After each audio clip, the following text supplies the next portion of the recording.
What's going on, everybody? I hope everyone's having a fantastic evening, afternoon, pre-noon, no matter where you are in the world. I'm Hasan Piker, and this is the HasnAbi broadcast coming to you live from very rainy, very dark, very gloomy England, lads. That's right, it's London. I'm in London. Once again, I'm in London again. Hello there, governor. I'm Hasan Piker, and this is the HasnAbi broadcast coming to you live from, unfortunately, very rainy and very shitty weathered London in England. I'm alive, and I hope everyone's having a fantastic one because today's a beautiful day. Today's a wonderful day.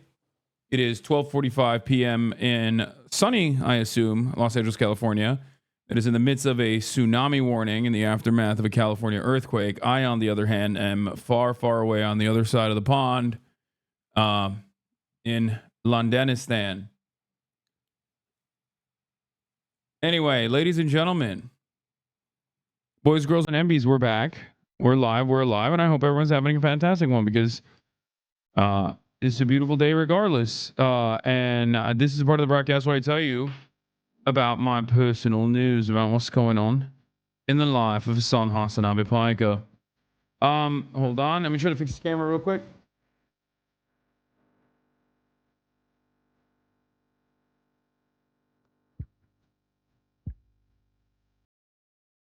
A little bit better? I can't really tell. Anyway. Folks. I can't believe you drove into Southeast traffic. Trains are here for a reason from Oxford. Yeah, I know. Well, I was with the whole family. We thought that it was going to be more expeditious. Anyway, personal news wise, this is part of the broadcast where I tell you about my personal news about what's going on in the world of Hasan HasnAbi Piker. Now, as you guys know, yesterday I went to Cambridge University, which was an incredible experience. A proper gentleman. Got to see the best and brightest that London had to offer. The best and brightest of Cambridge.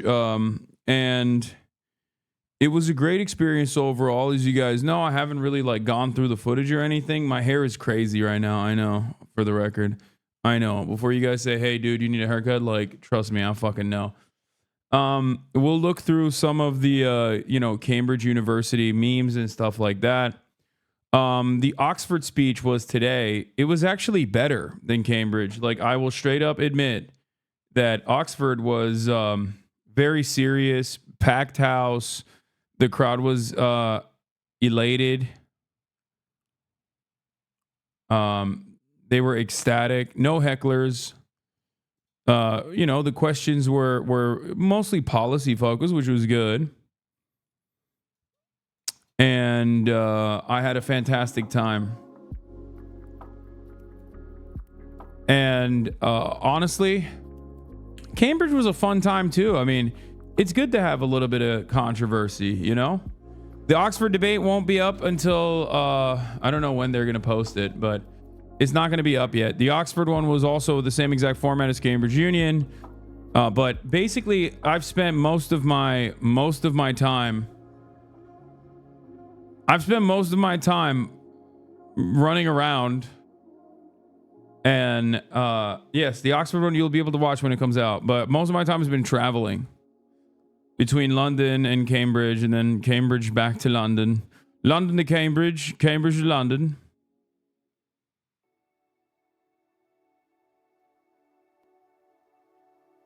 And the same goes for Oxford. I woke up, I went to bed as soon as I got home after that one kebab. I went to bed, woke up early in the morning, and pretty much nothing else happened. Wait,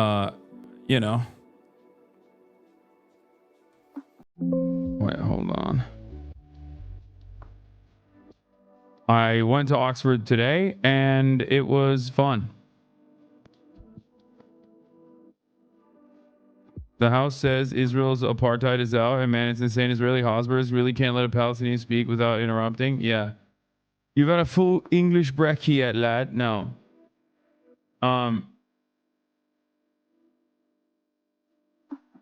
I did not. I have not had an English brekkie. I don't have breakfast, as you guys know.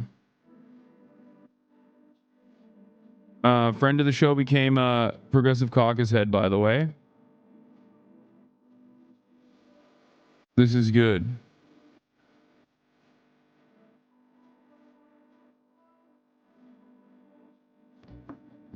Just saying. Making big money moves. Looking extra Brit, babes. Right? The hair makes me look extra British now. Yeah, March knew the fucked vibes of the blonde kid, the XQC one that was apparently rolling his eyes when I was talking about Israel doing a genocide. I thought it was pretty funny and pretty on point for many of my naysayers who actually were too cowardly to target me on the virtue of like defending Israel. So they did the classic thing that Hasburists do, and they tried to tackle the issue on some nonsensical bullshit. But overall, they were pretty hysterical, and I think that's funny. It's good to have that. It's good to have that kind of back and forth so that people have a better understanding of how this shit works, like how gray names look like in the real world. Will you be making a quick stop at Toby's and load up that plate? Yes, I revved up the Bugatti. I revved it up. Excuse Cambridge. So, yeah, other than that, I mean, we'll get to it in a little bit. We couldn't hear a lot of the questions. Oh, well, you didn't really miss out on much. Oxford Wrapped, doing a recap of my debate-a-thon.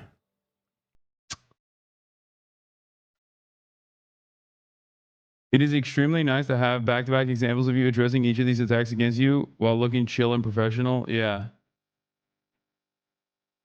Yeah, we had a Twitch article. We had a Bloomberg Twitch article and a CNN Twitch article, which I'll be covering as well. How hard was it to not bust out? How hard was it not to bust out the British accent? Hard. Anyway, doing a recap of my debate-a-thon. Amnesty says Israel is doing a genocide, which is huge news. Healthcare CEO gets killed. Americans show they really want healthcare.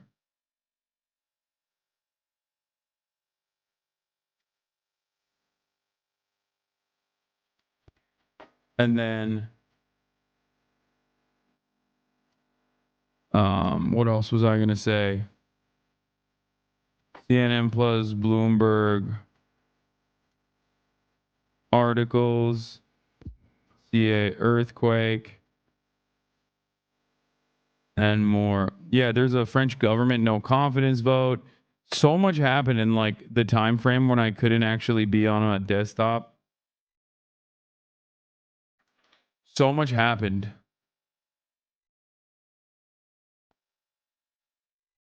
You know? Which vibe did you like more? I won't lie. I think Cambridge was a lot of fun, but I think the debate lords kind of fucked it up vibes wise, because I think Oxford came out on top. Like, I'll admit, it was more serious. It was a more serious format, and more importantly, there wasn't like it wasn't even, and they were debatey too. It's not like they weren't debatey. But there's a difference between someone who's like genuinely there's a difference between someone who is genuinely curious and someone who is genuinely curious. You use the same speech? No, dude, that's the crazy part. I didn't even, I wrote a new one. I wrote a whole ass new one. That one was more focused on anti-Semitism as well. and how anti-Zionism being conflated with anti-Semitism is dangerous for Jewish people in the Western world. But yeah, here, let's blast off. I'm not gonna read the speech to you guys because I want you to watch it for the first time when the Oxford video comes out. We'll do a whole react to it and shit. Jewish Insider has a hit piece on you. Yeah, why the fuck would I look at that, dude? It's a Jewish Insider. Are you kidding me? Like, those outlets are all fucking dish rags, dude. They're like, you know, New York Post adjacent. I have to admit that I wouldn't have handled that debate perv kid the same way. He tagged along for hours and it was uncomfortable. I mean, I don't have a problem talking to people like that, especially because it's content too.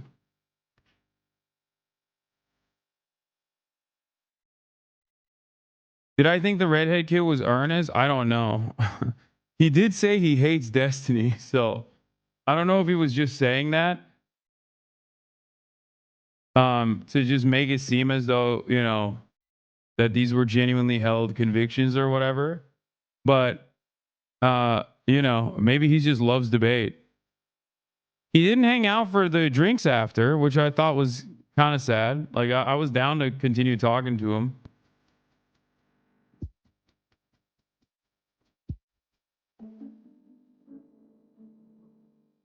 Ron Weasley, 100% of Slytherin. Yeah, I think he just loves. I think he just loves debating. Like he really, really loves debating.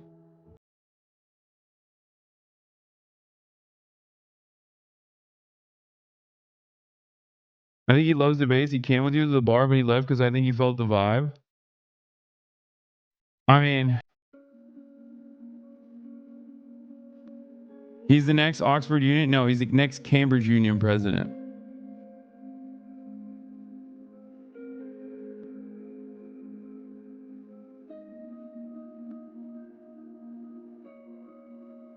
I think his impressions of you are from clips. Yeah, that's why. Listen, that's the thing. I'm not going to, even in public, even if I suspect someone is being bad faith, I'm not going to immediately assume that they are being bad faith. Yeah, the current president was dope.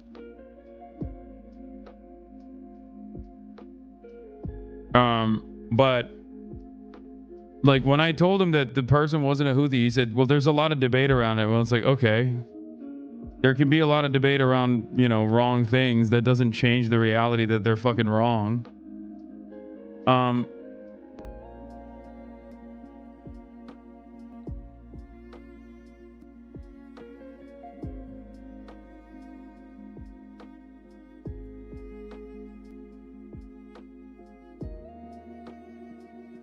But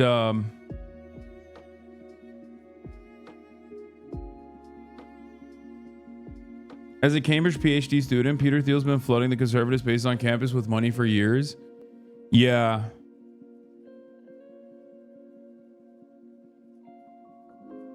Is the camera okay after falling on the table? Yeah, I mean, it seems fine. But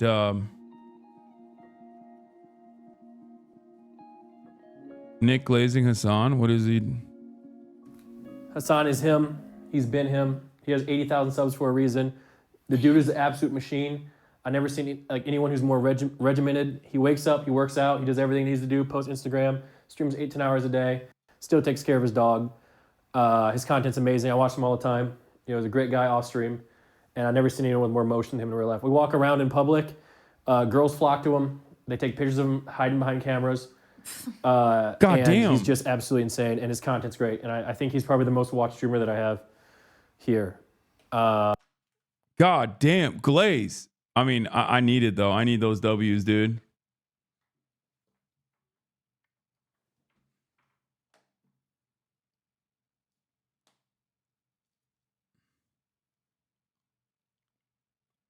But yeah, I did see this. Get professored.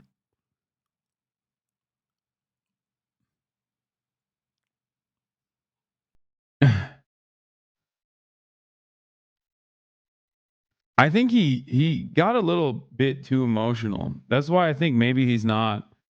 Maybe he's like really into the spirit of debate, but also maybe he was being genuine.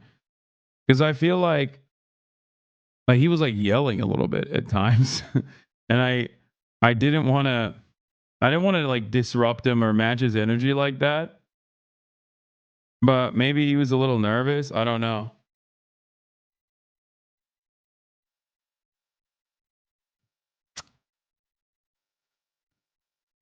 But yeah, where's that turtleneck from? It's sick. Lemaire. Your lightning keeps getting brighter and darker. Not sure if it's due to your screen reflection or seeing, just so you know. Yeah, I know. It's because March was supposed to fix the camera and also put me in the other room, and he didn't do either, but it's fine. He already came for one fucking day for the Cambridge event. He was supposed to live stream the Oxford one too. And I really wish we could have live streamed the Oxford one because it was really, the vibe shit was wild. Oxford was a movie for real. Like we had to run out of the venue while it was raining, and I had an I show speed moment where they almost fucking overtook the car.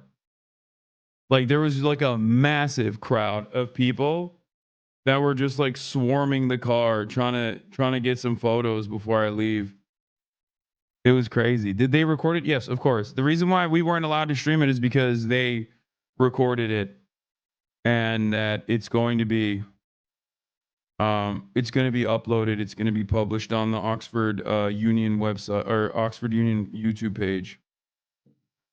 You have a video of that exact moment? Wait, really? Yo, post it on like Twitter or some shit. I want people to see it. It's crazy. Oh no, so no pub kebab at Oxford if you were swarmed? No, I couldn't hang out with a bunch of people at Oxford in the same way after Cambridge because I had to come here. I had to come back to London to stream.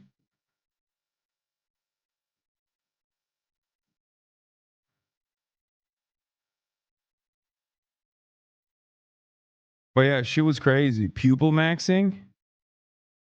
Oh, let's fill you in on Neo-Confucianism. That's funny.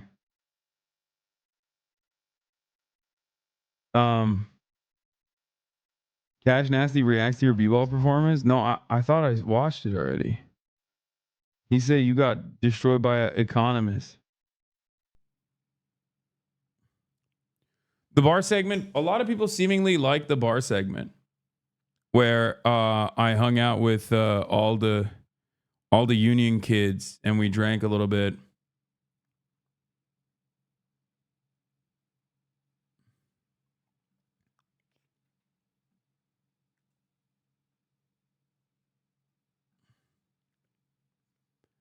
But overall,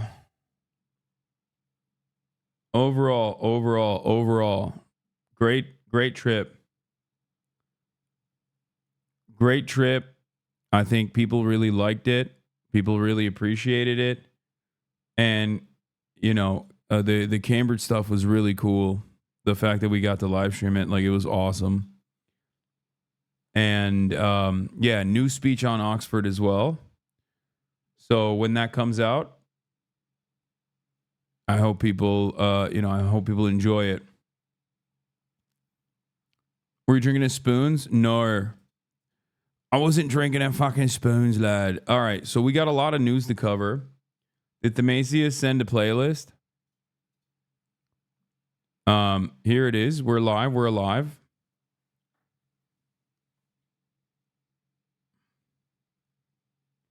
What? Destiny fans are making fun of you, saying you're too old to hang out with college kids while their streamer literally tries to have sex with them. What the fuck? Yeah, what?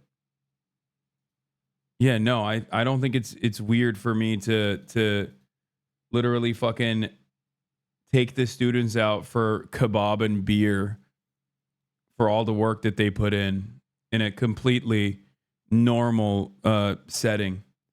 I think that they need to focus on their own streamer who tries to fuck an 18-year-old every other week. Weirdo losers, dude. Yeah. Like they wanted to go out to a pub and get kebab, so I did. There's nothing weird about it. Why the fuck are people so goddamn weird? Yeah. You don't understand. Unless you're like literally having sex with neo-Nazis, you're not fucking doing right. You're doing right by the cause. It's called anti-fascism.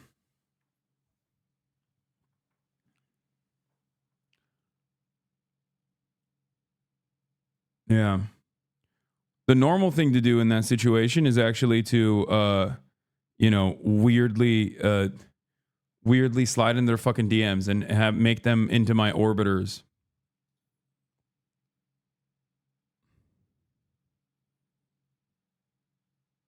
And then send them my fucking resume of sex. And then have it inevitably leak all over the timeline. That's the cool thing to do, I think. Fucking weirdos. Anyway, we got a lot to cover. We have a tsunami warning. 7.0 magnitude hits off California's northern coast, and a tsunami warning had happened, but it got canceled. We got the amnesty report as well. We're going to be talking about that as well. CIA Johnny turns into NATO Johnny. What do you mean? CIA Johnny is NATO Johnny. Johnny's always been NATO. That's why we say he's CIA. You got a CNN business article? Yeah, there was a Bloomberg article that came out yesterday, and then a CNN article that basically copied and pasted the Bloomberg article, which is kind of funny because I heard about it from CNN journalists, and they were like, hey, I don't know if they reached out to you for this article I saw, but if you want, we can, you know, if you have anything that you want to add to it, if you want like a response. And I was like, nah, I'm good. What is this? Hasan collab with China when she's in a bikini. Maybe don't open his stream. Wait, what? I don't give a fuck. Shut the fuck up. Get on your knees and grease my feet. What the fuck is this? I don't even know what just happened. What? Why would she want to collab with me? Has she expressed interest? What is this? What the fuck is going on? Fucking stupid ass. What? Windows is so dumb. I hate it. Anyway. But yeah. Yeah, March clocked him. There's a blonde dude on the right in the far back, and I'm 1000% sure he's going to be a debate lord. Hope they don't call on him, but also curious if I clocked him correctly. Yeah, that one was the you think Crimea belongs to Turkey kid.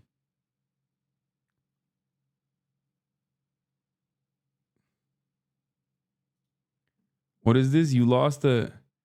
Apparently Grindr has a yearly wrap, and I was voted Gamer of the Year. Shout out to all the gays. Wait, I wasn't even in the... I wasn't even up in this contest? What? I didn't get a single Grindr trophy? Are you fucking kidding me? Hey, yo, get the fuck out of here. I'm robbed, dude. I've been robbed. All right, I'm done. No more meat pigs, dude. No more fucking meat pigs, bitch. It's over. It's over. It's Jover. It's Jover. It's Jover. It's fucking Jover.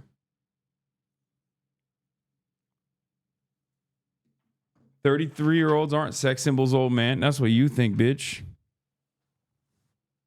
Excuse me.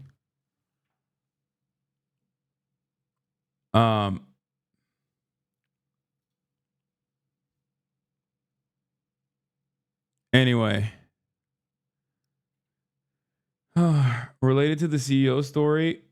Oh, yeah, no, I know. There's the dude who thought he tracked it. I know all of it. I know all of it, okay?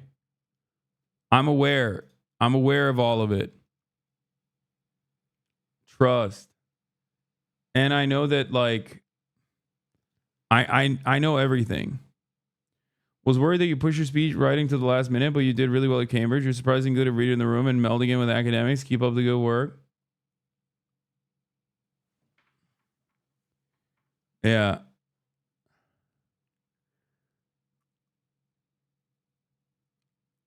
Anyway.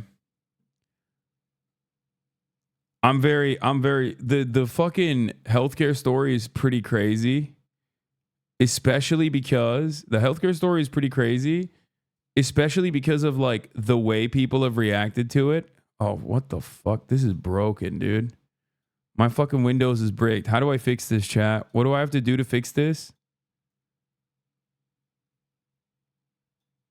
It's not even collapsing.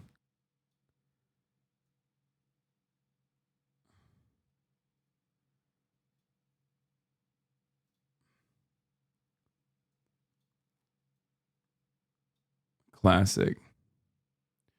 Install Linux. I hate you guys. Okay. I fucking hate you guys. Install Linux. And the camera is cooked. God damn it. Everything is cooked. What is happening? Why does it keep going white? Oh my God. Oh my God. I'm so annoyed. No, what can I do right now? What is it, like refresh or something? What do you do in taskbar settings? I'm not leaning on the keyboard. Task manager, restart Windows UI service. That's how you do it, right? And it doesn't turn it off, right?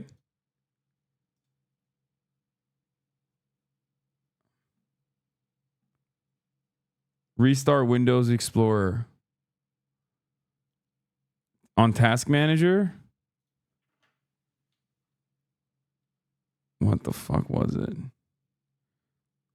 Where is it? I don't know where the Windows... Is it on Task Manager? Control Shift R?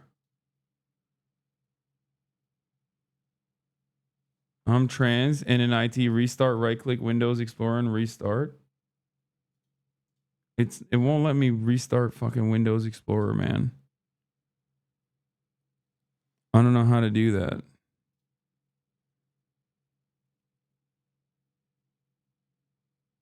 If it's alphabetical, it's at the bottom. It's not showing up. It's not even showing up. Windows processes.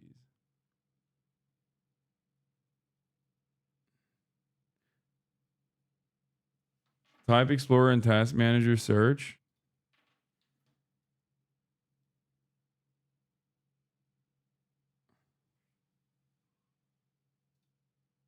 It's not. It's just, it went to Microsoft Edge.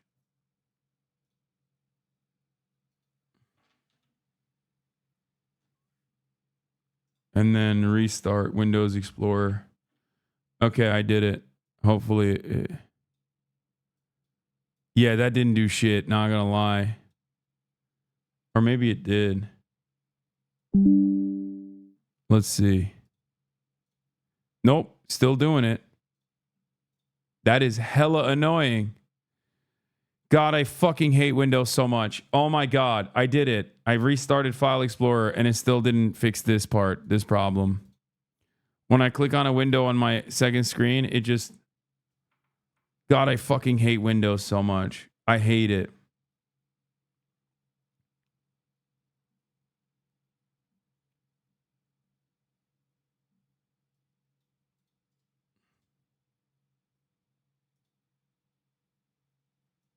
Yeah, it didn't work.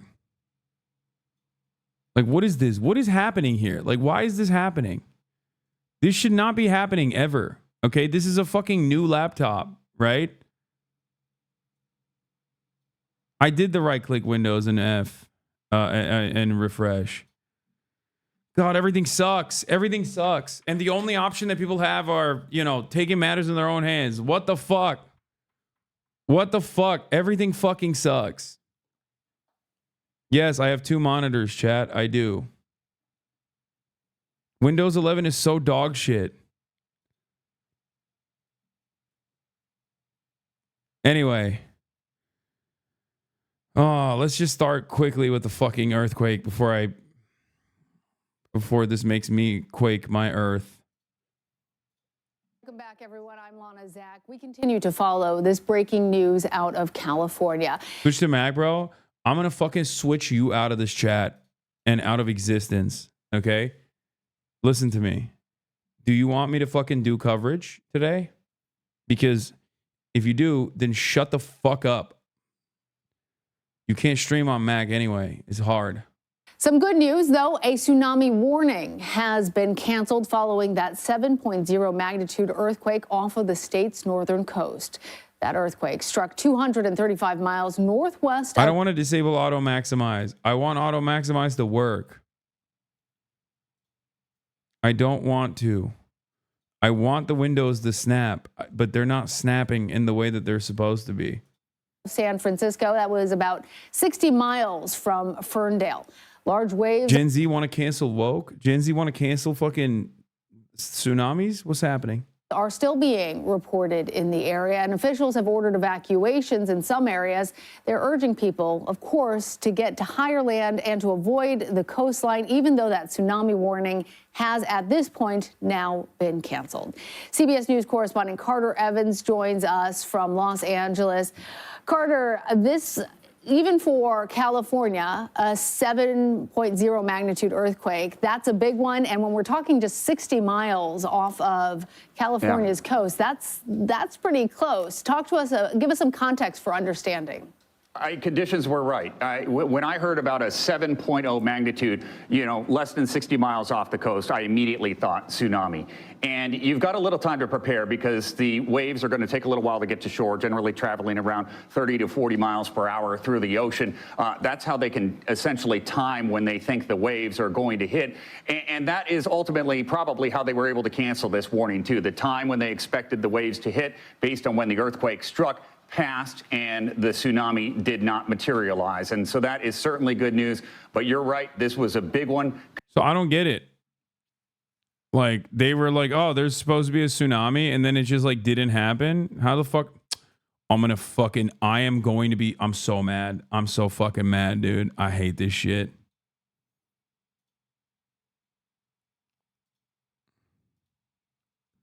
Okay, I fixed it.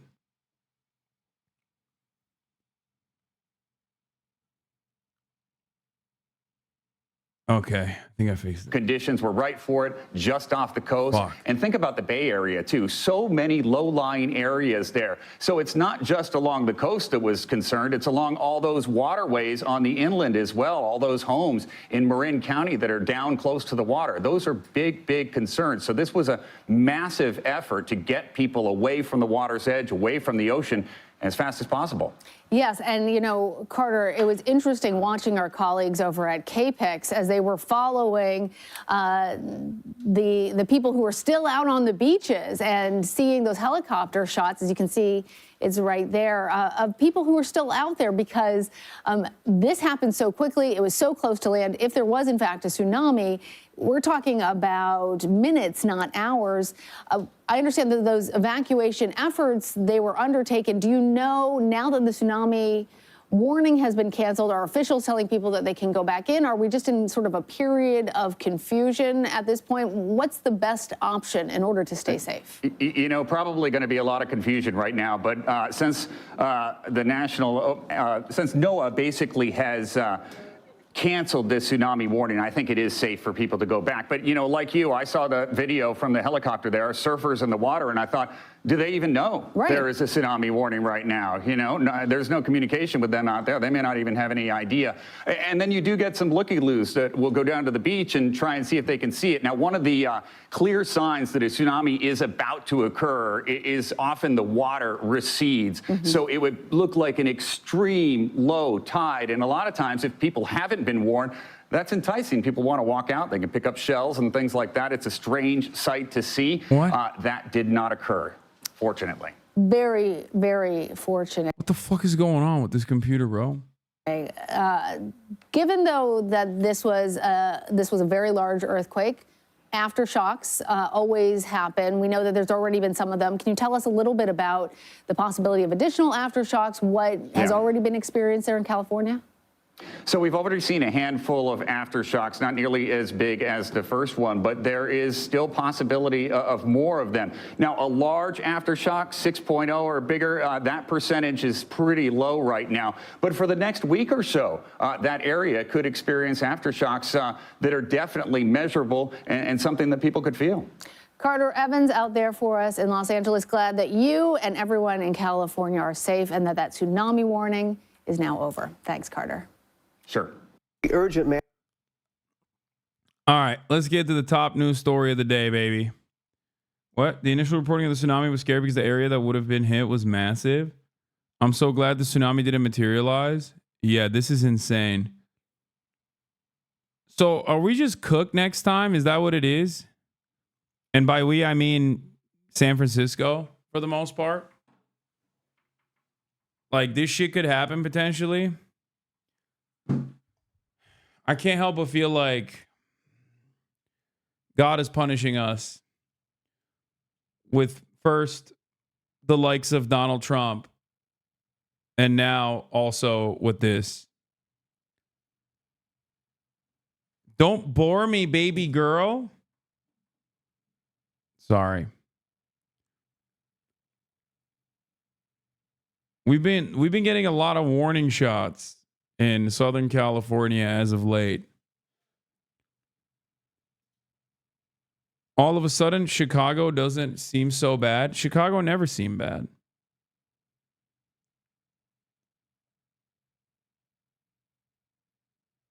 It's been on the radar for a while, but state governments haven't really done much to prepare. Yeah.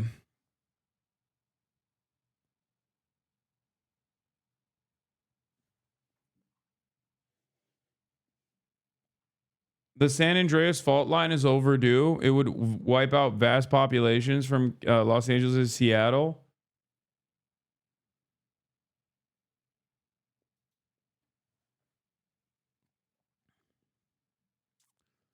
Yeah. It's the Cascadia fault you have to worry about, not San Andreas right now. Dude, I don't know, man.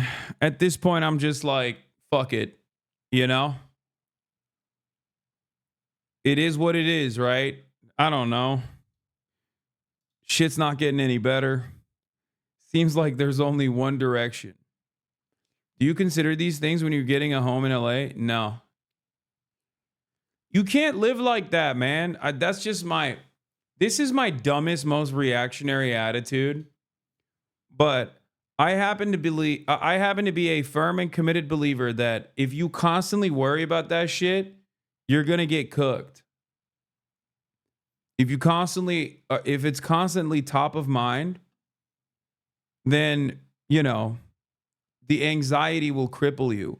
That's the same reason why I don't go out with security. You know what I mean? It's the same reason why, like, people are always like, dude, why aren't you more worried about fucking stalkers and Nazis that want to kill you? It's like, what am I going to do, man? If someone is that willing, if someone is that invested, you know, we'll roll the dice. Fuck it, we ball, right? Brian Thompson lived that way and look at him now. Okay, dude, don't compare me to a fucking demon, dude. Like, you're making it seem like I'm fucking Uday Hussein, okay?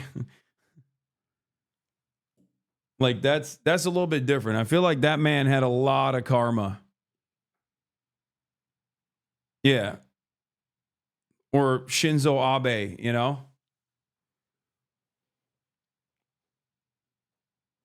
Like, there's a lot of bad karma. I feel like the worst karma I've committed to is buying a house and shit. Like, what am I? Like, my biggest issues is I joke too much. And also, I fucking bought a house. As you guys saw, that's what my most rabid haters could come out with was, why are you a fucking champagne socialist who bought a house? I hate you. And you bought a car. I hate you. Or I'm not nice enough to the American Communist Party. Like, okay, man. You know?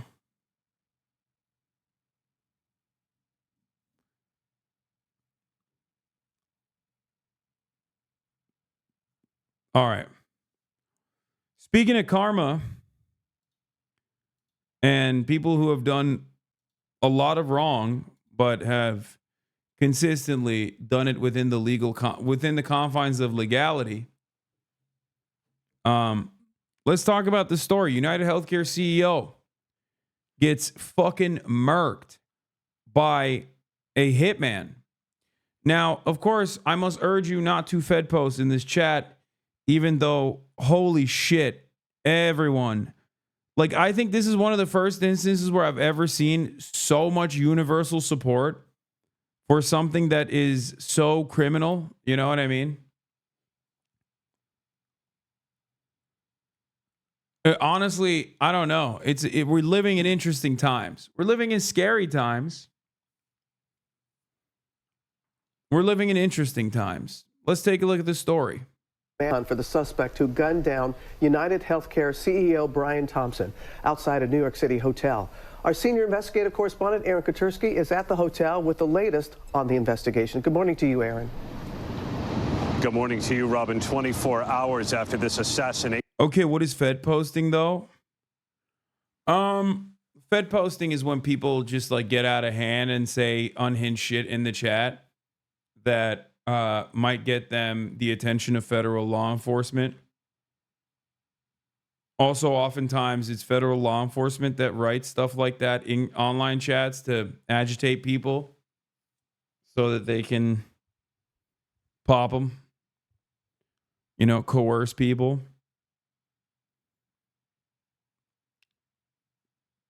But some crazy stuff happened yesterday in New York City. And honestly, very interesting times that we live in. Let's take a look.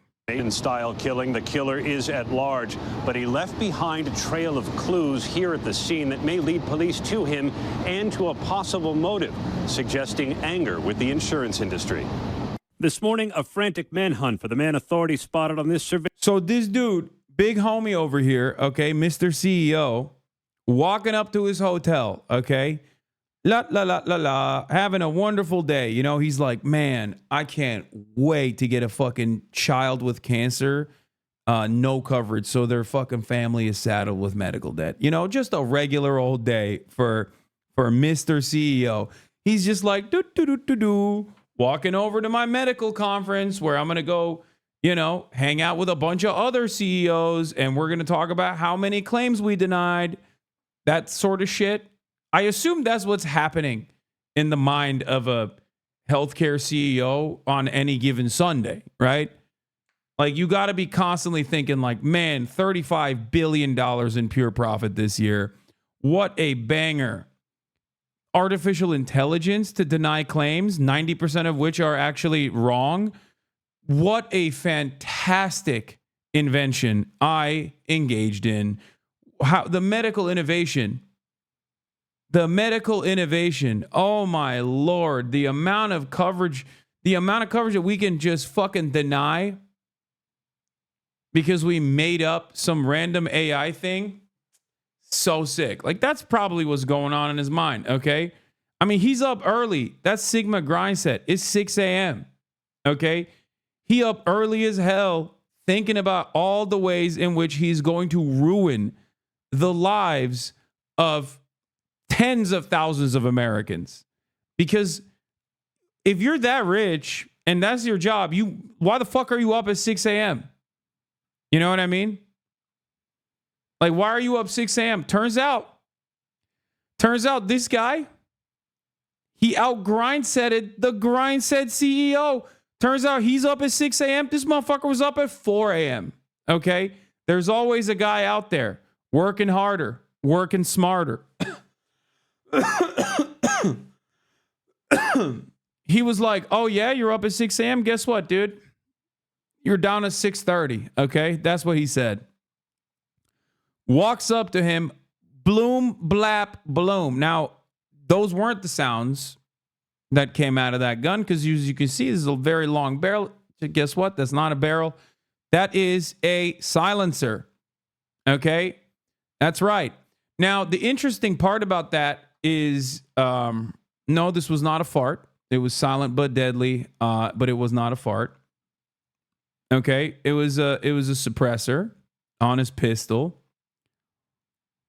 And most likely using subsonic rounds as well.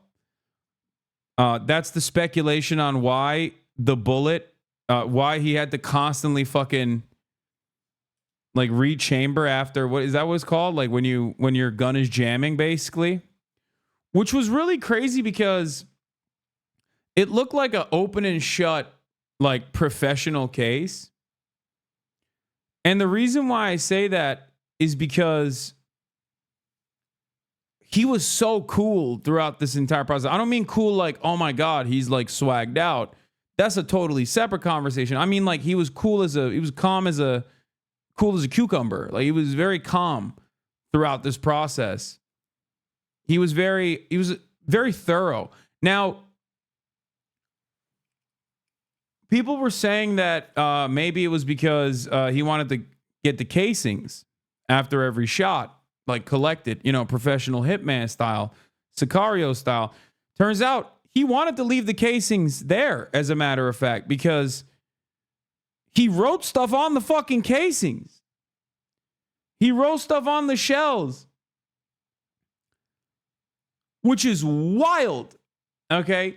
And when I first saw the story and I saw the media coverage over it, I thought it was very funny that people were like, yeah, this healthcare CEO got executed in broad daylight in the middle of in the middle of New York City.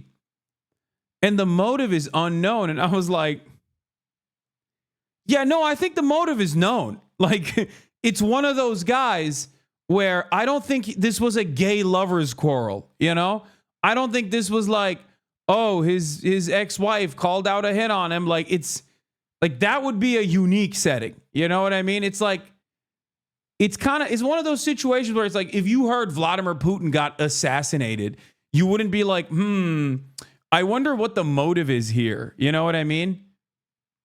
Like, there's many motives in that situation, but like, you feel me? Like, I doubt someone is doing that over the anger that they feel towards, I don't know, some kind of new tax that Vladimir Putin implemented. Right? Yeah, a real Paul Pelosi gay lovers quarrel situation. So,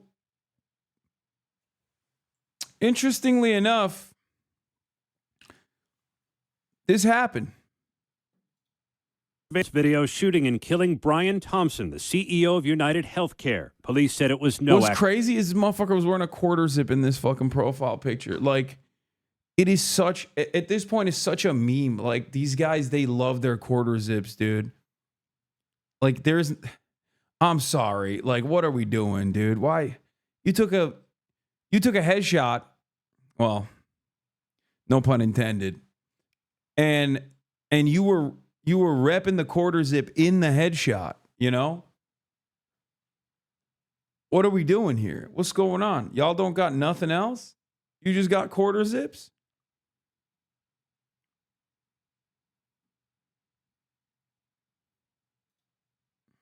Every indication is that this was a premeditated, pre-planned, targeted attack. The gun appears to have a silencer and jammed. When the shooter cleared it, police say he fired again. From watching the video, it does seem that he's proficient in the use of firearms, as he was able to clear the malfunctions pretty quickly. All units be advised in regards. So that's a really interesting predicament, because on the one hand, I don't know enough about guns, at least like suppressors and subsonic rounds, but like, I feel like if he was like a massive pro, I suspect that like some things that he did made me think that he is professional, but some things that he did made me not feel like he's professional. So I feel like when he has a suppressor on, like, shouldn't you be testing that at some point to make sure that it doesn't jam? Am I wrong about this? Gun perverts, correct me if I'm wrong, but I feel as though, like, is it that inconsistent that even if you have a pistol, even if you have a suppressor, even if you test it out, right? Even if you test it out ahead of time, it still has the capacity to jam. So like that kind of made me feel like maybe this is not a pro, but also the fact that he cleared it and walked slowly and continued, eyes on the prize, that made me think he is a pro.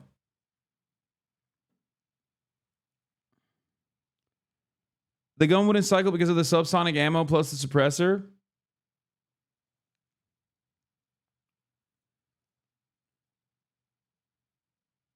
The gun isn't jamming. Subsonic rounds don't have enough power to move the slide all the way. Yeah, that's what I assume, but it didn't jam. You have to manually re-rack with subsonic ammo on a suppressor. The one they say delay is the one that blocked the gun, which is wild. It's not the ammo, not the suppressor, but it's odd he didn't test this since some guns will jam with subsonic ammo. Suppressors create more back pressure, so it should make the gun cycle faster. But if he had subsonic rounds, they would be quieter, but maybe not cycle the action. And yes, you would test it, but he may have removed the mainspring so the gun doesn't cycle on purpose because it makes it way quieter. The fact he was proficient in clearing the jam means he was expecting it to jam. Yeah, I mean, I feel like, you know, putting myself in his shoes, right? In a situation, not when I'm like, you know, executing the fucking CEO of a healthcare company that is responsible for denied coverage to tens of thousands of Americans. I'm just saying, like, in a situation where, like, if I'm shooting a gun at all at a range and it fucking jams, I don't have the technical proficiency to deal with it. I'm going to freak the fuck out, right? So the fact that he was able to clear it while continuing to walk made me feel like he knew what the fuck he was doing. So, interesting stuff. Why would it change my opinion? Clearly, the gun is cycling because gas is being released from the top of the gun when it's firing and is experiencing an FD, FDF. The only difference subsonic ammunition would make is what type of failure the gun is experiencing. Appears to be a BNT VP9 magazine fed manually cycled gun with a wait, no, was it a man? No, it's not. This person just made that up.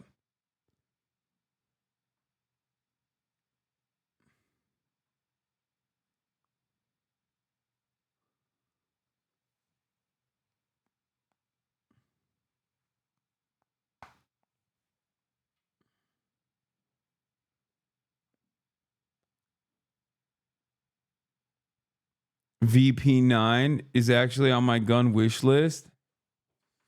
I didn't realize I had so many fucking gun fuckers in the chat, dude. What's wrong with you? Y'all are some real freaks, you know that? Like, what kind of, I've never even seen a gun like this.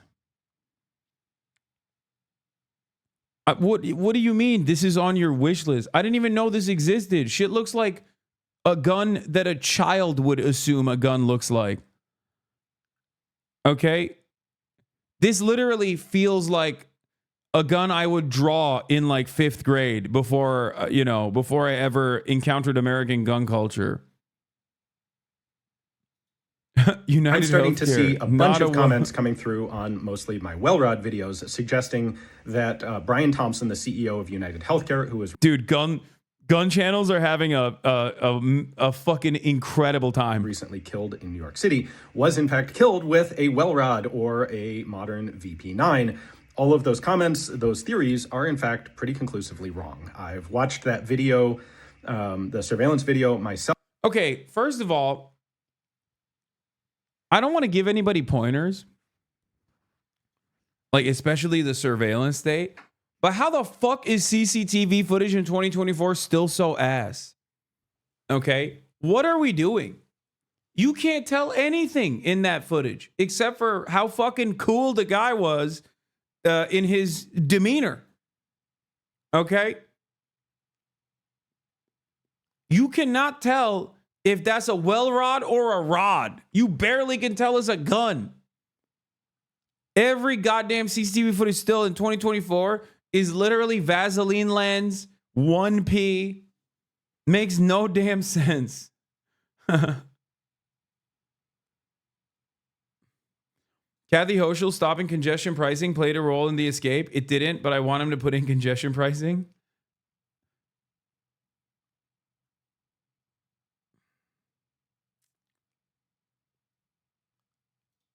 And what I'm seeing there is a typical semi-auto pistol with a suppressor that has been set up poorly and has malfunctioned on almost every shot. We see the guy grabbing the slide and yanking it back to clear malfunctions. That may seem like the same sort of motion that's required to cycle a well rod or VP9, but it's not. Having shot a number of well rods and VP9s, it's definitely a different mechanic going on. And looking at that video, the guy is clear. This guy, okay, bro, how many times have you shot a fucking healthcare CEO, though? You know what I mean? Totally different circumstances, sir. He's like, oh, I shot a lot of well rods. Okay, not in the direction of a CEO. Maybe it's different. Have you thought about that? No, you haven't, okay? All you care about is the gun. It's a totally different, dude, you don't understand. It's a totally different motion in that moment. He knows how guns work, bro. Guys, I'm fucking joking. Can everybody calm down? Put some respect on Forgotten Weapon's name. It's a joke, dude. I'm joking. God damn. Half a chat was making fun of the fucking random debate lords at Cambridge who also do not have the capacity to understand jokes. And now they're doing it themselves. Gun perverts gonna out themselves as assassin because everyone's getting it wrong? Clearly trying to fix a regular semi-auto pistol. He is not shooting a well rod or a VP9. I'm starting to see a bunch of comments coming through on mostly my well.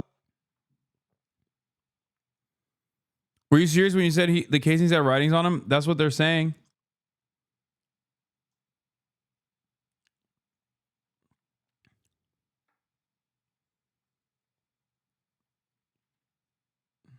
Anyway.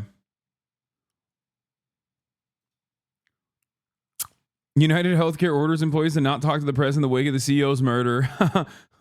What? That's insane. What do you mean? What do you mean? It's saying fucking you can't talk to the... Oh, there's also new... Oh, God. Fucking one of the worst parts of being in EU is like every goddamn fucking webpage is like, accept the cookies, mate. Do you accept the cookies, mate?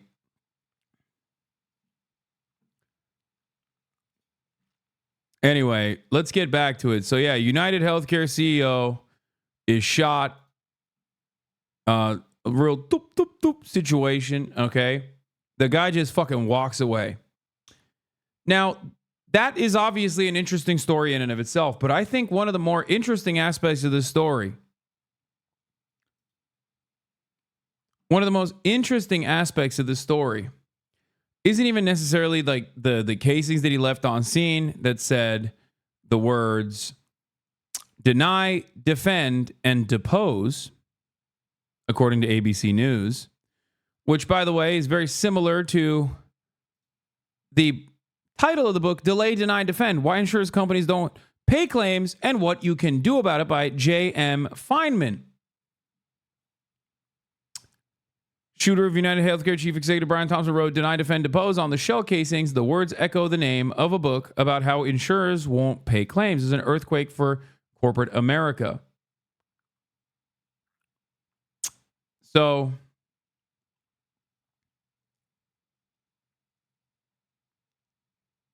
do you think he's mad they're reporting the casing words in the wrong order? Probably not worried about that for the time being, but let's continue. Confirmed male shot in the confines of Midtown North. Police say it was around 6:45 a.m. Wednesday when the suspect, pictured at a Starbucks before the shooting, gunned down Thompson as he was walking alone into the Hilton for an investors conference. And in new video overnight, the shooter seen here about 20 minutes before the shooting. They're looking for a male about 5 feet 10 inches in height, cream color. Yo, by the way, like, you know, don't get mad at me. I don't want to be like inappropriate here, but he looks kind of fucking hot, dude. I cannot be the only person who immediately went, wow, clearly this guy has interesting style and also is kind of attractive. Which is part of the reason why I thought if they catch him and he gets his message out and he's fucking hot, it's going to be a far more consequential problem. They should let him go. Honestly, I'm not even joking when I say this. They should let him go because if they catch him and they arrest him. And then he gets to talk and says, this is why I did it. It's going to be a Shinzo Abe situation. Fuck it. It already has become a Shinzo Abe situation. And that's actually the truly interesting part about this story. Now, America, we have gun violence all day, every day. And usually the gun violence that occurs is some random guy who fucking loses their minds for one reason or another, ends up killing some of the most marginalized people in society. It's either a white supremacist teenager who wants to kill like black and brown people. You go to El Paso, to fucking Walmart in El Paso, shoots like as many brown people as possible, goes to a fucking black neighborhood deliberately in Buffalo, shoots as many black people as possible. It's either stuff like that, or again, someone who's like very clearly mentally ill that goes and like kills classmates, right? That's the norm. It's not the norm. And I said this when Donald Trump was shot. It's not the norm when you got a shooter who's like, you know, I'm actually going to do something consequential. I'm actually going to effectively identify where the vectors of my demise are, and I'm going to target them. That's not normal. And that's precisely the reason why when it's business as usual mass shootings, everybody goes, ugh, thoughts, prayers, whatever, right? But when this happens, they're like, whoa, whoa, whoa. You can't do that. That's an important guy. That's a rich guy. That's an important guy. That's a guy who has power. You can't do that. That's not allowed. Go kill school children. The fuck do you mean? The fuck do you mean you killed a goddamn United Healthcare CEO? Excuse me. Those are your lords and your masters. You don't. What do you mean? No, you're supposed to take your anger out on random Americans, dumbass. The fuck? And it's really interesting. It's really interesting when a peasant rises up against the Lord, you know? Because what I realized is when I see situations like that, maybe it's because I cover so much death and so much destruction that like it doesn't really faze me that much. I mean, I'm always like, that's interesting. It's usually the approach that I have. Now, I didn't realize I wasn't alone. I thought I was alone. I thought there was something wrong with my brain, you know? People took it way further than me. You go on TikTok. I went on TikTok. I saw the news coverage. And I would look at the comments. And literally everyone in the comments was like, oh my God, can you kill more CEOs, please? I was like, what the fuck? What do you mean? Hello? On fucking Facebook, on your grandpappy's Kalans meet, motherfuckers are out there celebrating. Okay? What is going on? On Facebook, the United Healthcare Facebook account, which is such a funny thing. Like, why the fuck do you have a Facebook account, United Healthcare? Anyway, they did that. They posted about the death of their CEO. And the post got 21,000 smiley face responses. Like laughing, crying. Can you imagine motherfuckers named Deborah and Barbara clicking on the post with like the 18 font and their tongue sticking out like they're and picking the fucking crying my face off laughing emoji to respond to it 21,000 times? 20, now is at 44? 50,000?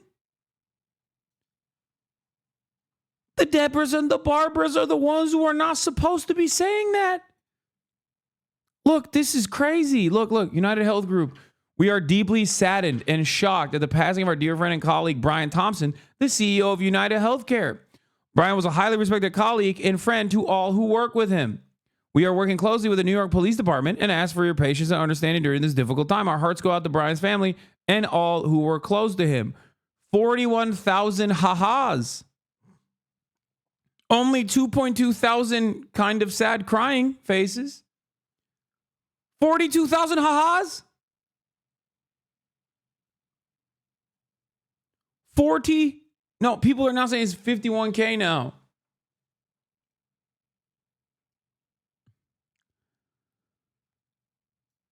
And it's like yet another instance where I think mainstream media and like all of the reputable outlets, reputable institutions, and everyone that's like covering this is diametrically opposed to the way that the overwhelming majority of the population is approaching the subject matter.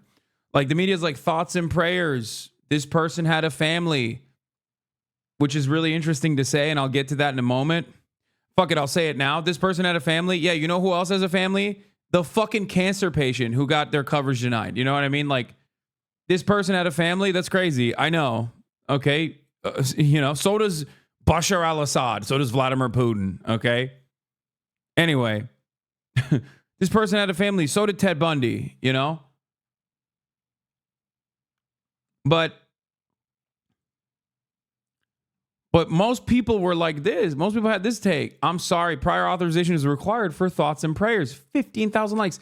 Sending prior authorization, denied claims, collections, and prayers to his family. 16,000 likes. Was his trip to the ER really emergent? According to his own company, my husband's heart attack wasn't an emergency, and we were out $3K, full deductible. 5,000 likes. It's crazy what my first thought was. And then I look at the comments and realize I'm not alone in my thoughts. 1,000 likes. I just can't find the care. Maybe if they ask for pre-approval of my care, then after they care, their required deductible, I might be able to supplement some care. I can't even pretend to care. I hope he's looking up at us.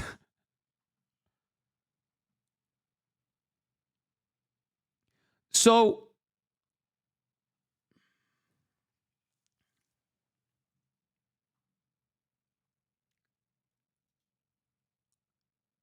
it's like, if you're a CEO in one of these sectors, I'm not going to lie, dog, like quit or, bankrupt the company and then start advocating for full-blown healthcare, full communist healthcare, okay? Because goddamn, it's not me. You look, you're a titan of enterprise, okay? And so am I. I'm a rich guy myself. I would never say anything like that, but it seems like other people are saying it. Not me. Can't catch me slipping. I'm not saying it, but other people certainly are saying it. That's what I saw. I saw this and I thought to myself, damn, people are really upset about their health care. Then I thought to myself, if only there was a guy who wanted Medicare for all. If he was president, that motherfucker would probably be alive right now. I mean, it's true. Literally. Maybe he wouldn't have made like $900 gorillion last year, but, he'd still be alive.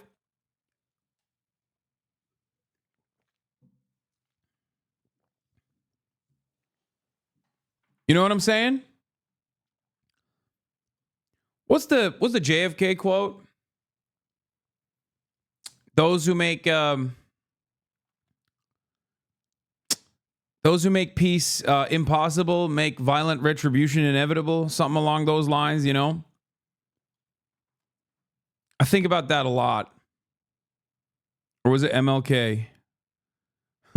Ow, my head? No, that's not. Leftists are evil for wishing for people's deaths. Wishing for people's deaths. Dog, if you think, and I'm being so for real right now, okay? I'm being so for real with you. You can fucking fantasize about this all day, every day. Like, oh, it's the leftists that are doing it. If you think 51,000 socialists are posting ha-has on fucking Facebook, you might have gotten shot in the head too. There might be a bullet lodged in your fucking brain.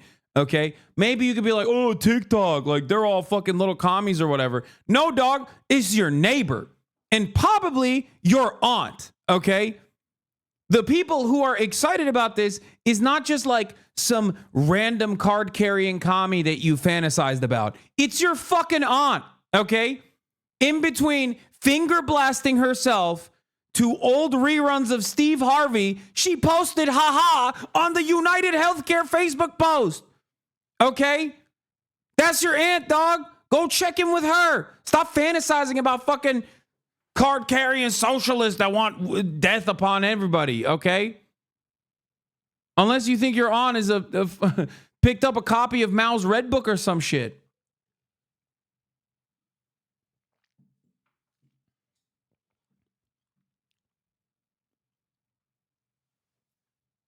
She turned down the volume on Andy Griffith to pose the crying, laugh, and react, bro.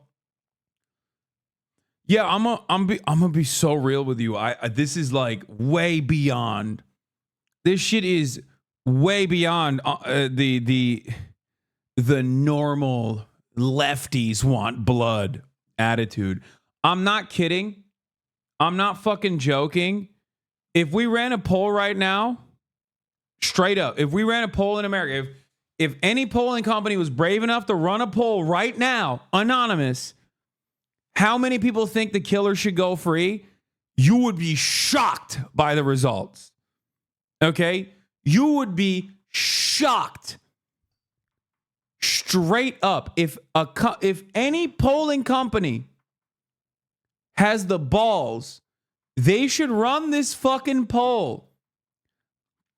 The last time I was ever shocked in the United States of America was when they burned that fucking police precinct down. Okay? After George Floyd. And then they polled Americans on it, and it was like 80% was like, we know why they did it. That is the last time I've ever been like, damn, things are different.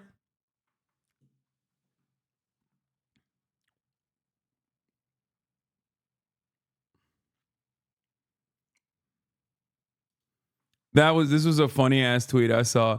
My husband hasn't posted anything on the internet in years. He didn't even post the photos of our wedding, and he posted this. I think the hatred that people have for, healthcare CEOs, the hatred people have for CEOs aside, and they hate CEOs, I think. But the hatred that they specifically have for healthcare CEOs, like, dude, oh my God. Oh my Lord. Things are interesting. You can't deny it. It's a shame the only political party interested in capitalizing on the rage Americans feel that this unjust society is the one who wants to direct it at immigrants and trans people. Democrats instead are like, it's disgraceful of you to be mad at our friends for killing you. Yeah, it's true. It's straight up. That was my first interpretation of all the ways in which people analyze this unconscionable act of violence. Chat, let me just say, I want to stress this importance, okay? I do not, what's the word? I don't want to fuck it up. I do not condone the assassination of insurance CEOs, healthcare CEOs. I do not condone it. I condemn it. Okay? I condemn. Just want to get it out of the way, Just want to fucking say it off the rip. I don't want anybody clipping anything else and fucking running around. Maybe 6 years later, I'm at a debate stage and someone comes up and is like, at a time when there's a lot of political violence, don't you feel responsible for healthcare insurance executives getting assassinated? I don't want none of that. Okay? Yeah, little bro will put the condemnation in the bag. Okay? I will. Kind of lame. Sorry. But having said that, having gotten my condemnations out of the way, my very serious, my very sincere condemnations out of the way, it is very interesting it is very interesting. I would never say it, but what I'm seeing other people say, oh my God, okay? Not me. I would never say it. You can't even catch me thinking it. But what I have seen from others is that Medicare for on the ballot, 100% of the votes. Okay, full table sweep. I'm not saying nothing, but it does seem like people are very mad about the healthcare situation in this country.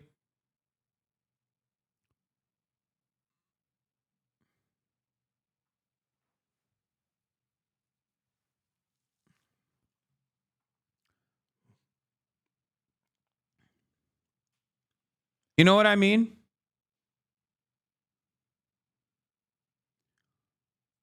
I'm not saying it, but many people are. You feel me? So let's talk about this. Claim denial rates by insurance companies.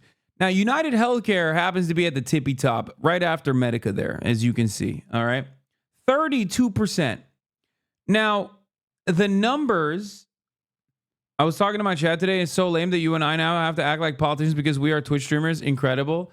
Yeah, I mean, we don't have to act like politicians. Let's be real. I compared Israel to ISIS very publicly at the Oxford Union, and I got a fucking standing ovation. So I don't think maybe good politicians. So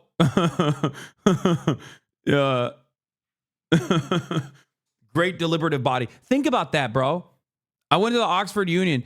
Oxford Union has hosted Yasser Arafat, Madeleine Albright, Winston fucking Churchill, and now Hasan Piker, who sat up there on that fucking podium and said, saying Israel represents Judaism is like saying ISIS represents true Islam. That's crazy. What a time to be alive.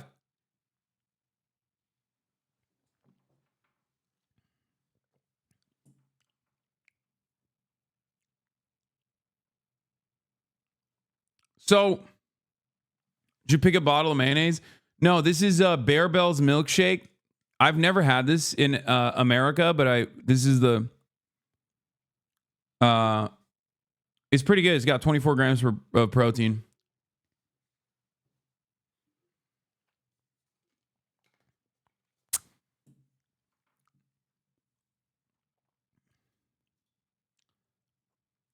But yeah, this that leads to tens of thousands of people dying.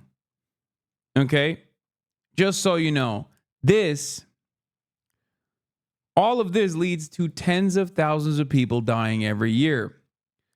Now, the problem is, this kind of death is handled by so many people, so many hands touch it. And not only that, but it's streamlined and it's legal. And perhaps more importantly, it's at the behest of the profit motive. When those three things are combined, most people, even if they feel it in their hearts, that it's like no different than fucking murder, they don't necessarily have the same analysis. That's why you don't think of this guy as like a ruthless warlord who's individually, killing children and babies, even though his actions are directly responsible for it. And yes, very famously, Champagne socialist Friedrich Engels, gay lover of Karl Marx,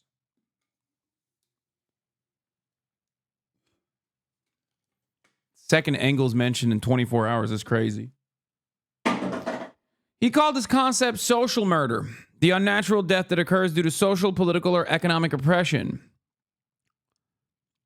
He coined this in the 1845 work, The Condition of the Working Class in England, whereby the class which at present holds social and political control, i.e. the bourgeoisie, places hundreds of proletarians in such a position that they inevitably meet a too early and unnatural death. This was in a different category to murder and manslaughter committed by individuals against one another, as social murder explicitly was committed by the political and social elite against the poorest in society. And social murder is invisible in many ways. It's very visible when it happens to a loved one. But the way that society is designed, especially under capitalism, the system is designed so that you don't really realize who's doing this. Okay?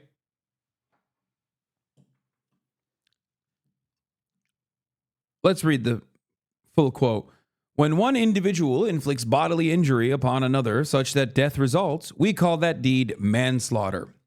When the assailant knew in advance that the injury would be fatal, we call his deed murder. But when society places hundreds of proletarians in such a position that they inevitably meet a too early and unnatural death, one which is quite as much a death by violence as that by the sword or bullet. You know, falling into a chimney. I think they had chimney sweeps back then. Like little kids would fucking die when they were doing chimney sweep shit. That kind of stuff. Or maybe when your healthcare coverage is denied and then you die. You know, or you kill yourself because you can't take on the 60 grand in medical debt, or you choose not to get the proper medical attention because you can't pay for it. That sort of stuff. That's what factors into the social death.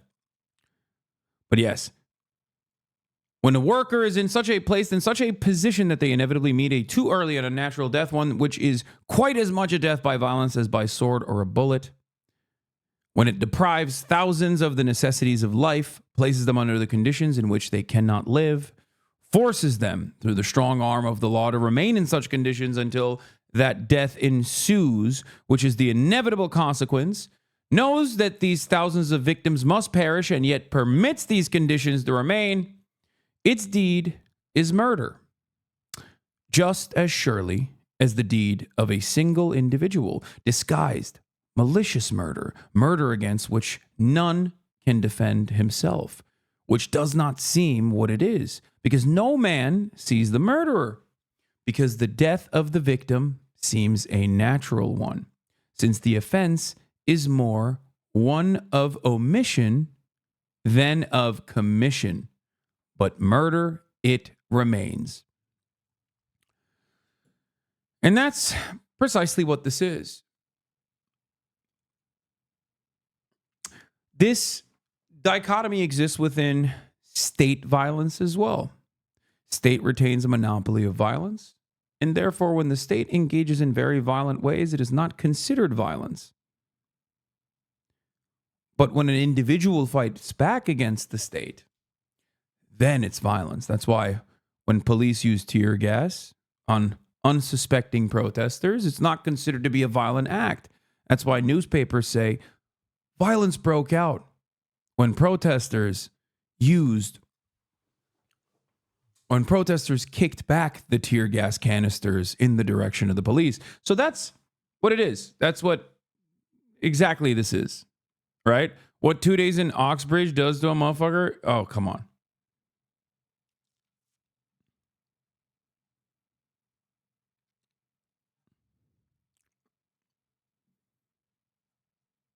So that's what happened here. And I think a lot of people, even if they don't fully understand,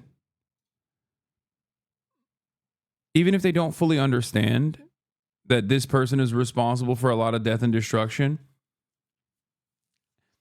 I think that they are getting there. Does that make sense? I think people are recognizing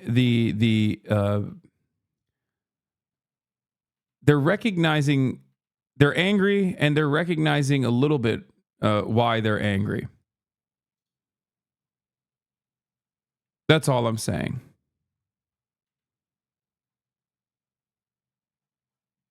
You know? But let's get back to our shooter. Jacket, black mask, black gloves. It does seem. This eyewitness snapping a picture of the suspect as he fled. I was shocked, and I afraid that All right, bro, chill. Like, maybe he didn't know what he did, though. could shoot me too. By the time police arrived, the suspect had run off and hopped a bicycle to get away. Detectives now working to determine whether he had pre-positioned that bike close by. New video overnight showing the suspect pedaling his bike on the Upper West Side. Officers found the 50-year-old... no fucking way. He's just still biking around? Working to determine whether he had pre-positioned that bike close by.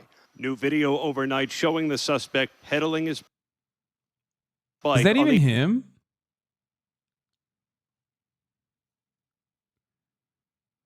I just don't... Armchair urbanists rejoice, by the way. But like, do we even know that that's the guy? Because what he's wearing is such a normal fit. It could be anyone, really. I don't think that's the guy. I think the cops should just give up on looking for this guy. It could be anybody, really. I don't think that innocent victims should get caught in the process and be harassed. I feel like that's not him. It's not the same bike. It doesn't look like the same guy. It just looks like a different guy. Why are we harassing random civilians? You know what I mean? Like, I don't know. Like, I saw the dude's face and I was like, I don't even know what he looks like. I can't see it. I don't know what his face is. I don't even know what a face is. I have face blindness, officer. Yeah, it's a real problem. I'm an anti-white racist. Was the guy white? I couldn't even tell. I'm race blind as well. I'm not only face blind, but also race blind. It could be anybody. It could be me. I don't fucking know. I'm in England and I'm confused, you know? I'm just saying, it's a weird situation. I don't see color. And also, I am completely face blind, so. The West Side. Officers found the 50-year-old insurance executive and father of two collapsed on the sidewalk. Did he have any known enemies or anyone that you've been able to find? Yeah, the American people. Hold on. Stop.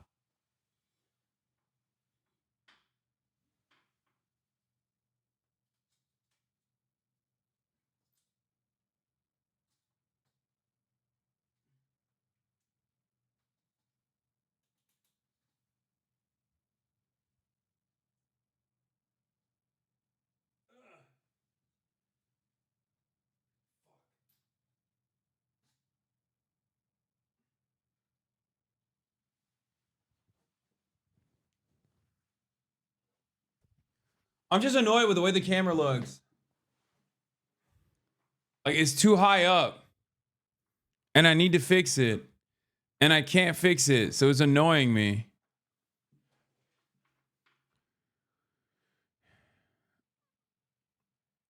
You know?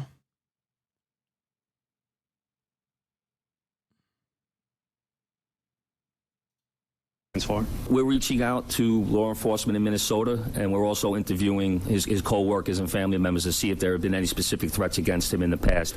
To have a pillar of the community in New York, admittedly, for a stockholder meeting, to be gunned down on the street, it's just so foreign. Even as the leader of a large corporation, Thompson did not have a security team with him. Investigators say they found a real man of the people.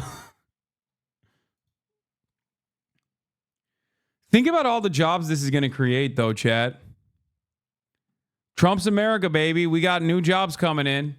These motherfuckers are going to need to get security, like constant 24-hour security. Think about that. God, if I was like a private security guard company, oh my gosh, so many veterans will be hired.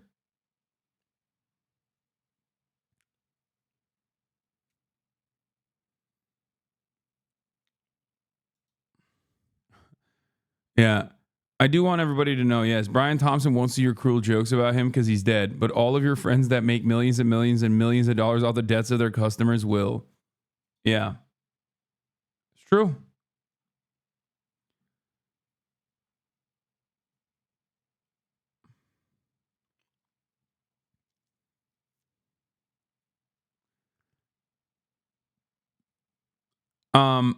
Meanwhile, really interesting time for Blue Cross Blue Shield to come out with some motion. Blue Cross Blue Shield in Connecticut, New York, and Missouri has declared it will no longer pay for anesthesia for the full length of some surgeries. Well, okay then. Just kidding.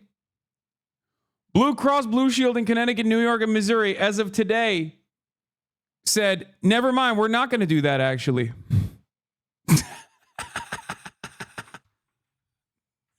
They were like, yo, my bad. Hey, my bad. I had a real sudden change of mind. Okay? Real change of heart.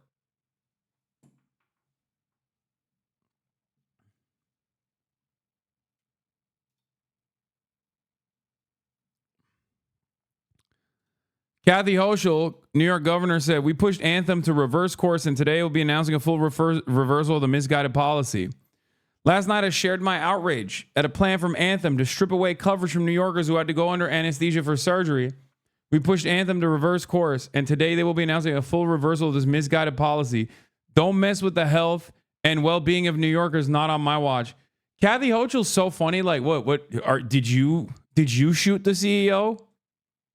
You can't take credit for that. You're literally using your police forces to hunt down this person right now. Fuck you mean? NYPD response getting cooked on TikTok. Yo, the billionaire who got shot, that was not funny. The police's response to that was hilarious. If you don't know what happened, there was a billionaire who got assassinated today at 7 in the morning. And the NYPD has been on the news all morning talking about the footage, and they keep gassing up this guy. Every clip of the NYPD talking about this hitman is like, yo, he was nice. He was nice. He had to be a professional. If he wasn't a professional, he should have gone pro. His form was immaculate. You see the way he reloaded it when it jammed? Come on. Honestly, I've got my boys back in the station studying his form. This dude was elite. Used the silencer and got away on a city bike. Come on now. This dude is incredible. He might have been Jason Bourne. He's not kidding. That's literally every morning news show with a retired detective on basically had this. They were glazing, which, by the way, I wouldn't even say glaze. It's like LeBron, okay? It's like LeBron James. Is it glaze or is it valid? The question comes to mind. And I feel like the expertise that this guy demonstrated, I don't know. I don't think it's glazing. I think it's valid. I don't think it's glaze. I think it's valid.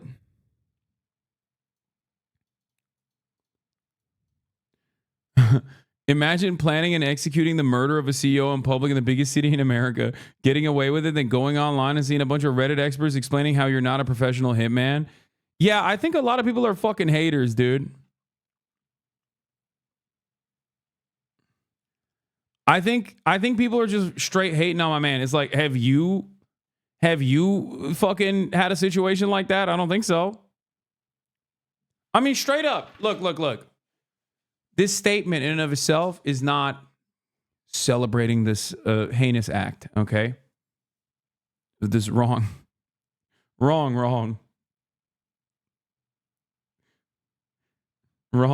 act. You understand me? I would never do such a thing. I would never. You can't catch me slipping today. Do you understand? You cannot catch me slipping today. But also, I mean, shit was clean. It was clean. Like, everybody's like, oh, well, he shot him in the leg first. Like, bitch, who cares? What do you mean? Oh, I'm sorry. I didn't realize that he was apprehended after unsuccessfully assassinating a CEO, because it seems like he was successful. The fuck? I condemn. I do not condone. I condemn. But I'm just looking simply at the facts of the matter. Okay?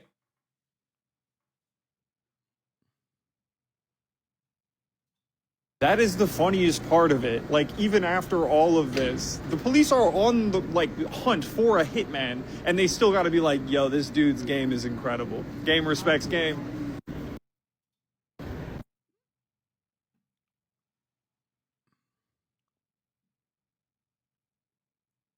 How convenient that you have an alibi and that you're out of the country, Hasan.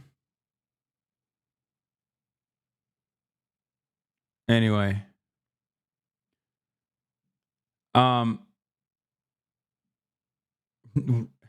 Anyone know where I can find the full video of the assassination? Brother, are you kidding me? Where can't you find it?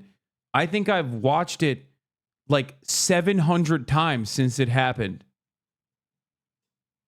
And I was like looking away. I was like, oh, I can't see this. This sucks. I hate seeing this. This is really fucked up. That's what I said.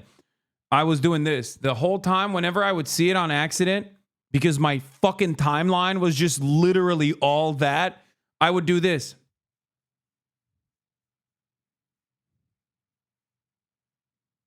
The whole time, dude. All the way to Oxford from London. 2 whole hours in the car. I'm going this. This is what I'm doing. My mom and dad are like, what's wrong, son? What's happening? I'm like, the shame, the horror. I just, you hate to see it. New camera footage. Oh, yeah. Also, I don't know if this is the actual guy, but like, you know, even from the first photo where you can kind of see his face, like he looks fucking hot. So I know it's a different fit. They think it's the same guy. He's just wearing a different fit. I do think that you know, I don't trust I do not trust the New York Police Department. Yeah, I like this post. I saw this. First time riding the subway.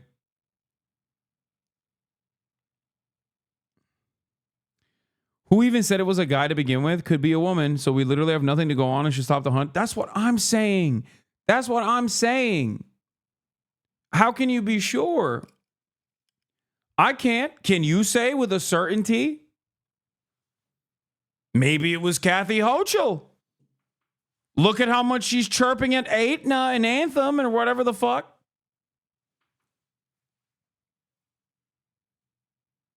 Was it Kathy Hochul? Where the fuck was she?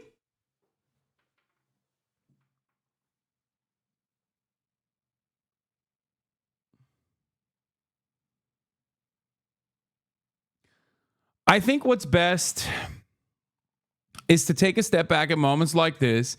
The police, let me tell you something. As you guys know, I love the police. Okay? And as the #1 defender of police, I think they have a lot going on. They have too much on their plates. So I think this is one of those instances where, given the limitations that they have with the job, which is a very difficult job, okay, all those homeless people that are, you know, sitting on the sidewalk, unkicked, you know, black teenagers frolicking about, unharassed. I mean, think about so many people that the police have to deal with on a daily basis. Maybe they should take a break. The blue flu.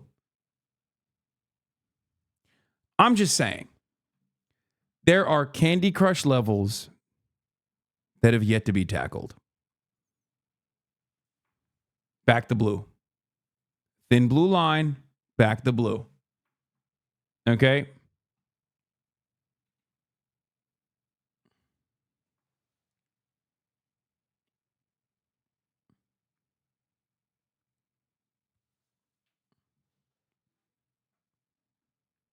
That's all I'm saying.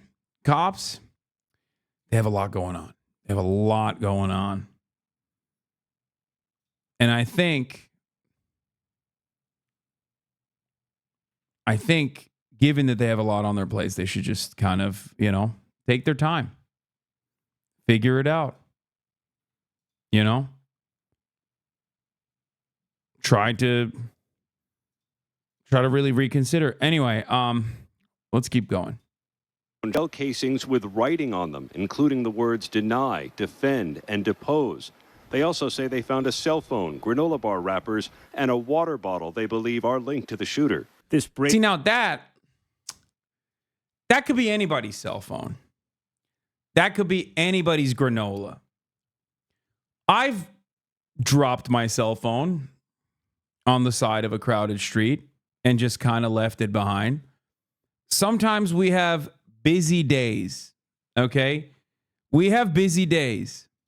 An assassination-style killing coming at the height of the holiday season while New York is packed with tourists for the nearby lighting of the Rockefeller Center Christmas tree.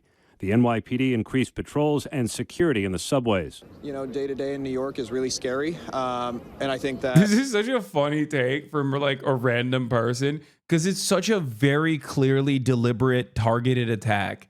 Like, it's not... Dog, I don't think they're going to kill you, okay? Like, what do you mean? Like, you know who should be scared in this process? Like other healthcare CEOs. If I'm a healthcare CEO and I fucking hear about this, I'm gonna be like, oh my God, I am hiring the maximum security, okay? Like I'm hiring dudes that only did war crimes, okay? Like Blackwater mercenaries, but exclusively the ones that did the most amount of war crimes. I need just like the most roided up fucking brigade around me 24/7. This guy, you're like a fucking shitty desk jockey analyst, okay? At some random fucking corporation. Like, I don't think anybody's coming after you, dog. Like, it's not... Like, if it was a mass shooting or something, like, yeah, that makes sense. You're like, oh, man, America's so violent. Like, people randomly die in the streets. It's crazy. Like, this wasn't random, you know?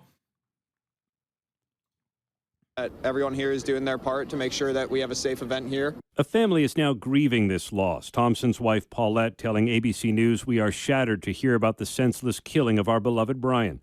Brian was an incredibly loving, generous, talented man who truly lived life to the fullest and touched so many lives."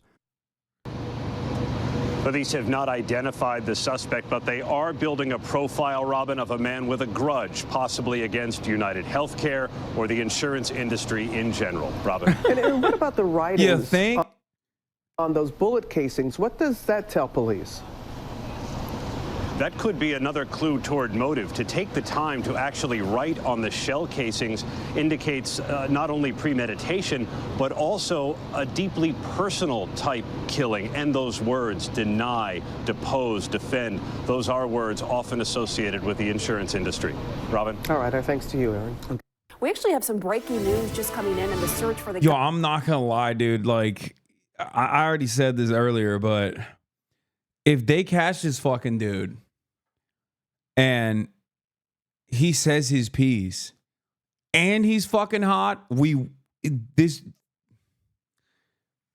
things will change. Okay, this is it feels like a real Shinzo Abe situation. Okay, straight up, like this dude will be a god if they catch him. You're so fixated on the hot thing? Yes, dude. What do you mean? Of course I am. The fuck? People flick their beans to fucking Ted Bundy. What are you talking about? People are fucking freaks. This guy literally didn't do Ted Bundy shit. He did something that a lot of people seemingly, not me, but other people seem to agree with what he did, okay? So, yeah. Public trial OD the decade. Have you been on Twitter? Look at this. He's got that hung smile, 30,000 likes.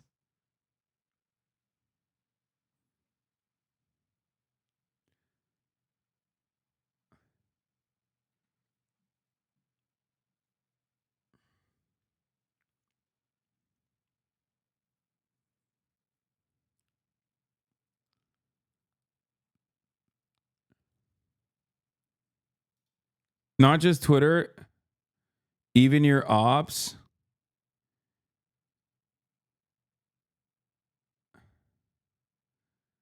Green text, all in agreement. He's celebrating the assassination. Wait, what? That I wasn't even live when the thing happened. Called insurance companies evil, said was deserved. Chat spamming RIP Bozo. I mean, so is everyone else.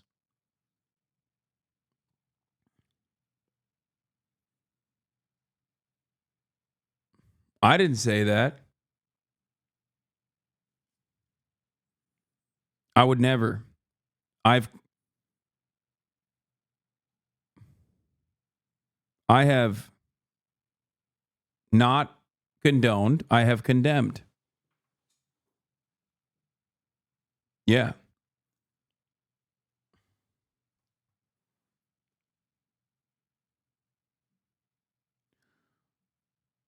What a crazy thing that motherfuckers on 4chan do, by the way, is crazy. Wait a minute. Did someone on 4chan turn around and fucking act like I actually celebrated the assassin to try and get me canceled, only to find out that other people on 4chan were like, yeah, no, everyone is celebrating? So they tried to fucking drum up a fake cancellation on 4chan, and it turned out to be like a unifying moment. Like I wasn't even live when this shit happened.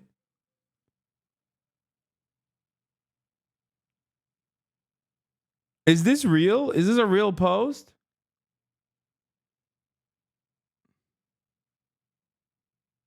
Yeah, I must have celebrated the assassination before it happened. I was wearing the shirt 2 days ago.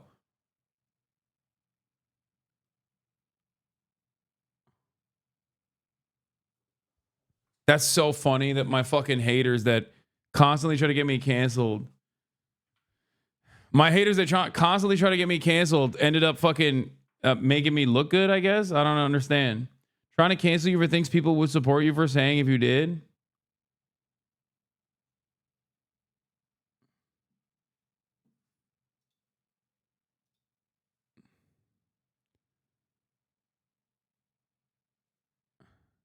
Wait, they did. They literally did. They made this up. This is from... Oh my God.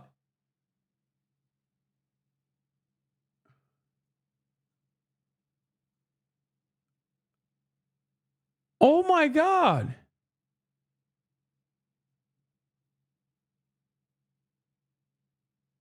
I mean, so is everyone else. What the fuck's wrong with these people, bro? Just, I feel... Back in the day, I used to joke about this shit where I was like, bro, the world could be fucking ending and my haters would find a way to make it about me somehow.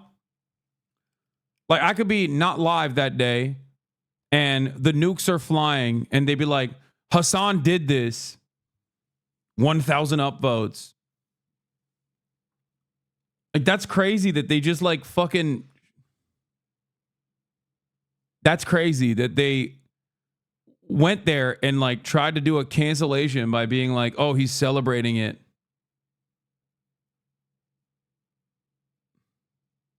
You were live at Cambridge Union at the time? Yeah.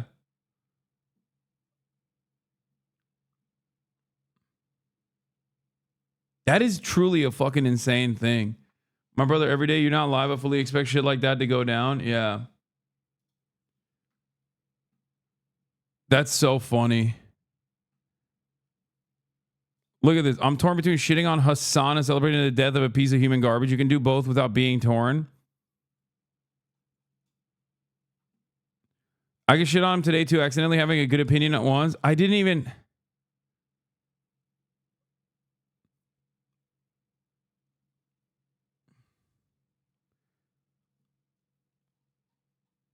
That's crazy. This has 9,000 up.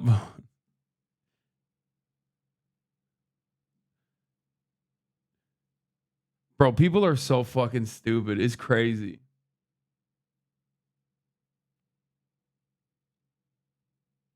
Like last time you weren't live, they manufactured a situation where you were suicidal to the point that your IRL friends were concerned. I know. It is pretty nutty. Pearl Mania popped off. 10 million views on TikTok. They stepped over his body and started the meeting on time. He was in Manhattan at 7 a.m. for an 8 a.m. investor meeting.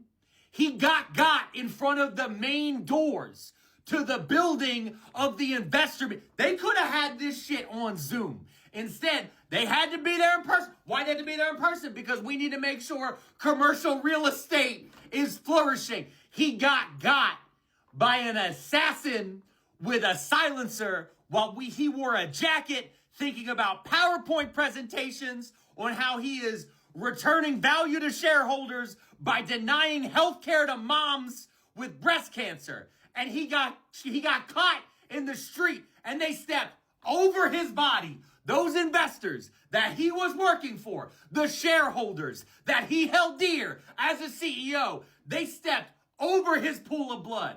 They kicked the shell casings that led to the end of his life down the street because the meeting still had to start on time. These companies don't give a fuck about nobody. He's the CEO, the chief executive officer of a healthcare company. They fucking didn't even check to see if he still had a pulse. They just wanted to check the stock price, which, mind you, went up 2.5% when they found out his ass was dead. Do less at work.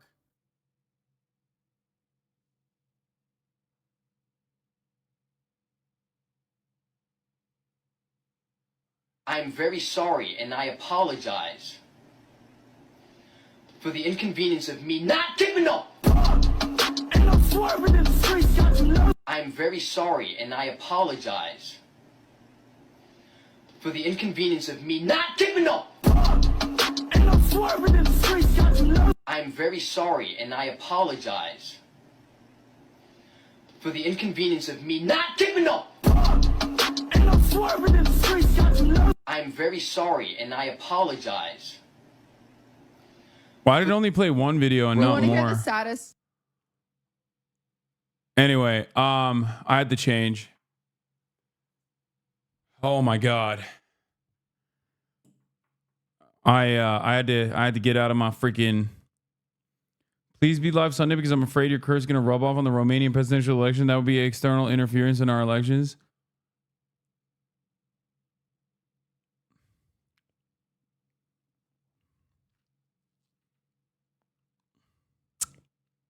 I hate dressing up, so undressing after wearing a suit is so freeing. Yeah. Show pit.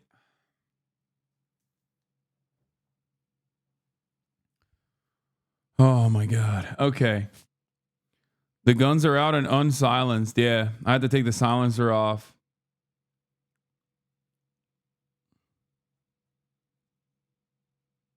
Just gonna leave this Lolo TikTok here. No! Not the healthcare CEO. No! Curse it! No! Take my eyes, but not the healthcare CEO. He's right. No! Why?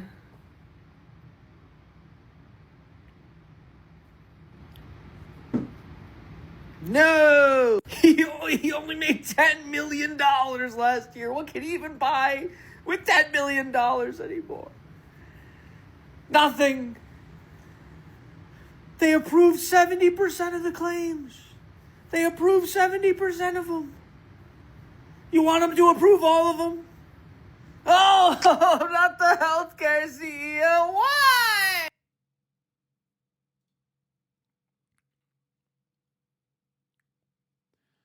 I mean, I said this when Trump was shot, bro. I said this shit when Trump was shot. America is a uniquely violent nation, okay? America has a lot of guns. Hey, you know what? Maybe we'll get fucking gun control now. Huh? Maybe we'll get gun control now. Who knows? Who knows? Maybe.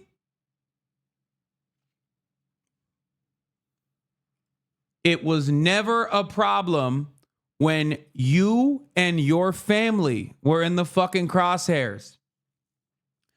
I saw a post about how the police were shutting, they were closing traffic in and out of the island, shutting down the bridges. And people in the comments were talking. When my cousin got shot, they didn't fucking, close the bridges. What's that about? Oh, I'm sorry. When a fucking CEO gets shot, all of a sudden, we got to close down the bridges? People got places to be? What's that about? People are noticing. They're developing, dare I say, a little bit of class consciousness.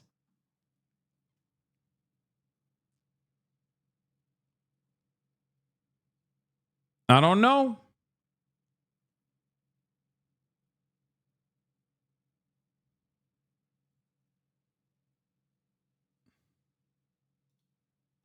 Yep, there it is. The number of CEOs getting shot matched the number of school shootings per year. We'd have gun control legislation passed immediately. 100%. Dude, no way. Bro, what happened? What is it? It says here the CEO of United Healthcare, like the insurance company, got gunned down in broad daylight in the middle of New York City. Dude, check this out. What the heck? That's nuts. Bro, I know. And it says in the article that the gunman is still on the loose right now as we speak. Oh my God. Is he okay? No, dude, the CEO ended up dying at the... Oh, no, I'm not talking about the CEO. I'm talking about the gunman. Like, is he all right? Like, has he fled the country? Is he okay? Does he need food, water? I don't think you could say that.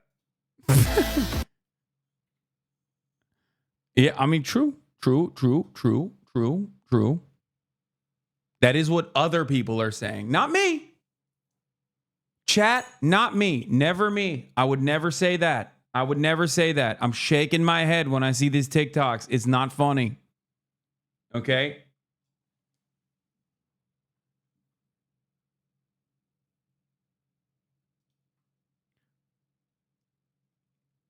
What is this? Shouldn't the American people be getting their money's worth? Yes, we waste hundreds of billions of dollars a year in healthcare administrative expenses that make insurance CEOs and wealthy stockholders incredibly rich, while 85 million Americans go uninsured or underinsured. Healthcare is a human right. We need Medicare for all.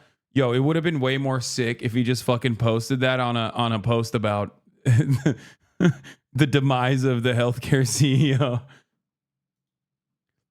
Let me guess. I haven't seen this yet. Amy Klobuchar. Because I saw the post. I saw Amy Klobuchar's post. And I saw Tim Walz's post. And it hurt my feelings. I'm going to assume they're up there. Kamala Harris, oh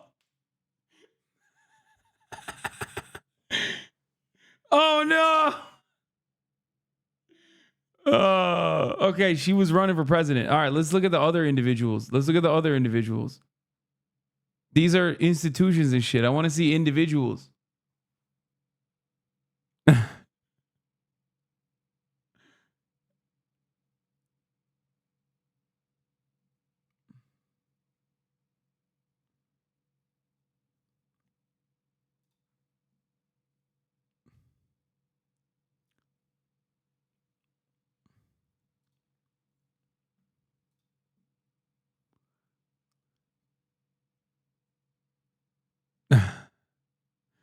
Damn, Amy did this shit for free? Oh my gosh, she did this for 14 grand, dude. Are you fucking kidding me, Amy? God damn, for 2024. Let's see. Maybe they cooked their last cycle. What? Amy, you fucking broke boy? Do filter by candidate?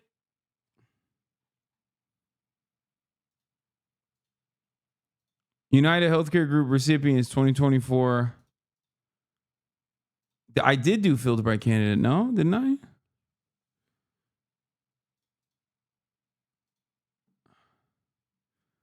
Yeah, that's what I'm saying. Amy didn't get shit, dude. She came out and started popping off her. Whoa.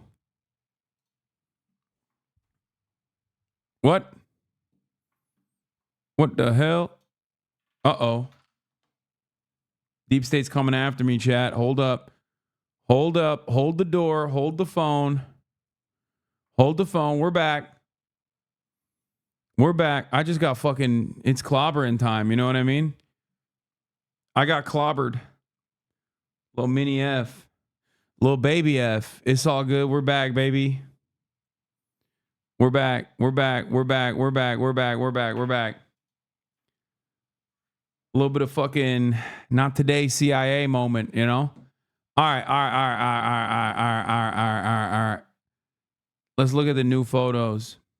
In yesterday's shocking killing of United Healthcare CEO. It's not the CIA. It's MI5. Benjamin Franklin of L. Thank you for the 10 gifted subs. Police have released this. Look at this. This new photos coming in showing the suspected gunman baby F, yeah. inside a hostel. Hold like on, he's lads. smiling right there. This in the Upper West Side in New York City. CNN Chief Law Enforcement and Intelligence Analyst John Miller joins us now. This is a big piece of evidence in this investigation, John. Well, it's a turning point. You know, we have been asking the metaphoric question, who is the man behind the mask? At least we don't know who is the man behind the mask, but we see the face behind the mask now. And, you know, police worked with these images. This is at a youth hostel, which is on the Upper West Side. They were there yesterday, last night, actually searching a room that they believe the gunman stayed in. They believe this is a picture of him. He kept the jacket on and the hood up and the mask up almost at all times, according to people in that hostel. But there was this moment at the front desk in the lobby where the mask came down, and you see that smile. And this is so far the only image of his face without a mask, the best image police have. And what they said is, they're like, look at his beautiful smile. It's not even the same jacket. It's a different jacket, man. even though it's not quality where you would generate a facial recognition image or something that would bring you to a mugshot if he had a record, what it is it's an image that if you knew him, a coworker, a friend, a family member, you would say, that's so-and-so. And that's why they're releasing it right now. They're trying to speed this up by literally crowdsourcing this clue to the general population. Yeah, I mean, they clearly need the public's help, as it's now been more than 24 hours with this person, the suspect, on the loose. I mean, where do investigators think he is at this point? Well, so this is a turn in the investigation. The idea that there was some thinking earlier on that he was a New Yorker because of the savvy way he moved through Midtown, stashed an e-bike, navigated through Central Park up to the Upper West Side, was seen on the Upper West Side earlier in the morning before the shooting, carrying a battery for that bike. It suggested a familiarity that suggested maybe he was a New Yorker, but the idea that he stayed in a hostel up there for 2 days in a room for 4, but there were 2 other men sleeping in there, so he stayed with 2 strangers, that may change the leaning towards someone who came from out of town and tried to stay in a place that would have a minimum number of cameras and not cost very much, and the kind of place where people don't notice people because it's very transient. Do you know more about the timeline in terms of when these pictures were taken and this rare moment, as you said, where he put his mask down at the front desk at this hostel before the shooting? It just strikes me that he's in this picture smiling. You know, I don't have the precise timeline, but in that police were up there yesterday and last night. They did a search of the room. The hotel, of course, cooperated with them and got these, the hostel rather, got these images. It suggests he was probably there Tuesday and Wednesday, but give or take a day. That's something investigators know. We have people up there now talking to them, and something we'll know soon, but it appears to be very recent. What do police do in this situation, John, when, you know, it's been more than 24 hours, he's still on the loose, he could very well be outside of New York City and beyond? I mean, how far do they cast the net at this point looking for him? Well, I mean, the real net is global, which is he could have gone to Kennedy Airport, got on a flight, and be anywhere in the world right now, which is another reason to release these photos, which show the face.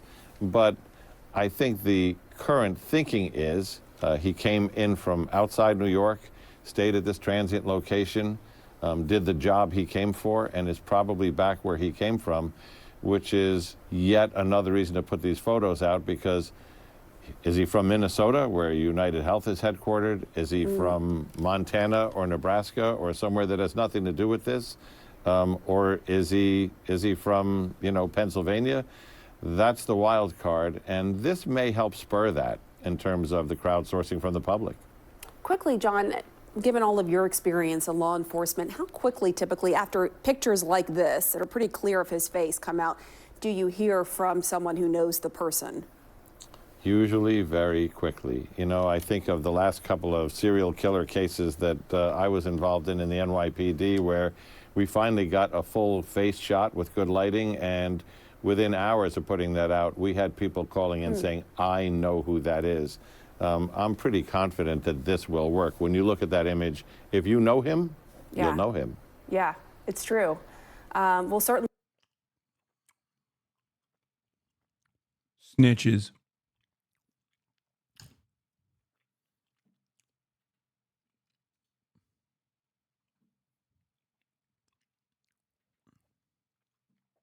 He looks like anybody. He could be anybody. I don't know what they're talking about.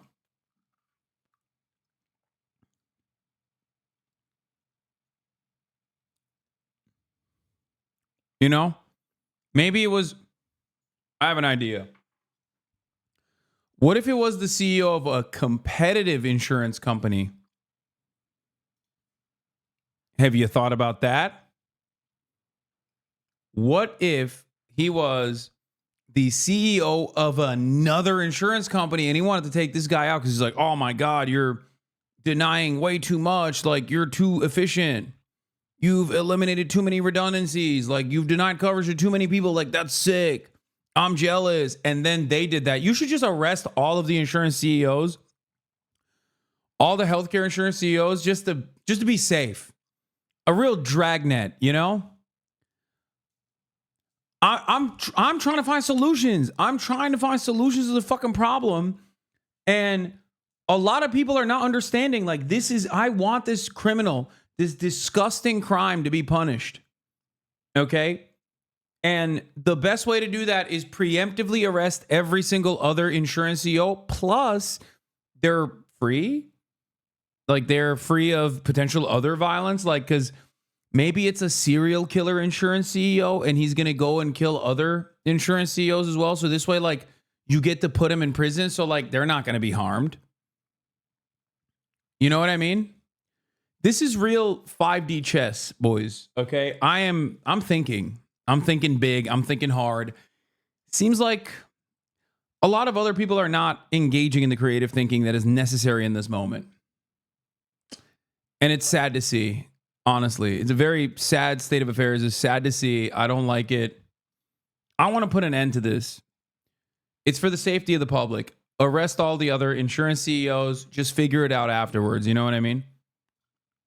I hope so. And it's so important for the public to help and to reach out to authorities as he is still on the loose after killing this United Healthcare CEO on the streets of Manhattan. John Miller.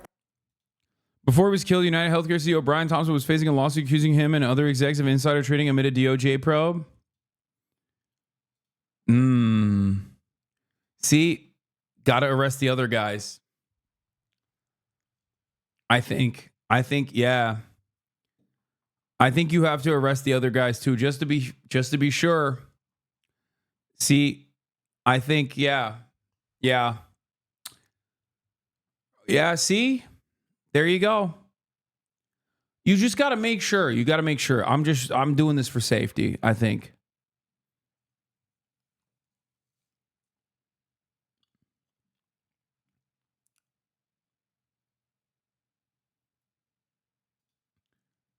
People's reactions to a health insurance CEO getting assassinated are incredibly dark. Our apologies, but bullet wounds are covered only under a Platinum Plus package.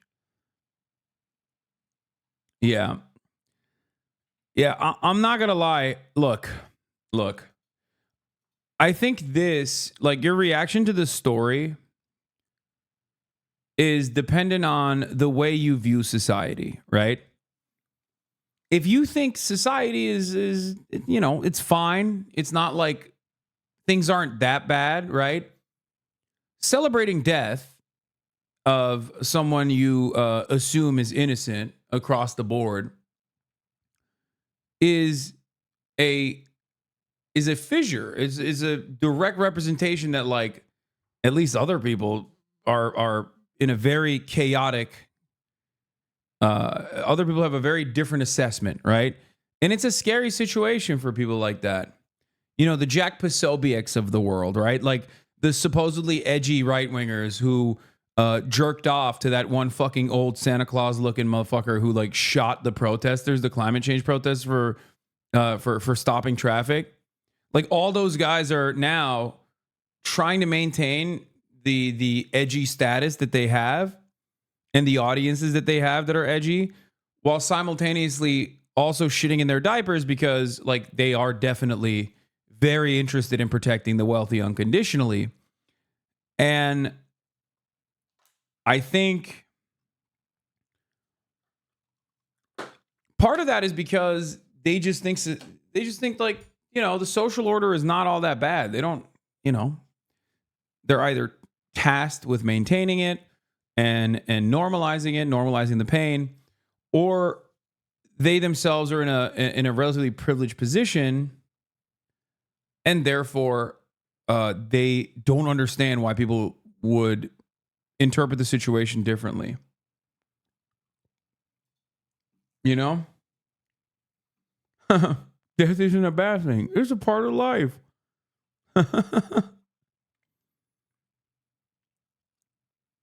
Murder and death is like Sicily and Italy.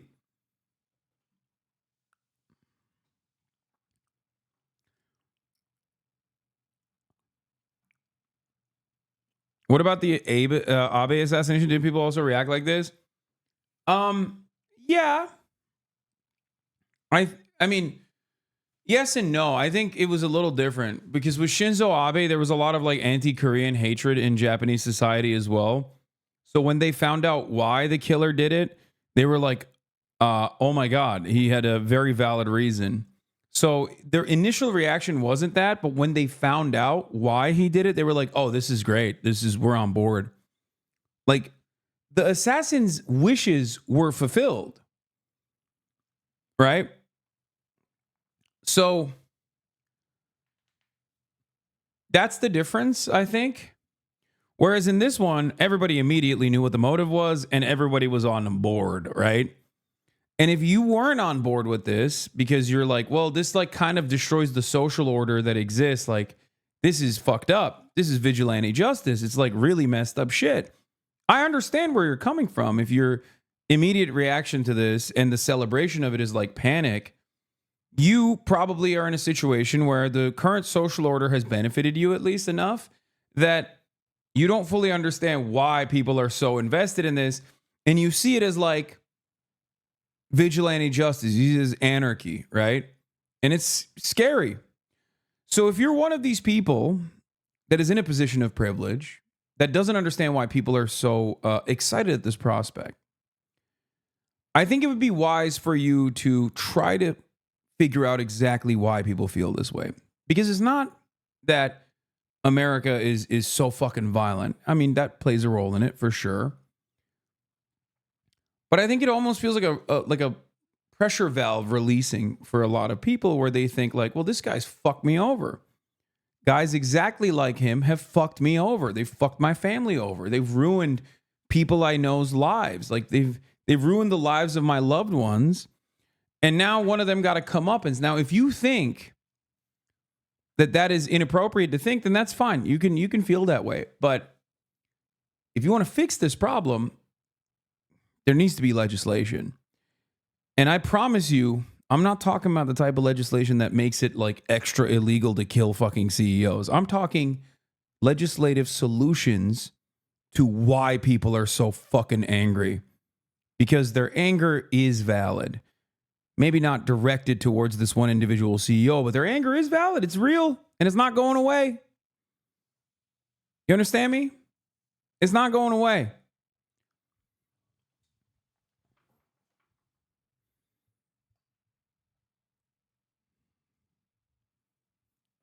That's all I'm saying. I think it's time. It's time for some universal health care. Imagine if one party captured all the essence and all the energy and all the anger and all the resentment that people were experiencing and very openly declaring right now in this very moment, this pivotal moment, and said, oh, you know what? We have a solution for that. It's called Medicare for All. We've always been on board. It's great. You know, welcome to the fray. Imagine. Thank you so much. I want to continue the conversation and welcome in now Bobby Chacon. He is a retired FBI special agent and former leader of the FBI dive team. Bobby, great to have you. Just first your reaction. I'm not sure if you can see the monitor, but this clear. Yeah. Europeans watching Americans fix their healthcare system with gun violence. I mean, it's fucking real. This is in fact a joke and not actual healthcare policy analysis, but you can find that below.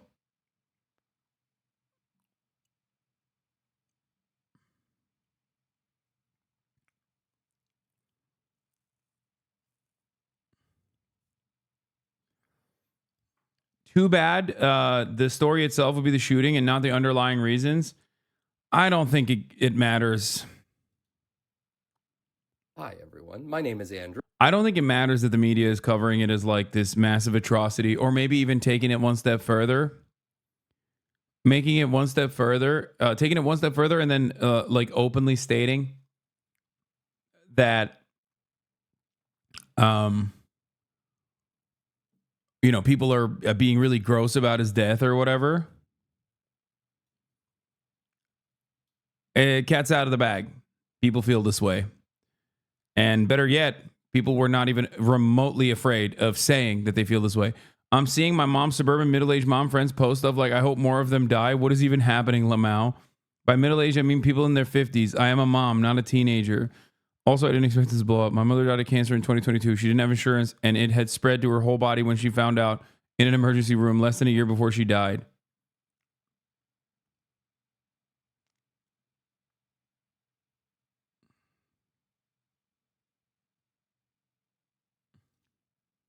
They took down their page of their healthcare, their board of directors. No way.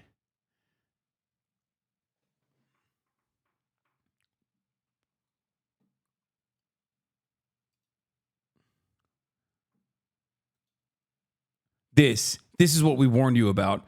Far leftists are fucking unhinged and dangerous. Great. This right here, I think, is playing itself out in exactly the way I predicted the campaign would play itself out. Republicans' natural position is licking the boot. The Republican natural position is being servile to corporate interests. So in a moment where people maybe go a little out of hand, okay, surely this is not simply just being anti-corporate or anti-capitalist. I'm saying it's definitely taking it one step further. Having said that, however, they immediately reveal their true positions. Okay?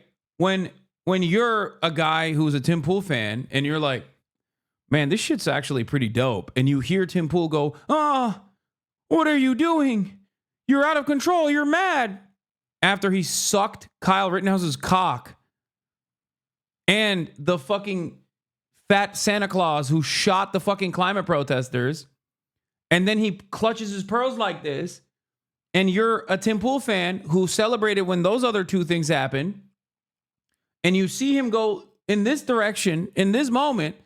And you know how it felt when your father had fucking healthcare coverage denied. You know what I mean? You're going to be like, what the fuck? Do you understand? This is what I mean. I'm not saying Democrats should fucking kill healthcare executives. That'd be insane. Okay? But if Democrats were pro-Medicare for all, at a time when it very obviously is something the public is demanding, maybe even violently, Republicans would do themselves a disservice by constantly fighting against that.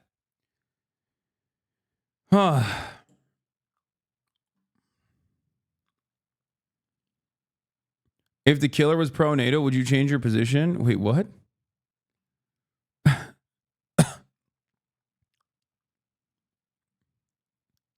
What are you saying?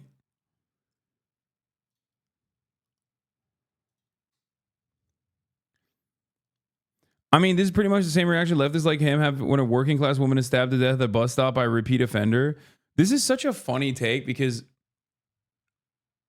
no one has ever said that.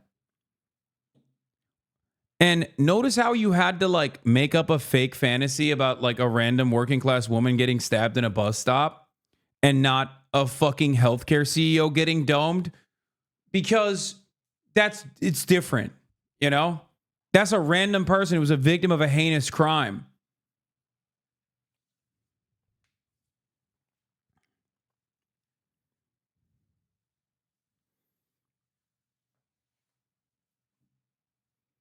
Be careful talking. You're still in the UK. About what?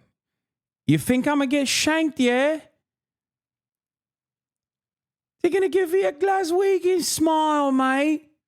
Fucking hell. I'll shank yous.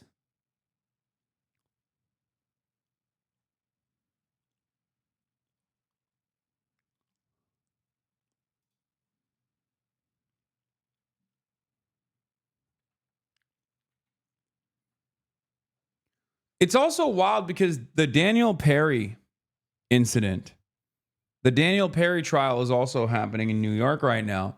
And Republicans have been like freaking out because he killed a homeless person. Like he just straight up killed a mentally ill homeless person on camera.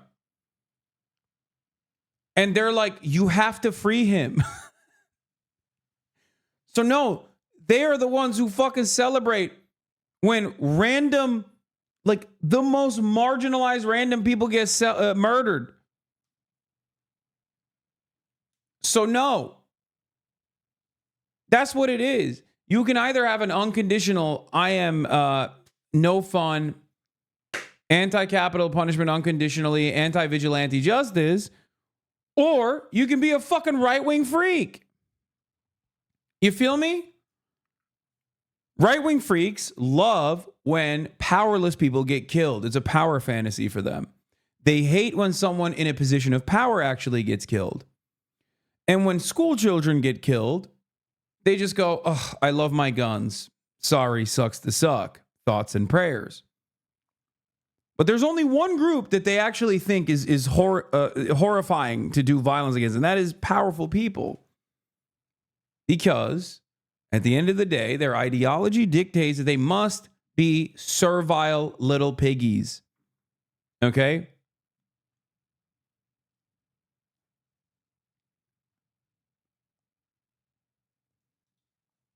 What is this? I love Aaron Rupar because he has the exact personality of Snail from Armored Core 4. Like he's just brimming with white hot contempt, but it's inside of the package of a normal, annoying, scoldy news guy who calls everyone fam.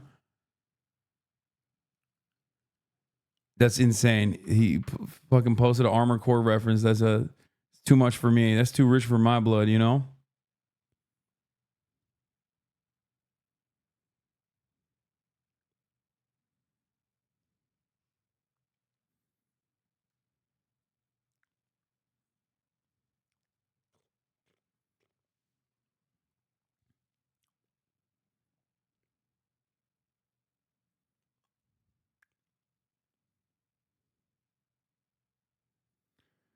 Anyway.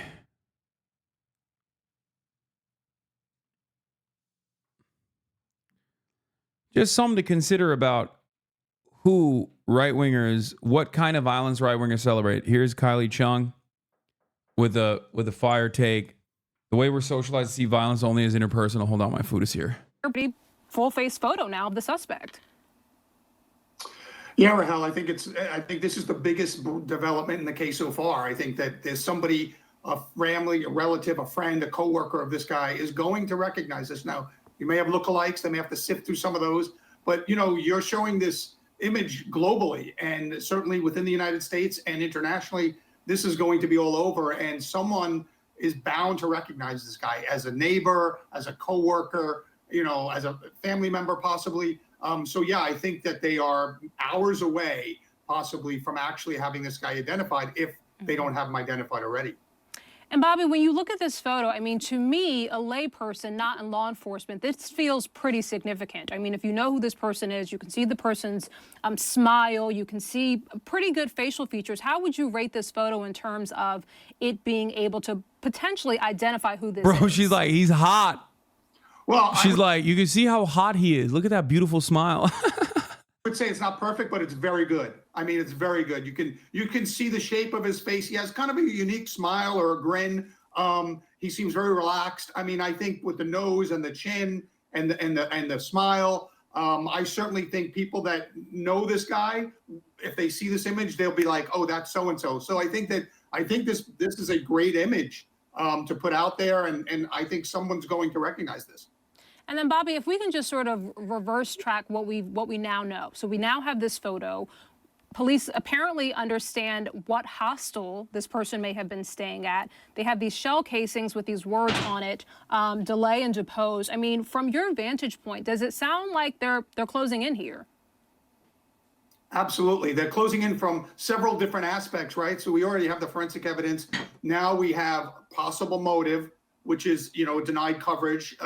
And now you have this physical image. So they're coming at this from many different angles, and each of those angles is progressively getting to the person. I mean, I think it's very much closing in on him, on actually identifying him. Now it's a question of finding out where he is once you identify him. But yes, I think that the motive from those etchings and those rounds to me is clear, that this was a denied coverage type of event.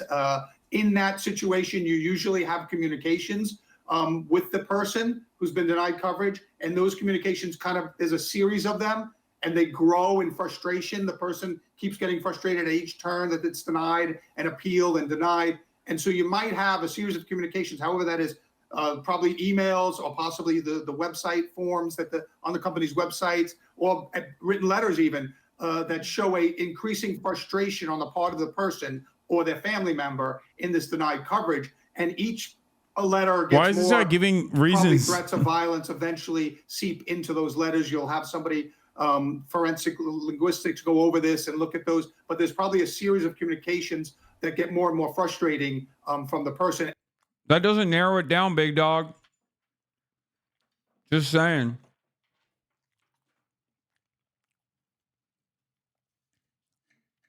That doesn't narrow it down at all, as a matter of fact.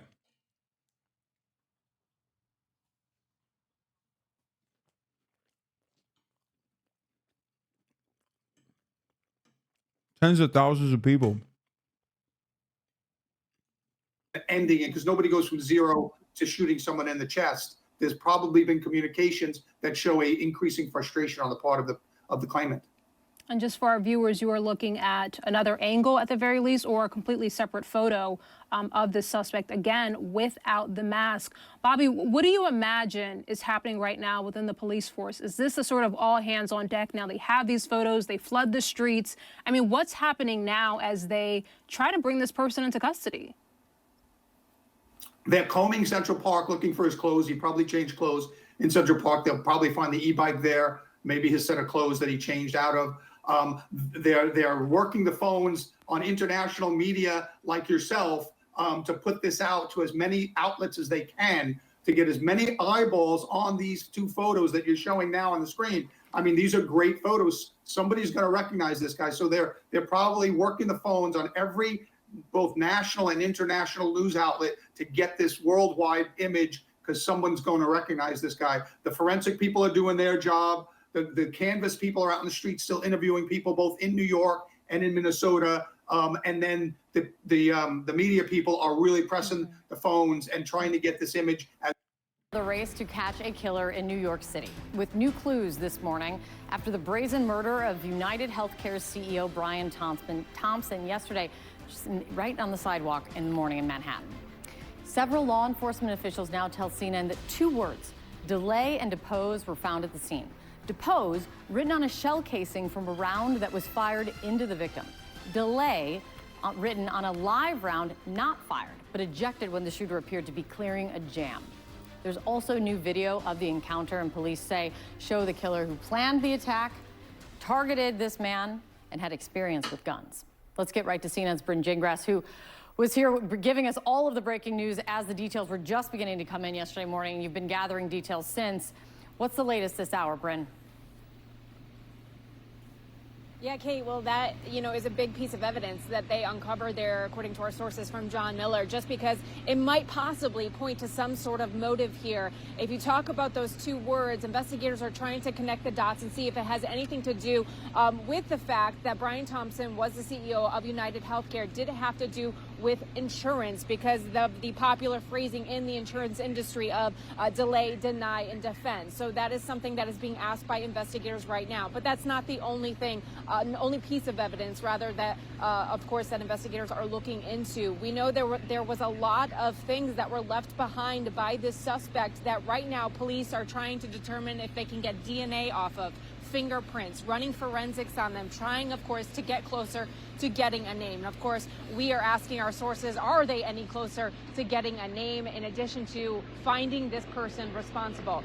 Let's also talk about a little bit more of the threats that police are hearing were made against Brian Thompson. According to sources of mine, I was told that they were some concerning threats that the investigators had come across, really their security team for United Healthcare had come across, made against the entire company of United Healthcare, the CEOs, the executive team, and that was something that was being looked at. According to NBC, the widow of Brian Thompson, she told NBC that she knew about some threats and said, quote, "I don't know details. I just know that he said there were some people that had been threatening him." So this is also something that is of concern and what is being investigated at this time. So a lot of threads here, a lot of search warrants going on. We know that there was a search warrant at the hotel across the street where Thompson was staying in that room.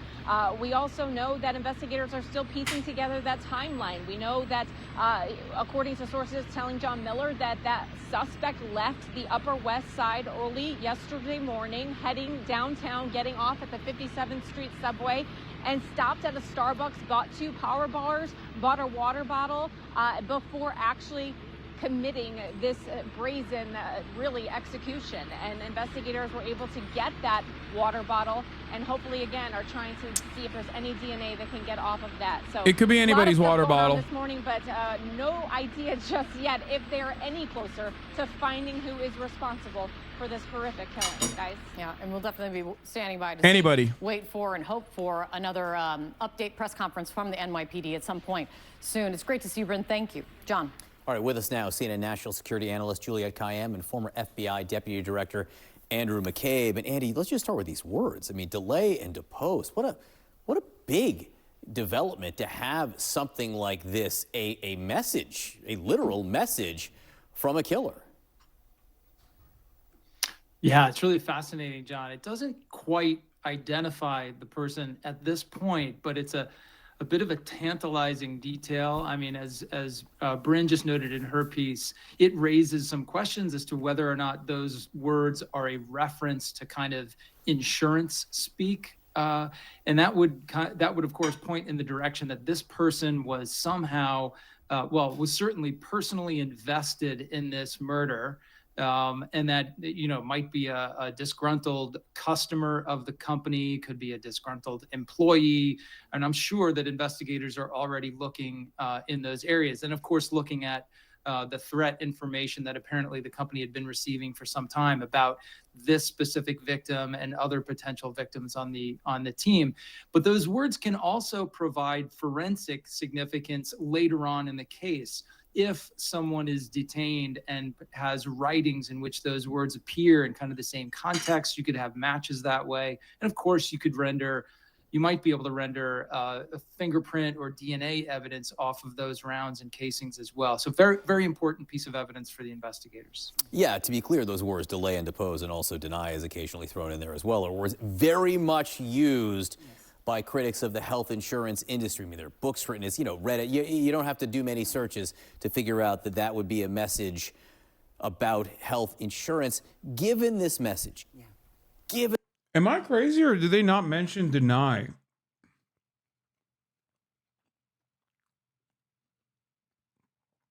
Like, that's literally that's one of the things on the bullets. Like, was it not?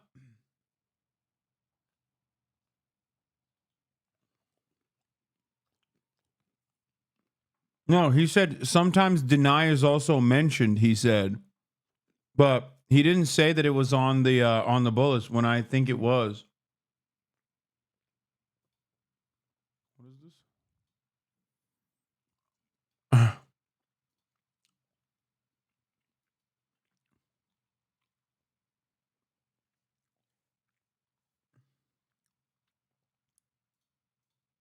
All the footage now, Juliet.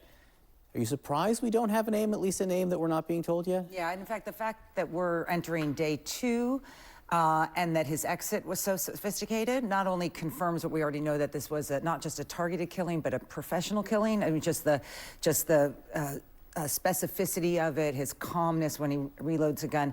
And now that he's missing suggests he was smart enough to have some sort of exit strategy. 24 hours later, you can't even confirm that he's still in the state anymore. And that will make it harder. We don't know if in the next couple hours the NYPD says that he hasn't, but I think what this is showing is that, first of all, we should just remind him, Brian Thompson is a 50-year-old man with a wife and 2 children. Yeah. So all the stuff about healthcare and everything bad about healthcare is just ridiculous at this stage. He is 10% of all doctors have some touch point with his company, with United Healthcare.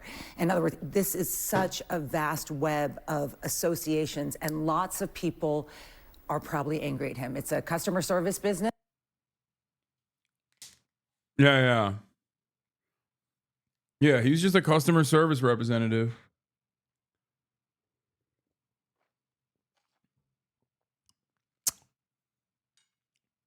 That's why he was making millions of dollars a year as a customer service guy. Lots of people will be angry, and he's the touch point, or he's the focal point as the CEO of that company, and so there's a lot of people in that pool.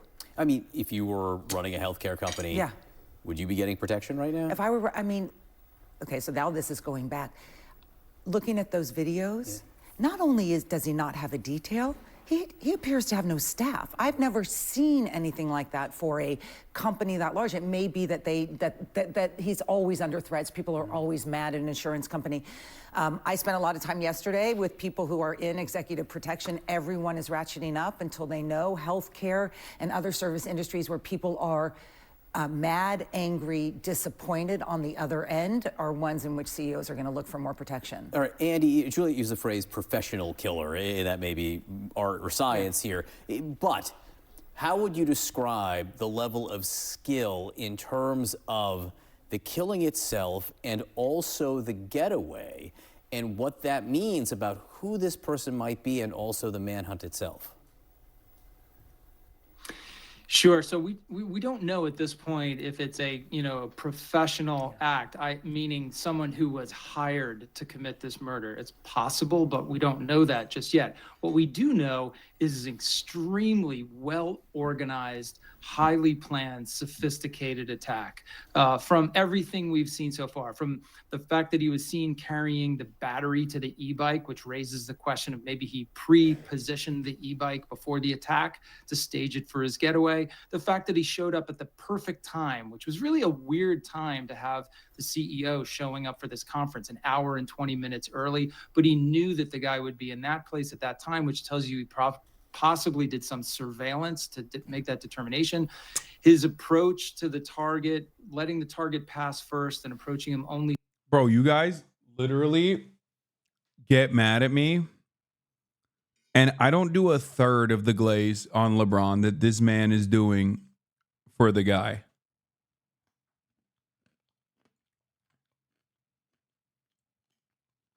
Which leads me to my question. 1, is this guy the LeBron of killing CEOs? Question number 2, how does this affect LeBron's legacy? Question number 3, is it glaze or is it valid? Because I think we call a lot of shit glaze, and sometimes it's not glaze, it's just valid. And for LeBron, it's valid.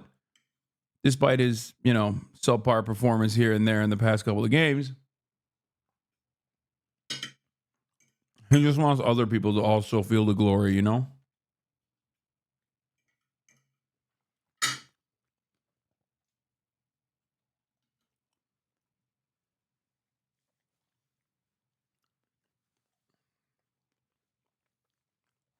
That's why they lost by 40.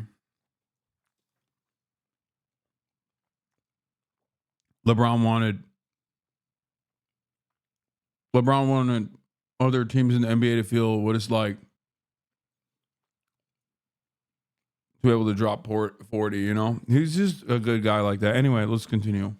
From behind where the victim wouldn't see him first and, you know, raise alarm. And then the way he walks through the shooting, clearly very accomplished shooter, somebody who's done some training. He has the right stance. He has the right grip on the gun. He cycles through the jam in the firearm like it's nothing. And that's a clear indication of a high degree of training. So yeah, this guy was no joke, and clearly thought about this, organized it very well, and executed it according to plan.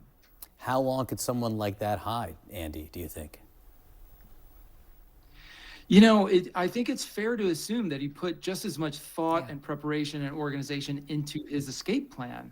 I mean, the e-bike was really brilliant. It's an easy way to get around quickly. You don't get snarled in traffic jams. You can actually ride the bike into the park, which you wouldn't be able to do with a vehicle in the same way.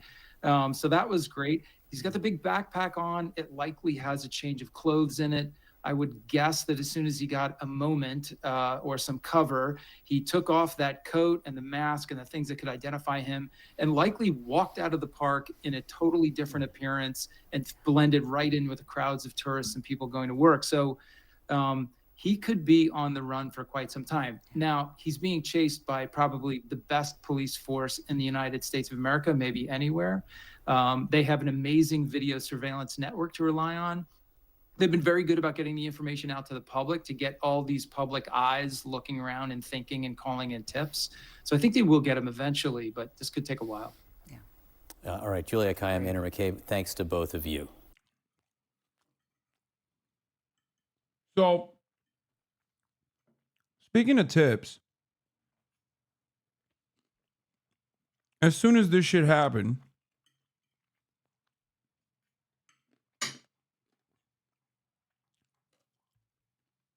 you have motherfuckers. We actually have some with NFTs. We're going to bring in in their fucking profile picture. Immediately going, we found him. This guy, Riley. Wait, what?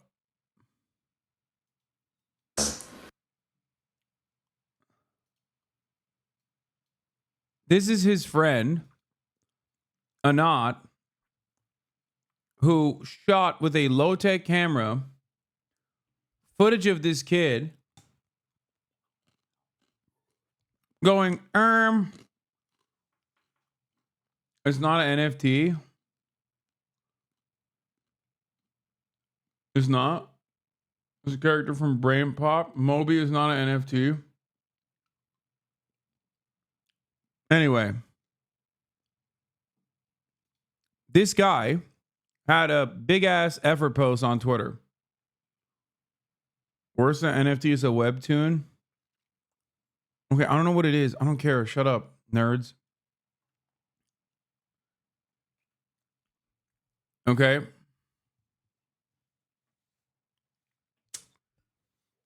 And he was feeling himself so hard. Talking about like, oh, I scrape city bike information because I'm fucking a boring loser. And I think I know what city bike like this killer most likely used. I am working with law enforcement authorities, right? And he wrote this like massive Twitter post, and then everybody started dunking on him, and they're like, why are you snitching, you fucking asshole? You know? Yeah, here it is. I'm fairly confident of where the United Healthcare assassin escaped to. He escaped on an electric city bike, according to the police. I happen to continuously scrape city bike data every minute, so I can see where individual bikes go. The only northbound city bike to leave within 10 minutes of the shooting from any dock near the hotel went to Madison Avenue East and 82nd Street. Bike 421-6511 left the dock at 54th Street, blah, blah, blah. And he reported to the NYPD. I have to assume Lyft/Bay Wheels is helping the police because they'd have more detailed info. This is the data that I have. These are the only bikes that left the 6 docks in a 3-block radius. Only one matches the time and direction. I can't believe my little data nerd experiment actually amounted to something in the real world. Lamau, I realized how crazy I haven't scraped city bike data sounds. I was going to do a little wholesome data visualization experiment. It really would have been crazy to use an electric city bike of all things. So, obviously, we know what happened because we are living in the future. And the context also says, it has been shown highly unlikely that the suspect used a city bike and is fleeing at the scene. While this tracking is impressive, it appears clear both from the photo evidence and from Lyft representatives directly that the city bike was not used. But that didn't stop this guy in the process of flexing how sick he was for scraping this data and trying to snitch out this, like, some random person to the police and maybe getting them in trouble for the crime of getting a fucking city bike. I forget why people was born police. And not only were they feeling themselves so fucking hard, him and his buddy filmed this. Low tech. What just happened? So there was unfortunately a very sad shooting in Manhattan where the United Healthcare CEO was shot. Seemed like he was targeted. Very, very terrible. But then I was watching the news this morning and the police chief in the news conference said that the assailant fled on a city bike, on an e-bike, which is like crazy that a criminal would flee on a bike, like especially a city bike. But I've been scraping city bike data for the past few weeks. This is not it right here. This is it right here where, I can see where every individual bike has been. So I can see, okay, like this, let's see, like right here, bike number like 2164382 entered a dock at 2:03 p.m. and then it exited the dock. Someone else took the bike at 2:13 p.m. At station number 1058, which is Columbus Ave and West 59th Street. Yeah. So using all this data, I can see, I checked all the possible rides that the assailant could have fled on, and there were like only these 8 rides within the time frame of the shooting. Only one of them was headed northbound through Central Park, so that was, which is what the police said that the guy went through. So. Bro was feeling himself so hard he filmed this process with a camera that purposely looks old. And then he filmed the outside of his fucking apartment like a dumbass because he wanted to feel important. He wanted to feel like he was in the conversation. Like, what are you doing? Turns out he wasn't even right. And now people are probably fucking sending him death threats, which is inappropriate. I don't think being a fucking nerd means that you get death threats. I don't think it's valid. No, it's not. It's not valid. It's fucking ridiculous, okay? He is not a fucking pharmaceutical healthcare executive, okay? Shut the fuck up.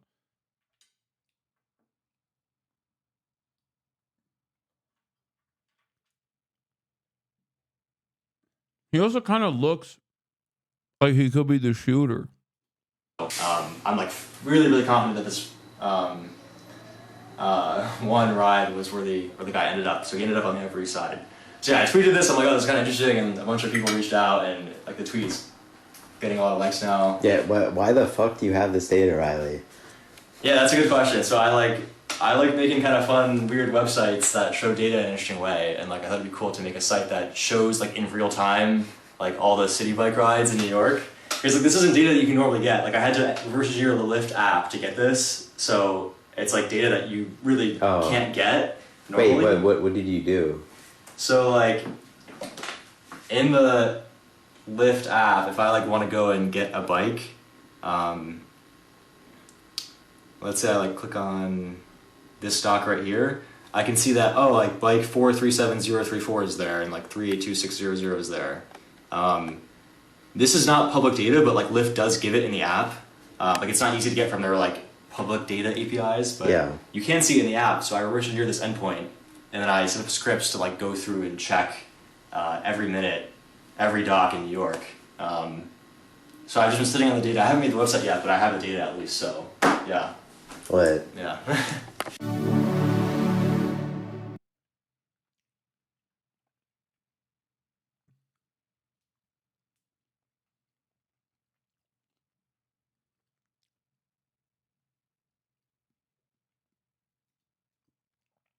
Hold on. I've been sitting on the data. I haven't made the website yet, but I have the data at least. So yeah. What? Yeah. What? Wait a minute. Wait a minute. Get it how I live it. Wait, hold on. Where's the new photo? Where the fuck's that photo where he's smiling, bro?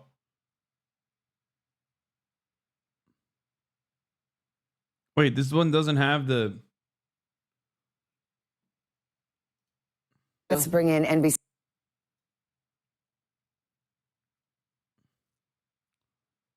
How come none of these have the fucking actual photo? Who has the new photo?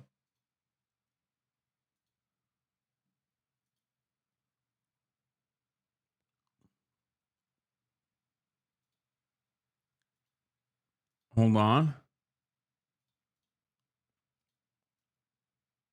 Bruh. I don't know, man.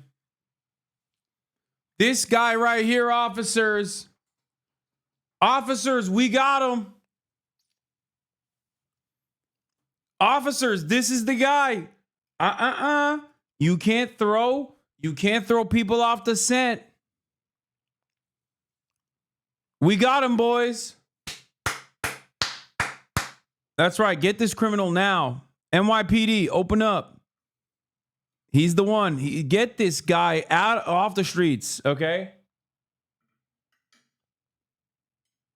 Yeah, he thought he could get us with a shitty camera. But I reverse engineered it.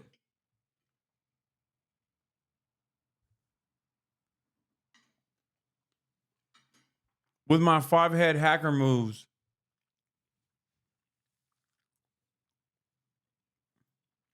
Yep.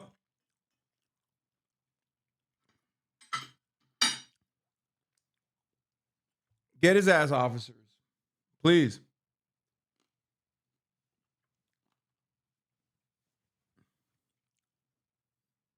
Are we sure the shooter is a good guy? After all, he went to Starbucks? That's such a funny take, dude. Yeah, no, he's allowed to break BDS, okay?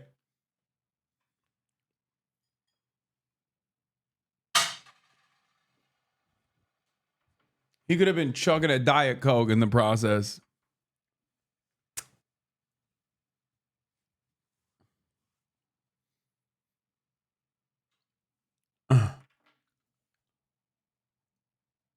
Girl. Anyway, I just thought it was funny. They got the top minds on this data.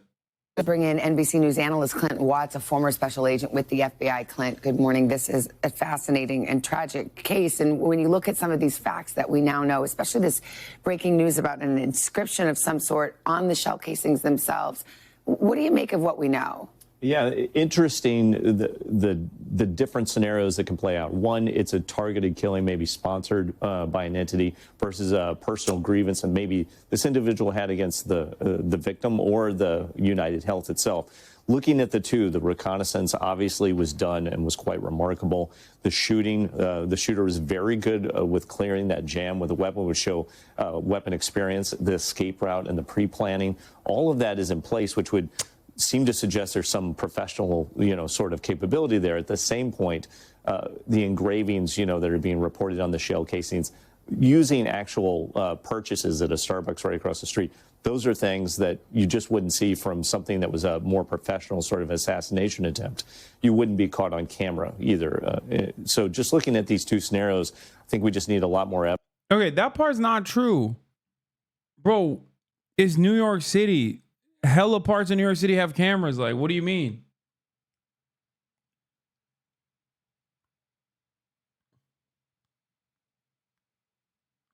Also, y'all haven't caught him.